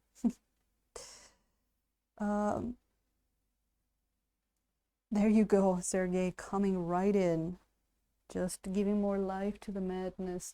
So where the nose one is going to be a little more tricky as I knock over a bunch of brushes, because we're going to have to get in position here, right through the middle. Good. Good. We start with that line, and then it kind of goes down to not quite the center of the cheek, but a little bit of cheek. So, oh man. All right, let's see here. No mistakes, only makeup brushes. No mistakes, only makeup brushes. Well, you know what? I think I want to... Let's repeat the mantra. I think I want to get a little darker, actually. Just a little darker, and adding that purple just looks, oh, so sexy. Looks good. Because then we can put it down in there, and then just go over. Nice line. Nice. Oh man, that darker color is actually it's coming out a lot more. It can be seen a lot better. Might have to go over the other two a bit. We'll see. I was debating putting something instead of because I want to put some mud on her boots. I was actually debating putting some blood, like dried blood, under her boots or something. And it could be a nice recall to the red color of her mask, right? I might, now that I remembered, I might actually think about that. We'll see how, like just like the very dark red dried blood. Or actually, I guess it would be fresh blood, because I don't think dried blood still looks red. Not sure. I have to look at my Vallejo effects and see what color they did. Okay, how is that looking? Might have to retouch that just a tad. The across the nose one is tough. But that's why we're painting in oils. Yeah. Yeah. Across the nose one is tough, but then I can just add some of that white back in. Let's do that. Let's check. Let me see, because this is way too much. Okay. You get just some white on this brush. Let's get creative here with the brushing off. Let's just counteract the red with some white. Trying not to turn it into pink, but just to sort of like brush it off slash go over it. And yeah, for now that might be good. That might get a little bit more, man, you can hardly see what's going on. It's so tiny is this face. Oh, look at that, is Brianna. Hello there. How are you doing? Oh my god, how's your pollen allergy? I know we've been having trouble going online there for because of that. We got one here in the house too with very bad one, but it just finished actually. It looks like we might be out of it, so I really hope it finishes soon so we can have more Brianna streams. And Brianna does very interesting streams. She actually streams crocheting, so if you would like to, I mean, either learn about crocheting or watch her dog, which is super cute and has her own dog cam. Either way, you should probably go check out Brianna. She's a really nice streamer. There you go. Ooh, I can see that thing. I think I want to maybe run the line down. Let me think. Yeah, I think I want to run that line down all the way to that like helmet thing she's got. Hold on. Let me do this. Oh, I was able to stream on Sunday. All right, sounds great. I think we checked in yesterday, and Arcane Static was saying that it was still a little bit allergy out there. So that's good. I mean, it's almost April. It should really be gone in a bit. Izzy and I are working on getting a dedicated streaming computer. Oh, that sounds great. I saw him speaking German on his stream today for the first time. And he's got pretty good pronunciation going on. Going back and forth from reading the Iliad in English to like chatting in German with people. That was pretty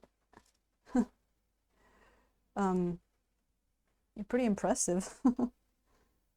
All right. So I like the lines. The only one I'm not super happy with is the nose one, but we can improve that. It's gonna be a lot of I want to do this face justice because it's got a lot of details, and but it's already looking pretty cool. All right, there we go. Let me do a quick few things. A focus check. Yeah, let me see here. How is it looking? Oh, okay. Focus check, and then what was the other one? Oh yeah, throat check. Just a little water.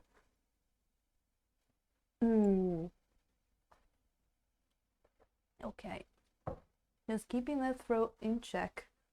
And oh yeah, I was showing miniatures, but there's a few more that I'm going to be painting in the future if you want a little preview.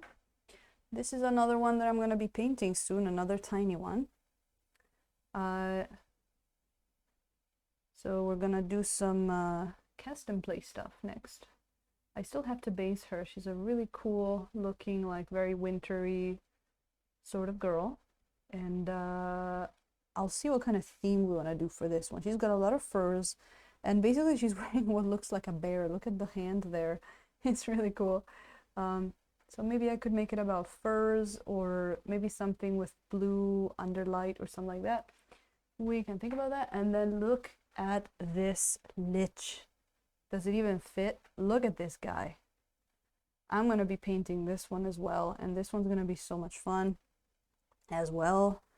What to even say about this thing? Look at the book. Look at the whole effect here, spell effects that he's got going on. It's gonna be super crazy painting this one, and maybe we can sneak a little bit of freehand on the cloak somewhere. We'll see what this lich is gonna do. And you know what?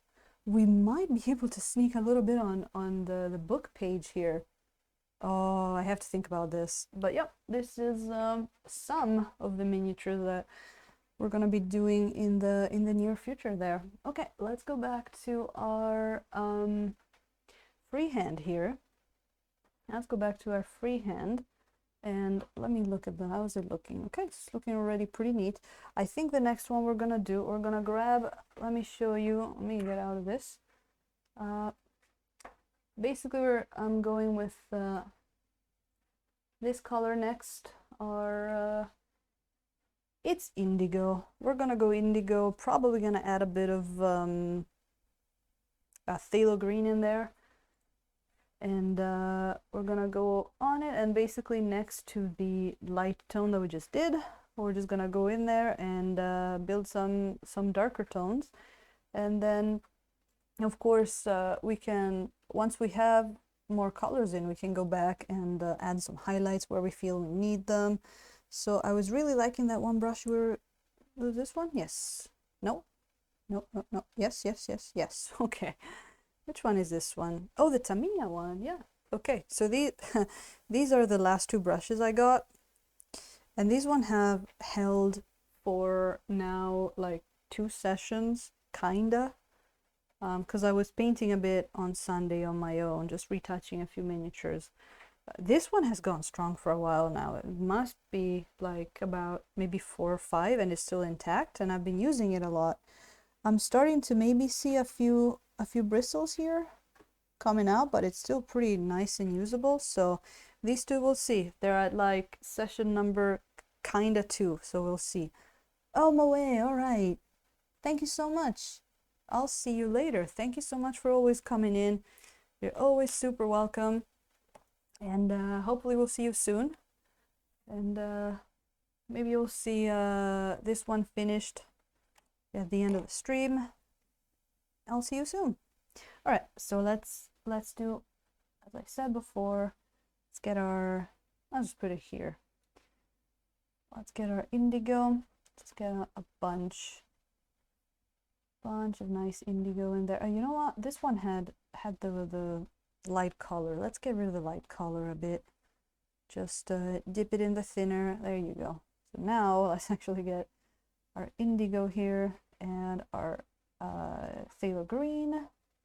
I could swear that my colors, my oils are like curing a little faster than usual lately, which I don't know if that's possible or if it's just me. Maybe it's me. It could be like what is that called? Like when you believe stuff, not placebo effect, but you know, illusion or delusion, one of those. So what I'm gonna do here, I'm gonna stretch my back and crack it first, but after that, I'm gonna go in here and do things like this. First, we're gonna check the color. It looks good. It looks nice and dark, but we can go like basically where our other lighter color already is. You know, maybe I can even mix in some of that black to make it a little darker. And we're just gonna build the pattern off of that. So I'll put a little bit more here. Then we're gonna probably put another color in there, probably. I will see depending on how it looks, but I think so. I think we're gonna go in with another of those mid colors. It'll probably be like maybe the same brightness as the base color that we have in there, but maybe a little like a different you know, hue, so it'll look different. It'll have that color contrast that James Swapple always talks about. But look at that already. We got some of that darker color in there. It's already looking pretty good. And then when we have that, we can go in and sort of like, you know, fix in more of the colors, make them look a bit more, what's the word, like settled or a bit more separated. That might have been the word. So that's that. Oh man, I was really missing doing freehand. Really missing doing the freehand. And a different style of things too. That's a nice bonus to take. Gotta do more freehand, really. Like it's good. Like, I mean, it all depends a lot on what we paint. Some stuff really doesn't need it, or some other stuff we concentrate on other parts of the painting for so long that it's like, okay, I don't have more time for the freehand.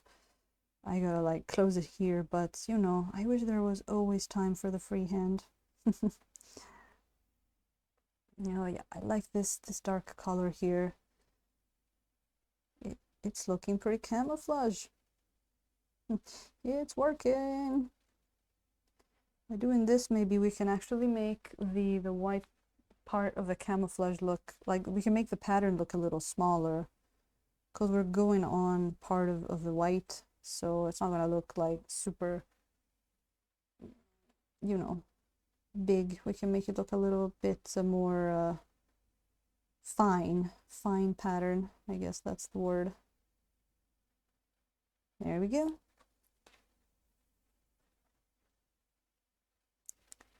So, you know, I'd always be curious to see how other people do camouflage. I thought it'd be good to start by a midpoint and then adding the lightest and darkest color, and it's working pretty well. It's working pretty nicely. I'm sorry for all the the reflections you get from the mini being a bit, or not a bit, but being wet. But I'm trying to turn it around a bunch so you can get the right angle. Get a line there. It's always cool to do freehand because you're adding to the miniature some stuff that it's, you know, the details are yours. They're unique. Well, so is the color scheme, of course, but I guess the freehand is becomes part of the model, and you're just really adding something more. Plus it looks cool. It's got all kinds of good things going on for it. Yeah. go. Oh, weird angle. Just bear with me here for a second.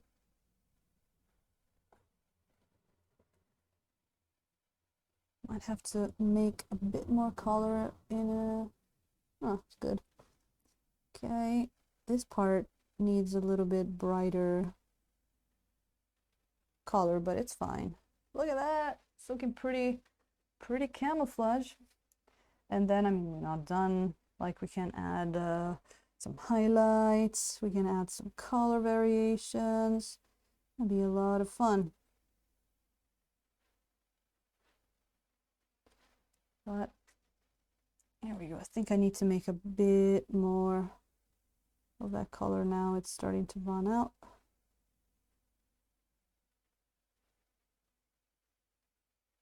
All right.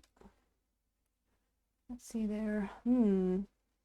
Yeah, I spotted another spot where I want that dark color. Actually, after the first the first layer of the brighter camouflage part was kind of like the hardest, and this one went a lot quicker because we already had something down there to work with which was cool. All right, look at that.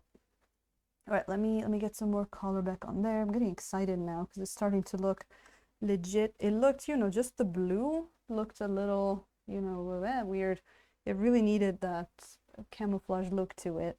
So really happy with how it's looking. Let's add our blue, our indigo, and just a tad of our Mars black, which I've been liking a lot. If you go back and watch, we used it a bunch in the pre-glaze, and it worked great.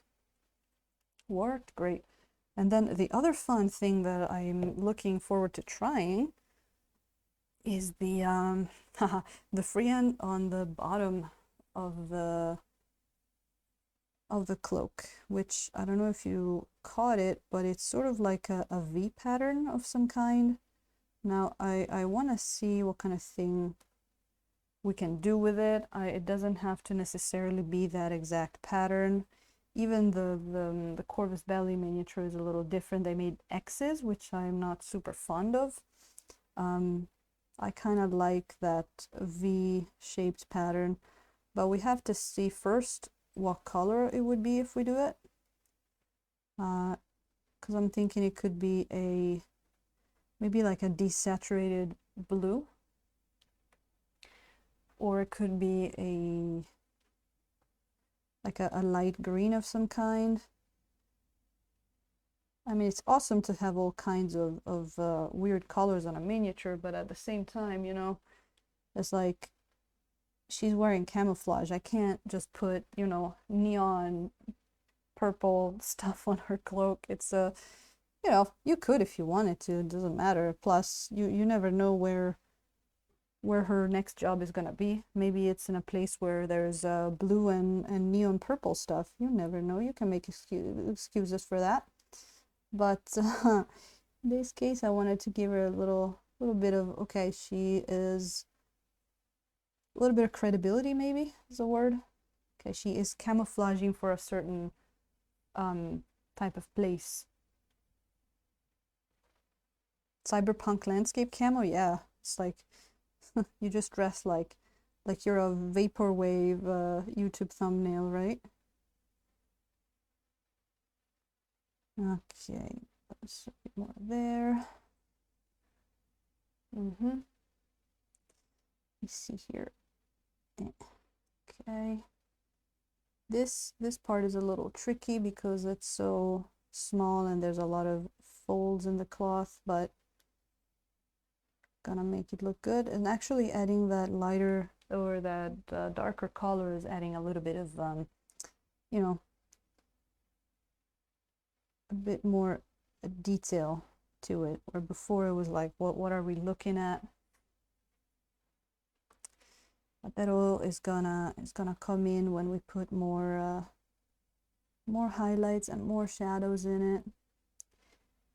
You know, you could even do something like you put in your all of your freehand, and then you wait like a day or two and you go in with a glaze or a wash, and now you can see through it because it didn't, you know, it doesn't blend anymore, but you can give it a different hue or some more shadows. Like, you can do all kinds of cool things.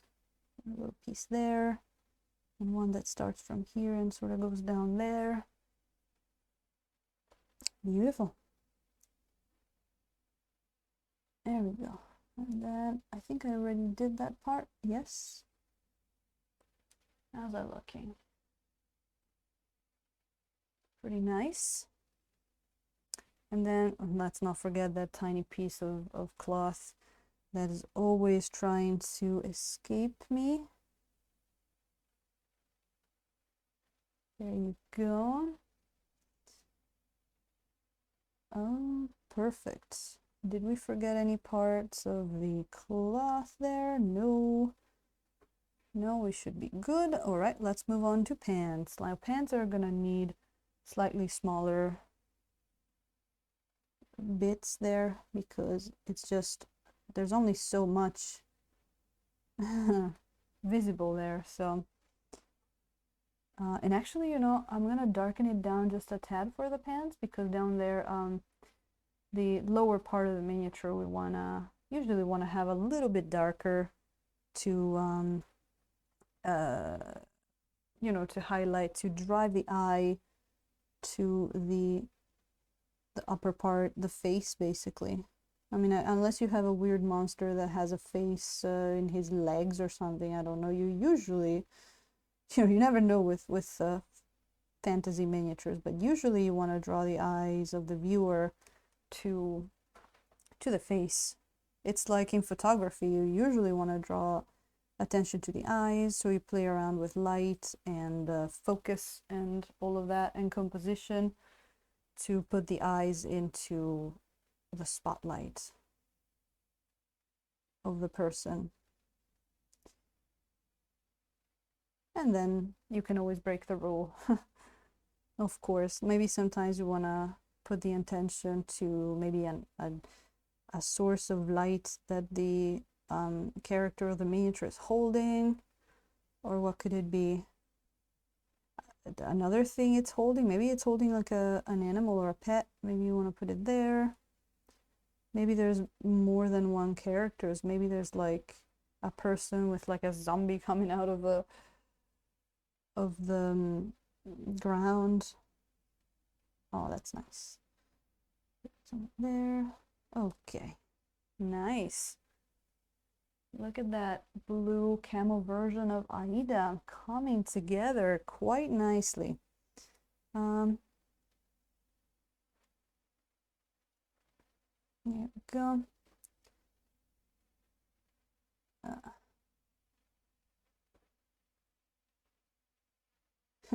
Yeah, it'd be really fun to know what kind of camouflage they wear in one of those weird cyberpunk worlds. Again, I could swear I read about those octo camo, is it called? The one that changes. Like, I even saw a miniature that portrayed that, of like this this guy that had a cloak that half of it was like one type of camouflage, like half of it was like a solid color and half of it was starting to turn into like a rock pattern or something like that. That was really cool and badass and something I would love to try. I almost thought about doing something like it for her, but then I thought I really liked her original idea of just the camouflage. There we go. And then that there. Hey, the registration. Huh. Oh, really, Sergey? Well, thanks for following up on that. I think it might just change depending on country and all that.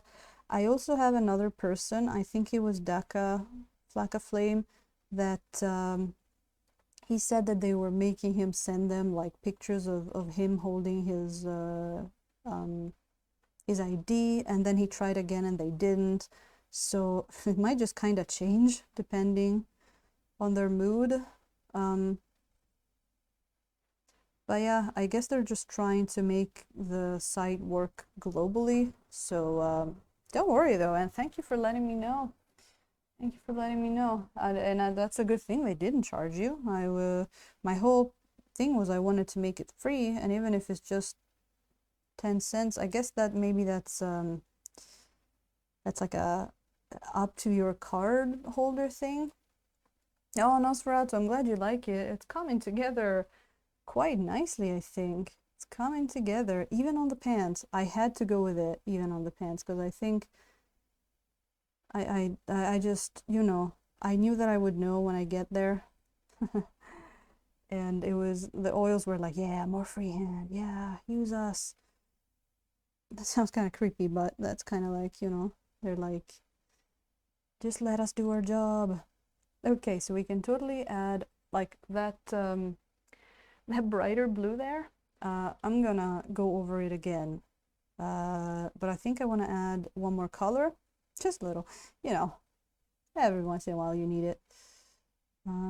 We can't all be like sunshines and unicorns in here. We have to have our pseudo horror moments, of course. You know, I can't, you know, let you have your guard down. You always have to. You'll get bored, right? Like one moment we're talking about titties, one moment where we're getting all creeped out, and one moment we're reveling in the beauty of oils. Okay, no, I'm still not sure what to do about the underside of that cloak. I think what I'm gonna do is once, you know, already the mini has more stuff on it, and if I feel like that's a little too dark, I might just brighten up a bit and make it like a dull gray, so it's not like, oh my god, there's a spot of super dark paint there, because sometimes it might, you know, jump out in that way. But yeah, that's kind of that. I could write like hello in each hole, like HELLO exclamation mark, but maybe no. Okay, so while we let that settle a little, because I don't want to add a bunch more freehand on the super fresh paint, I think I want to try the other. Thank you, Nos.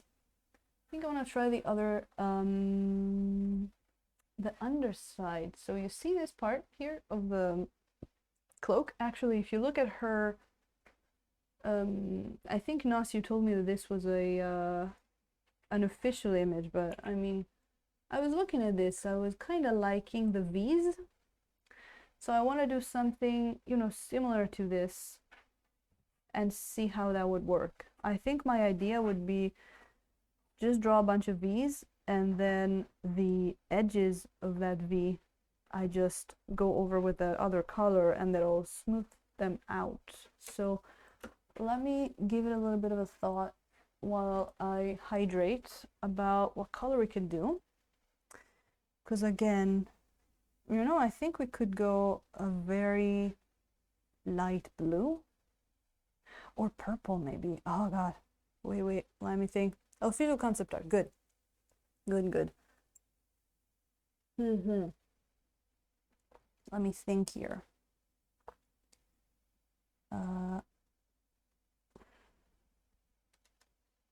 I know that's not the tiny shine, but I really need some water. And I don't think wine is very good for your throat. Is there already enough purple in there? It would make more sense to do blue. It would make more sense to do it like a light blue, like not as saturated as the other blue, the one from the Camouflage, but almost like a grayish blue. That might be the way to go. You know what? How about we start with that, and maybe we could make it turn into a little bit more purple when it goes down. You know, we can just go with the flow there. How is this for painting? Let me see. Okay, good. Okay, I had a nice conference with myself, and I think You guys can come back in. But yeah, no, joke aside, let me see here. Let's, okay, so how about we then start with indigo and add some white, because indigo is a very, you know, not very bright, saturated blue. It's very dark. It's very, a lot less colorful, let's say, than these other blues here. So that could already be a thing. Just a bunch of indigo and block in those lines, and then once they're in, we can decide, all right, that needs more color, that needs more brightness, that needs more variation, shifting, that needs bananas, whatever it needs, we can give it to it. So let's see. Okay, let me think. Because the line would go sort of like that. Okay. I gotta think for a second here, because if that, it would go, okay, the V needs to point to that. So let's make one here. Okay, already that tells me it's a little no, it might be good. Let me add just a bit of white. Just add a bit of white. Also, that's going to be really funny if we look at the final product here and we actually decide that it actually needs bananas. But, you know, I stand by my original statement. Let me actually get rid of that. And redo it. Look at oils. Look at how beautifully, look at how awesome it just comes off like that, right? It just makes you want to hurry up thinning those paints, right, Nosferatu? And making your own paint jars. So, little V here. This, okay, so this we're doing here, it's going to be a lot more complicated. It looks like a simpler pattern than the camo. In reality, it is a much more complicated design because it is what's the word, geometric and regular. So, you know, when you paint a bunch of camouflage, you can be pretty liberal with the shapes you do and all that. It's actually pretty easy. But this, it's gonna look really weird if you make, you know, the V's are not all the same shape and how big they are and all that. So, you know, let's see what we can come up with. Let's see if that looks good. And if not, we can always go back and rethink it. I'm actually thinking where, oh, that looks good. That looks good. You know what? Let me do that. I'm just looking at that pattern. She's got a V like that. So then this would be, this would be like that. Okay, got it. Just need to get the right consistency for this.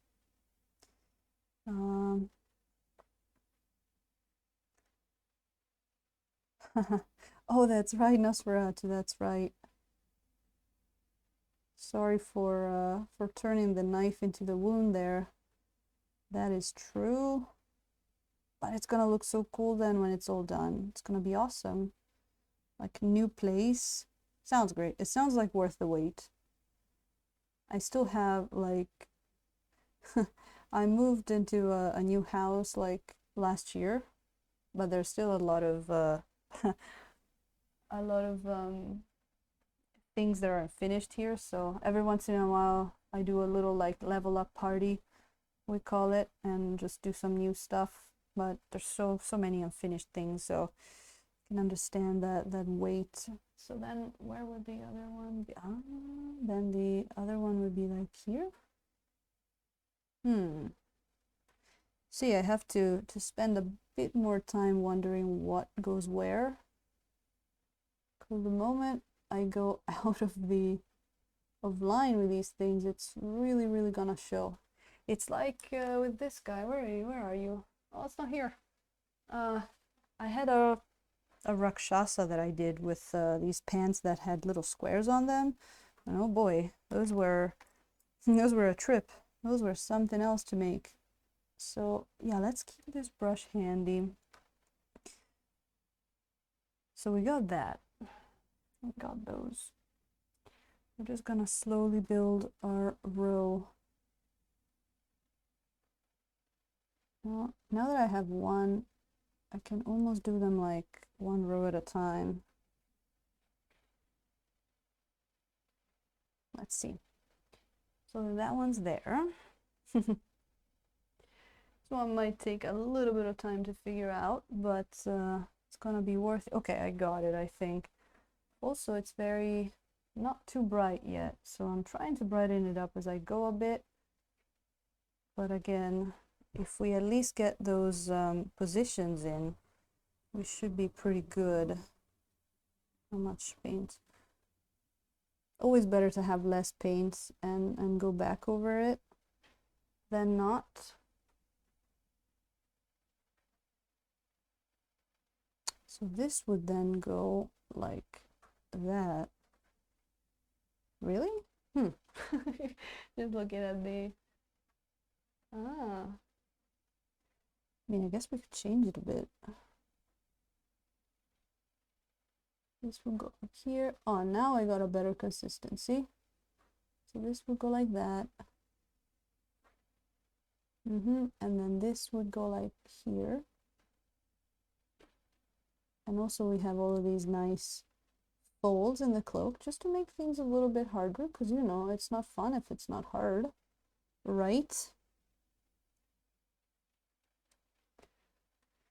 Let's just give this a look just as an idea of how it might work.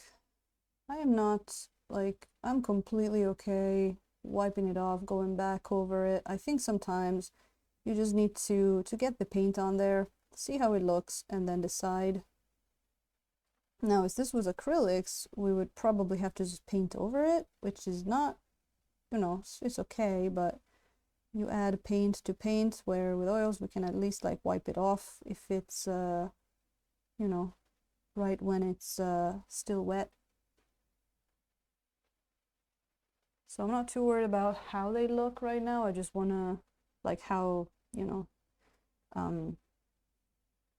good shape they look right now. I'm gonna get rid of this one because that one's a little too high. So look at that, boom. Not too bad. I think if we go back and forth a few times, we could actually get a nice little pattern going. So this one would actually be a little lower, a little smaller than the one I made. There you go. Kinda.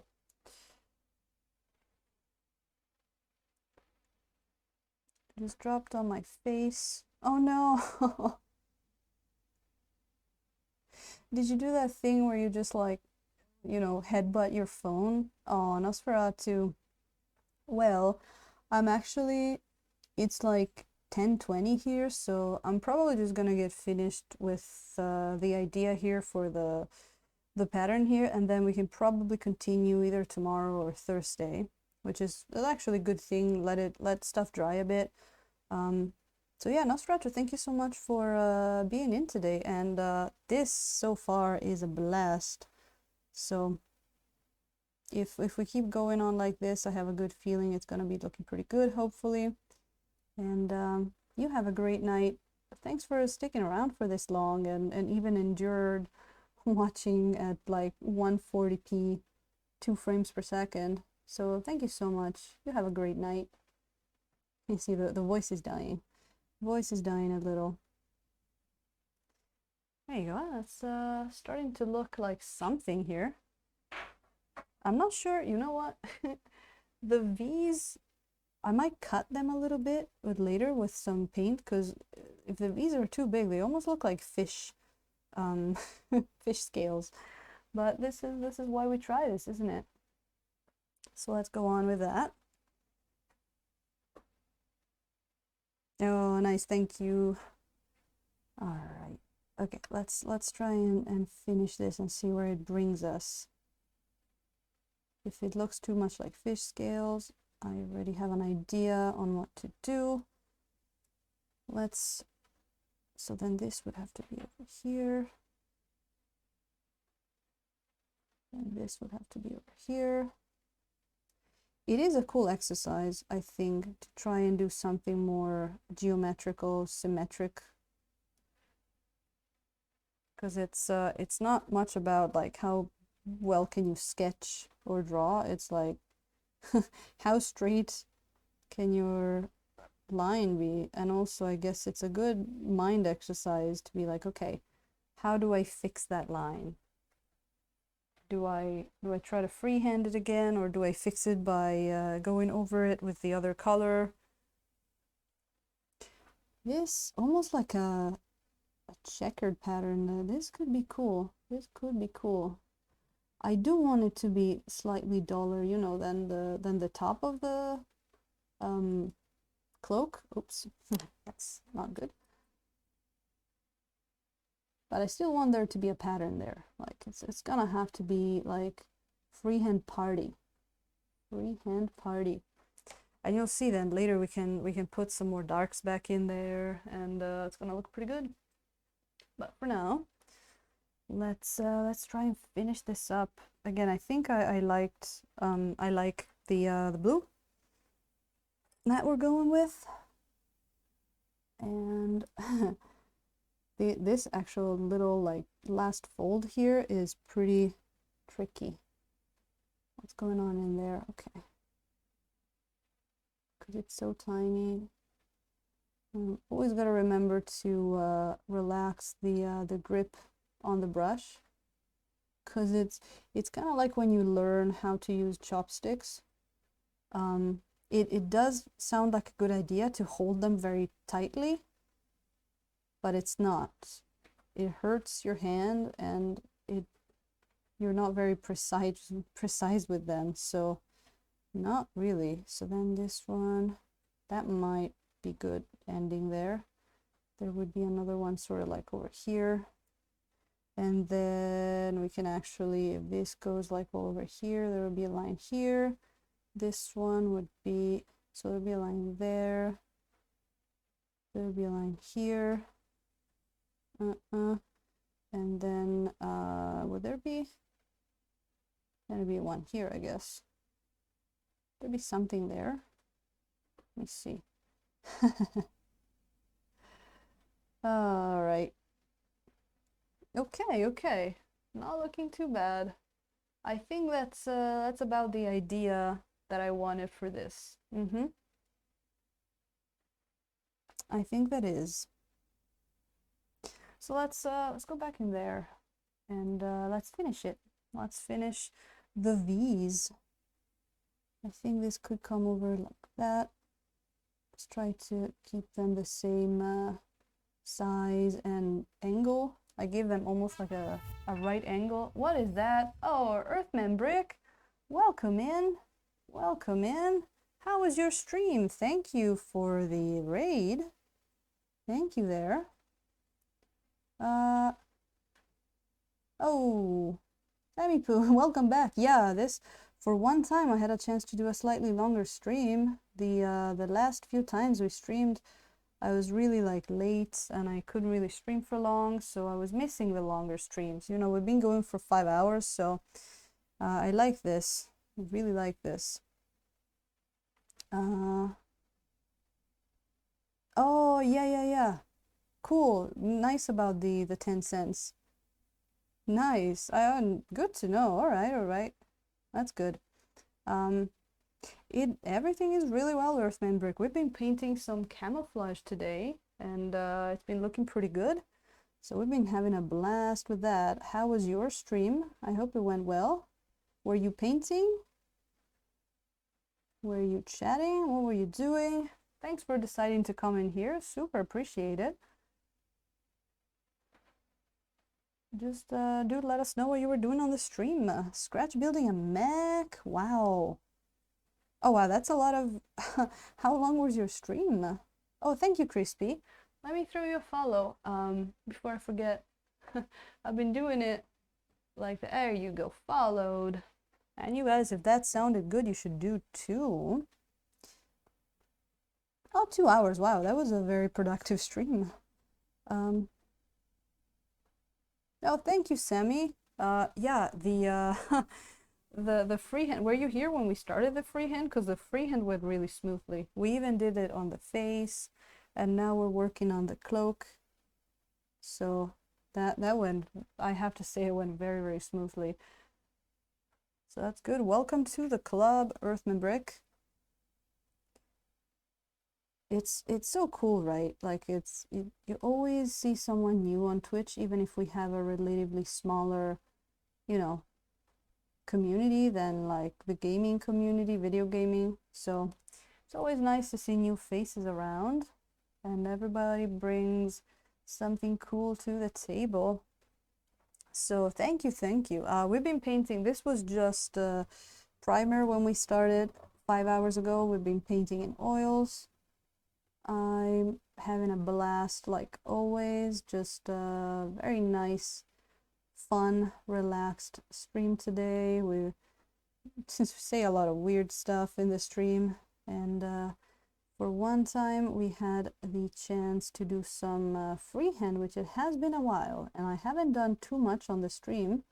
I've done a bunch before starting Twitch, so this is a nice addition to our freehand library, right?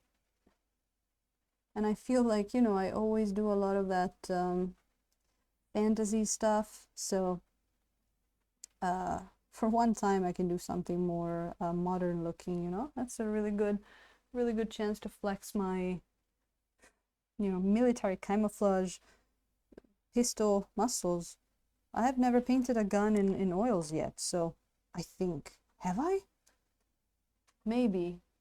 Maybe one, but it was more like a steampunky.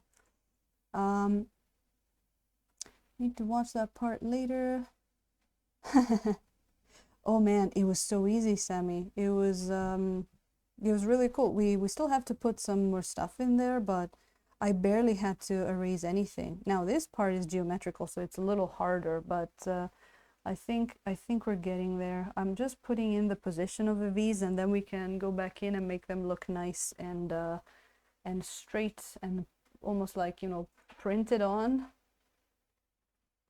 and basically looking a lot less like a like a brush stroke. Oh, more of a YouTuber, I see. Oh, a Twitcher. I like Twitcher. That's it. Just got affiliate. Oh, that's so cool. Nice. It's so nice when they approve your emotes, right? It makes me think that I have to up my emotes game too, because they gave me another slot, and I have to get in there. I have to get in there. I only have 2 for now, but you know, priorities.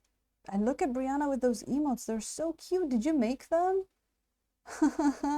I love the Luna emotes. They're so awesome.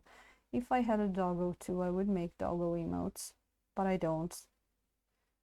I'm gonna make duck emotes and tiny stein emotes. More infinity. All right. Oh, that sounds great. If I get the chance, I would certainly paint more Traitor Legions. This was a what do you call them? A commission, but I wouldn't be, especially, you know, because I have a lot more access when I do stuff by myself to 3D printed stuff. So if you know of anybody that does 3D printed stuff for Infinity, I could jump on that totally. But yeah, you know what, this was fun. I would do more. I was actually undecided between her and another character, which I don't remember the name, but she was a more like almost like kind of sexy looking girl kind of thing. How the hell am I gonna get in there with the brush? Going through the, oh yeah, gaming the system. Look at that, through the legs. A little dangerous, but you know, we live dangerously. There you go. And then oh help, God. Okay, I can see the appeal of maybe like, you know, painting stuff before you put it together. That's gonna be a challenge, but we love challenges. They do make all their minis in metal. I realized that when I spent like 2 hours filing this chick down. I am very aware of the fact that they make their minis in metal now. Very aware. No, that's not right. It does not go on there, I think. But yeah, and very good, what's the word? Very good quality though, I have to say. Very, very good quality. I honestly don't really know what the average quality for a metal miniature is, but I have to say that I expected less. I didn't think it would be this detailed for, you know, a mini so tiny. That didn't quite work out. I think I'm gonna have to redo the in between the leg painting there, but you see that? This is the power of oils, Earthman Brick. We just literally just brush them away and try again. What was wrong there? Because there was a huge fold there, and I think I might have needed to go a bit higher with that. Let's see. Sorry for the weird angle. No, is there a fuzzy on that? Maybe not. Maybe we're good. Yeah, this is an awkward angle to be working on. I wish people thought about this when they make minis. Like, is the painter gonna be physically, scientifically able to reach that spot? Yes, no.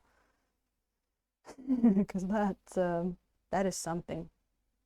If you ever tried painting the Artisan Guild Beholder, oof, that's a beautiful sculpt, but some parts do not want to get reached by oh, it was like that. There you see, by a brush. Do not want to behave. Like metal minis. Oh, you can wash off the paint. I guess that like you can use like what solvents that you wouldn't be able to use on plastic, on resin. That I didn't think about that. Did not think about that. That certainly sounds pretty cool. I mean, I have to say, the amount of time you spend cleaning, coming from mostly 3D printing, that is a lot of time. I was a little shocked when I looked up, you know, how to clean minis and all that. I was like, wow, that's a lot when I first did that compared to, you know, 3D printing. But I can also see how it can be relaxing and sort of like build that hype for painting your mini. But when you start getting into those big army numbers, I don't know how much. I don't know how happy you'll be to have like so many minis to sand down and prep and glue and pin and all of that stuff. Yeah. They have one non-metal mini. Oh wow. Megalodron for Defiance. Oh, made of PVC due to the size. I mean, a metal one would be like, you can paint and work out at the same time. Maybe if I turn like that, I can sneak my brush into there. Beautiful. Yeah, I just needed to turn the stupid miniature. That's what I needed to do. Thank you for the follow. Oh, Earthman Brick. Hey, thank you. Thank you for joining the Brush Brigands. You are welcome to the club. Yes, I think I do like that that freehand. I think I do like that, and it even worked on the very little visibility underneath there. If I could only reach, let me get this off this for a second. If I could only reach the last fold there, I would be very, very happy, Brush Brigand. Let me see what we can do about that. Just because it looks lonely there. It needs the pattern. Take the pattern. Okay, we got our first V. And then if that is a V, then it needs just a line above it. Again, doing a pattern like that's good, nice mind exercise.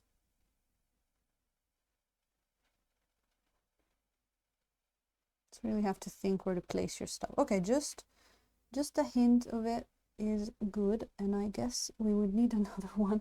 Sorry for this, it's a little awkward, but it'll finish pretty soon because I just needed one V in there. It got over blended a bit. I can probably put it back in later. Oh, thank you, Earth Member. Oh man, I can really feel how heavy it is just holding the cap here. Let's put it back on. Let's get some more water in us. Man, it's been a while since we've done a long stream, hasn't it? It's been a while. It's been a lot of, like, you know, couple of hour streams. So now that we've seen that looks good, how do we go about doing things? I think the first thing I would do was try to reinforce the color, make it a little bit look more smooth. Something like that, and then we can go in and actually take that the dark green that we had and draw some lines maybe, and sort of like make it a little bit more geometrical there. Is it geometric or geometrical? I think geometric maybe.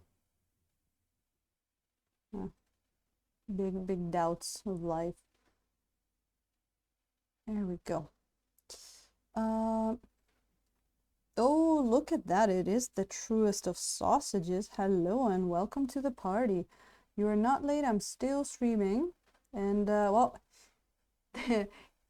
in 5 hours, this is where we got to. We did a whole bunch of camo up on her stuff here. And it still needs one color probably and a bit more highlights. But look at her.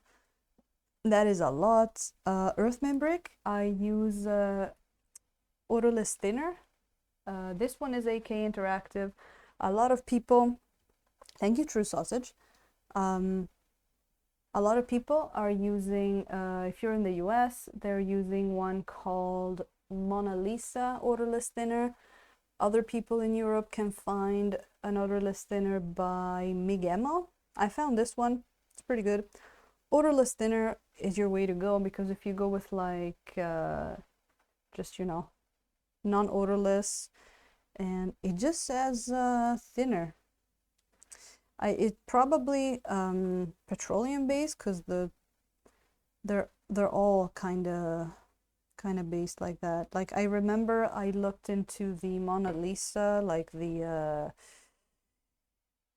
you know, that scientific paper with the actual, like, you know, what is it made of, and I think it said petroleum, so here you have it. So if I remember correctly, it was this color here, yeah, and we just added some yellow ochre to our black, and that is how we made that dirty green. So let's see what we can do. What would happen if we put like a line in there? Would that make it work? Let's see how that would work. Then it would need to be in there, and then we would need to get a little bit more paint. You can either, like, there you go, just very lightly bring that separation back in between the lines, and sort of make them more like, you know, nice and finished lines. They already look a little bit more you know, geometric, if that's the word. Gamsol, okay. How's the Gamsol for you? Because we were talking with Daka, and apparently this one is not great. It's not Gamsol, it's called Sansodor, but it's by Winsor & Newton. Oh, Gamblin. Oh, never mind. Sorry, I thought you said Windsor and Newton. That should be good then. That's good. I think I saw the Soul and I confused it with Sanzodor. But yeah, that one that I just showed, apparently it's not good. Cause yeah, it made a whole mess for someone. Oh, is it? I think it's time for a tiny Stein break here.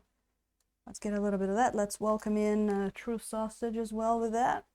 So how are you doing? And also speaking of Tiny Stein, I've had a, is it still here? No, is it downstairs? Damn it. I brought it back downstairs. I want to show you my stubby holder. Damn it. Oh, because I guess I had a beer the other day. That's fine. Maybe the drink fair is going to get it for me, so I'm going to show you. I wanted to show you my stubby holder that I got in Australia like in 2009. And I had it in my room this whole time, and then I brought it to Japan, and it's still my stubby holder. I do not drink a beer at home without that. So that's my beloved. Oh, let's get you. Thank you. Yeah. Oh my God, Glorious Badger. Hello, welcome in. As I was just gonna. Okay, True Sausage. Just a second. Not safe for Twitch. That's funny. Look at that. Look at that, we just got rated by Glorious Badger, and thank you for the follow, Moon Monster. Vibe Libre. Moon Monster, thank you so much. Hey, Glorious Badger, that's awesome. You got to come in here. How was your stream? Hope you're not too tired. Hope the stream was good. Hope the stream was good there. Let us know what you were painting. We were on there, when was it? It was a while ago that we came in. It's always a pleasure to see you. So today we're painting an infinity model. I know, it's a little weird to see on my channel, but it's been so much fun. And the oils are great. I mean, look at, I think we did all of this, I would have to look, but this blue camouflage, we put it in about maybe an hour or under. And we were doing the face lines here. I know she's tiny, but she's got red lines on the face. And now we're doing the undercloak geometric pattern here. So what were you painting? What were you painting? Confurioso, welcome in. Sorry, I was just gonna show True Sausage something which has nothing to do with the oils, but I'm gonna go ahead anyway. True Sausage. I have too much infinity. This is my first one that I paint, actually. True Sausage, I promised you, this is my stubby holder. It's so just a second. Yay! This is like more than 10 years old. But I got it all the way back from Perth, and now it's I always drink a beer with that. So I know it's like the most stereotypical one, but I think like I kind of find that fun. I like it because of that. Anyway, yeah, right? It's doing pretty good. It's doing pretty good. It's crazy to think that I was using it in a pool back in Australia like 10 years ago, and I'm still using it now in Japan. Crikey. All right. Oh, and Crispy, welcome back in, or nice to see you. I don't know if you were just lurking, I guess. I don't remember. It was like 5 hours ago. But they're breeding. Yeah, is this super touristy one, and I didn't buy it. They gave it to me, so at least you know. So I don't buy that kind of stuff usually, but someone gave it to me because I think they saw I was so fascinated with the stubby holders because they're not a thing that we use much in Italy, not that I have seen at least. So it was kind of funny. Yes, Confurioso, I'm in Japan, but I am not a Japanese person. I'm Italian. So half guessed. But yeah, I'm glad your stream went well there. Did you say what you were painting, Glorious Badger? I'm not sure. I might have missed it. If I did, I apologize. Let's get over to the other side here. So I was getting all excited because we're doing pretty good on this freehand here, which was a lot more complicated than the crazy, you know,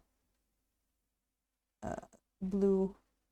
I can't think of the word anymore. Camouflage. I repeated it all day today, but I had to forget it about it at some point. So I've been doing the tactical move here of painting from beneath the legs. That's the classic technique that they teach in schools and colleges. Just go in between legs for painting stuff that you can't reach, because the modeler didn't think that you would want to paint that specific spot. But it is looking pretty decent here. I think we can put maybe some more light back in, but I think it might work if we do the little trick of going back and forth with the colors there. But I also think it might be time to let that rest a bit. Let me give it a little bit.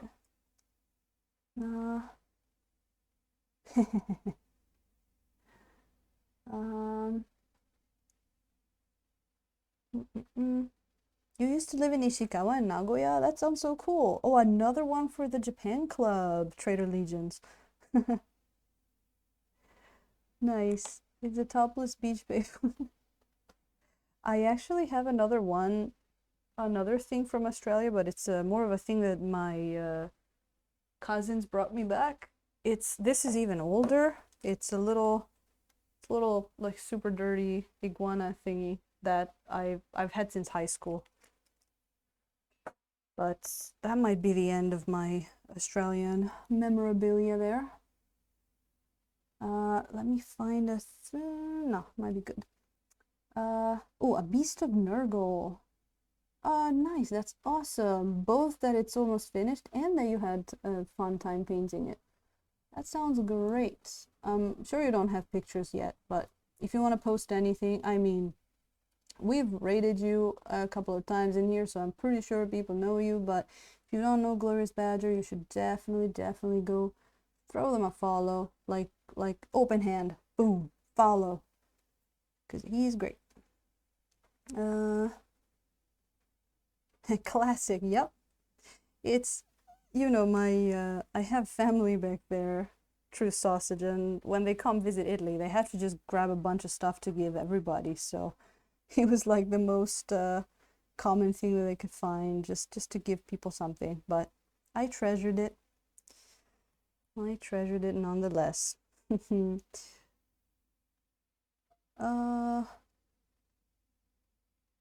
yet. All right, so that's that. What was the other thing that I wanted to do here? Because we're working a lot on our freehand here. You know what? Let me go back over those eyes, because we put in the white eyes, but I think they needed one more one more pass there. So let's do that. They might have rested for a while now, and well, since there's a whole bunch of people in, might actually throw out some invitations for our party on Friday, shouldn't we? Because the more people, the merrier. I'm actually not sure if Glorious Badger is already in there, but everybody who came in and doesn't know, if you type After Dark in chat, you will have a link to our After Dark stream, which is on OnlyFans, which is fun. But basically what it is a stream just like Twitch, where we paint some of the minis that I would like to paint on Twitch but can't. But it's gonna be the same as here, just gonna be a lot of fun minis to paint, and we're gonna do our first stream this Friday. Thank you, Glorious Badger. I thought I remembered you in there. Did you? I hope you also voted, because I have a poll up on there, and I can actually show you. Oh my god, True Sausage is gonna get a kick out of this. Wait, yeah, really. Like, I was looking for a place where I could, you know, paint certain types of miniatures, and that came up, and I found out that I can make all of the paywalls that they have on OnlyFans. I can make them free, so you can follow for free, He's just gonna, you know, confirm your age. But apart from that, it's gonna be free. Yeah, true sausage, because I have the minis paint ready. I don't know if you're already on the OnlyFans group. There's a picture on there, but I actually have them cleaned. So I dressed them up so I can put them on Twitch for a second, but I can actually show you the 3 miniatures, of which we will paint one on Friday. So we have our succubus girl. There you go. She's got her skirt there. That's a succubus girl. This is currently, I think she's got like 9 votes. Then we've got our bird girl. There she is with her nice little curves there, and she's gonna be a lot of fun to paint the feathers in a lot of different colors. So there's her, and I think she also has she also has 9 votes right now. I have to go back and check in because we might have gotten more while the stream was going. And then the third choice was the drow girl, which was when we were doing our 12-hour stream, she was the winner. She was gonna be the winner, and now she's third. I mean, second, because the first 2 have the same amount of votes, but she got a lot of love and then she kind of fell behind, but there's her. So which one is it gonna be? We will see. I'm gonna go live on there on Friday. I know, right? True sausage, did you vote the drow girl? It's crazy. The it kept going like all over the place. So first we had our the succubus was like last, and then he got first, and then the bird recuperated. It's crazy. So we're just gonna, I actually tested, by the way, I tested the stream and it works, which is great. It is very close, Sabi-Poo, isn't it? But I do have a solution for that. Oh, it looks like we have another fan there. Nice. Look at that. Reaching 31 there. Please make sure to go vote and help us decide. But I do have a solution in mind. If there's any ties, I'm just gonna use dice, because, you know, it's a miniature painting stream.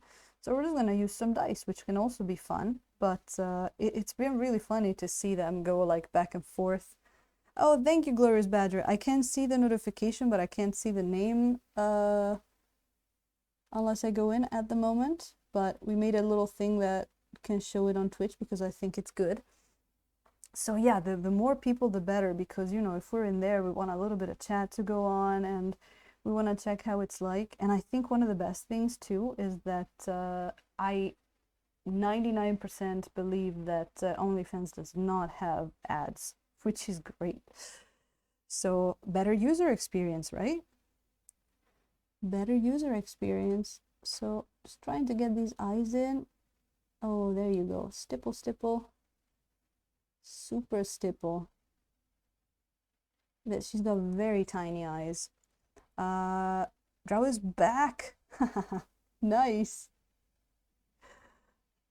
Nice, nice. Yeah, and you have to actually, okay, you can get angry with Thunderhead Studio, but he asked me to change his vote from the drow to the bird, so I can't do it physically, but I'm gonna count 1 less for the drow and 1 more for the bird. So you're gonna have to look at that. But unfortunately you can't like unvote something. But you know, it's Thunderhead, he had to go change his mind.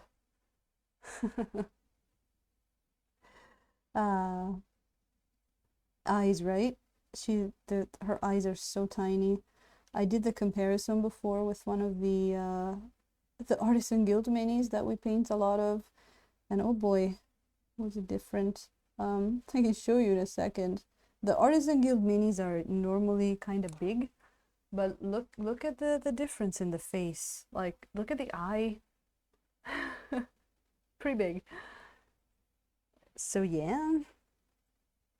Oh, Sabi-Poo, I'm sorry. It doesn't look like it has VODs, but I'm thinking about, I can probably just post it as a video on the page, because I think you can post videos, so I'm gonna have the recording, so I can probably just post them on the page afterwards. And if that one goes well, we're gonna do one probably the following week, and we're gonna probably have a weekly party where we, you know, get off of Twitch and get on OnlyFans and just paint the different kinds of minis. And who knows, if those go well, maybe more miniature painters join us over there and we can have some, you know, I think a little bit of that, what's the word? Competition is always good for platforms, isn't it? No, Drew Sausage. Get more people on. I'm probably, you know, gonna end up painting all three at some point. But I might come up with new miniatures for the next one, and then maybe reinsert the other ones in the other poll, like, you know, just to keep things fresh. I see that line needs a little bit of black. Let me see if I can do this. There's a lot of going back and forth with eyes. It's pretty, like, you know, comes with the job. No, I was actually purple. Yes, let me get the purple.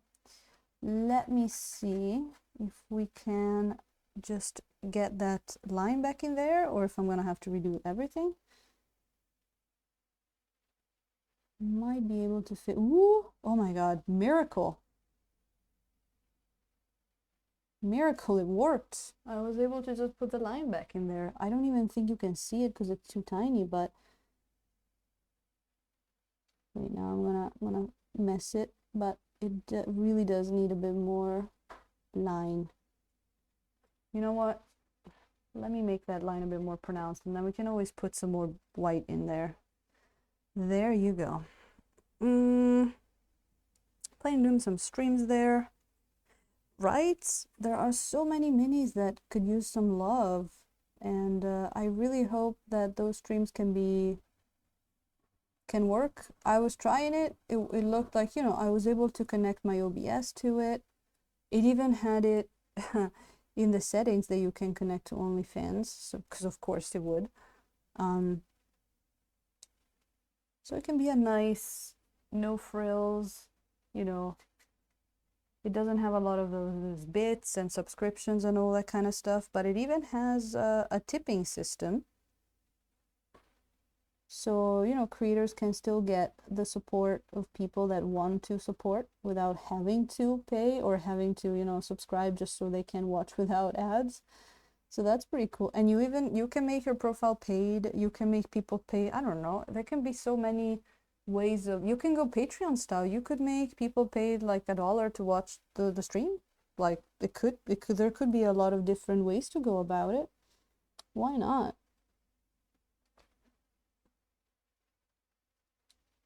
So the thing is gonna be, will it work? I tried streaming the other day. It seemed to work pretty well. So we're gonna see. All right, the eyes are starting to look more like eyes, and it's really, really hard to get it like super in focus. Like, I have a pretty good camera, but it's really, I'm working with a very, very tiny miniature, and looking at how it looks in the camera, actually, it looks like it doesn't have enough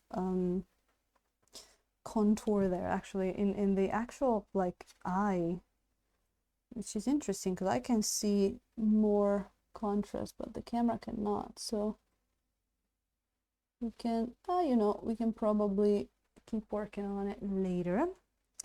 So that's it, right, Glorious Badger? I think the choice of platforms to stream on right now is down to about one. So it would be great to explore different ones, and if the Brush Brigands can be a little bit of a an experimental thing that we can see. I mean, I feel so sorry for people that make super nice miniatures, and just because maybe there's a little bit of the nipple showing or something, it's they don't get painted. That's sad.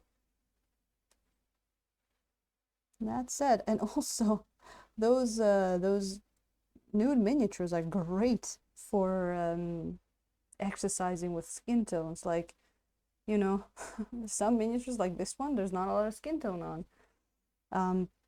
Having a nice just full body where you can put all of your color on, and you can try everything. And you know, when are you gonna learn how to paint nipples, right? That's important stuff. So yeah, that's what we're gonna do. And again, the more people that come in, the more fun we're gonna have, of course, because I think starting with like 31 is already pretty good, especially if you know, I'm gonna send you some reminders by going live the day before. I'm even thinking about just going live on Twitch like a half hour before it, and just doing a little bit of gathering before we go on there, since it's a new platform. We can do maybe some checks, like have you guys go into the profile, and then we can just go live and have some fun painting whichever mini wins. Whichever mini wins. Her clothes are gonna come down, I guess. Come off.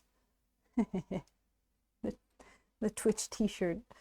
And put the keyboard away. Oh, Sammy, I think that might be a good call. Just might be a good call.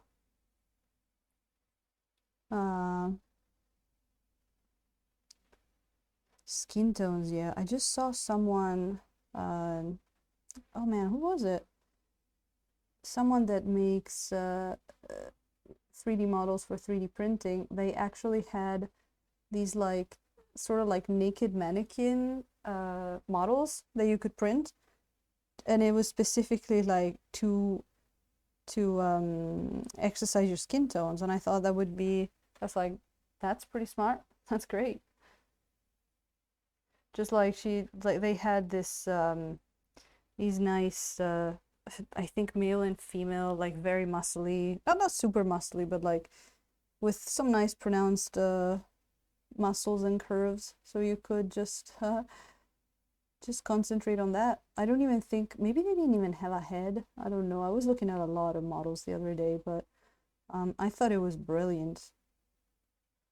Just putting some color back in there. Trying to be as precise as possible. Not always going to be possible, but we can actually now act in tandem with our darker color here, and just fix it as we go. Like we did that little bit of like out of the line kind of thing, we can go right back in there and fix it again. There you go. Beautiful. I got really good feelings about this freehand. It's looking pretty good. It is, isn't it? It's like just 3D printing is great.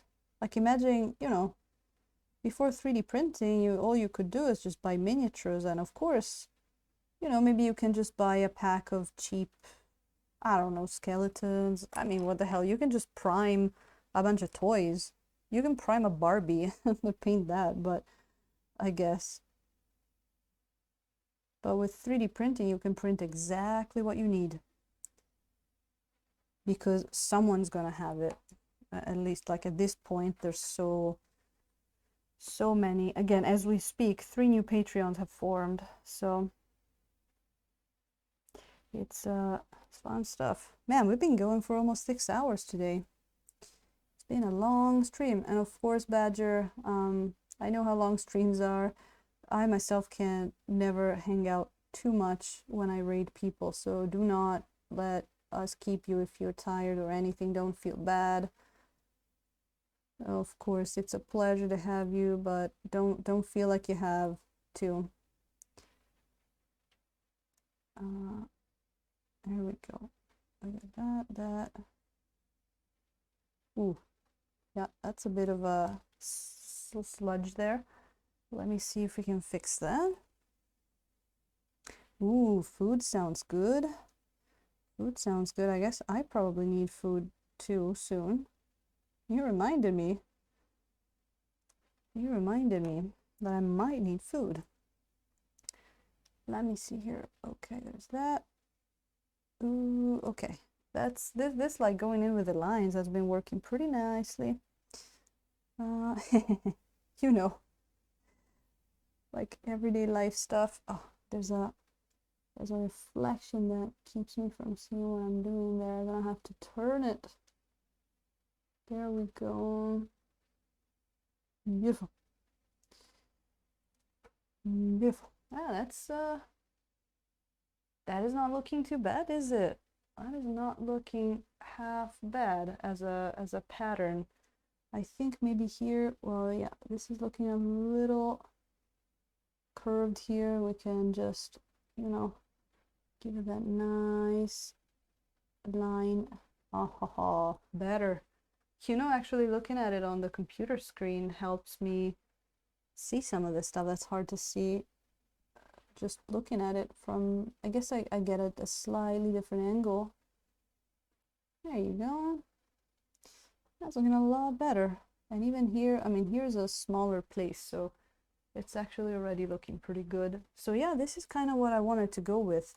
A kind of like a subdued pattern that was not too in your face, because we already have I want people to be more interested in the camouflage, which is a lot more saturated, so people are going to look at that. And then as an afterthought, I want people to notice it at like second look and be like, oh my god, there's a pattern on the cloak underneath. I can speak. So yeah.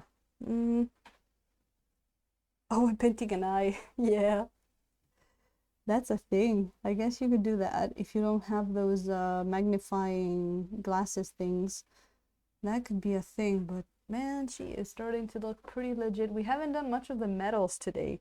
We put in a little bit of where our, like over here, where our highlights are gonna be, down on this cyberpunk thingy.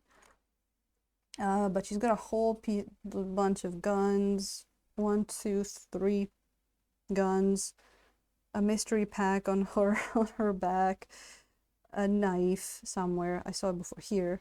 So that's gonna be some fun to do some maybe edge lining, some highlights, and then we gotta do some more highlights on the leg pieces. And now I have a better idea on what kind of color I want to do. Like it's looking a little maybe dark for such a big piece on the mini, so we could decide to make it maybe like a purple of some kind. We can totally go with something like that. But hey, at like almost 6 hours in, we might be good for the day. I was really glad we could stream for a little longer than the past few weeks. I mean, if you don't count the Tarask, but past the Tarask stream, I actually could only stream for like maybe 2-3 hours a time. So I do like slightly longer streams, and this one was a blast. This one looked like it was a lot of fun. It was a lot of fun. I think we need like one more color into that camouflage, and then bringing back out some of the colors. And yeah, probably in another session we should be able to finish her. How do you... Oh, okay. I already read that.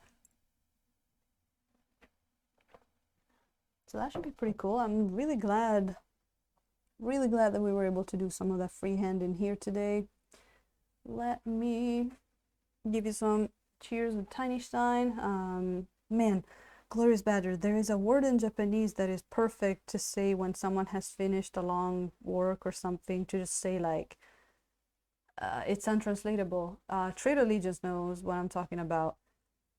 It's like, good work, you must be tired, like go get some rest, like everything. And also it can mean like cheers. So that yeah, it's otsukare-sama, and people tell it to other people like after working, and when they finish working, when they go for a drink. And that's the perfect word that I say to everybody when there's a lot of words like that in Japanese.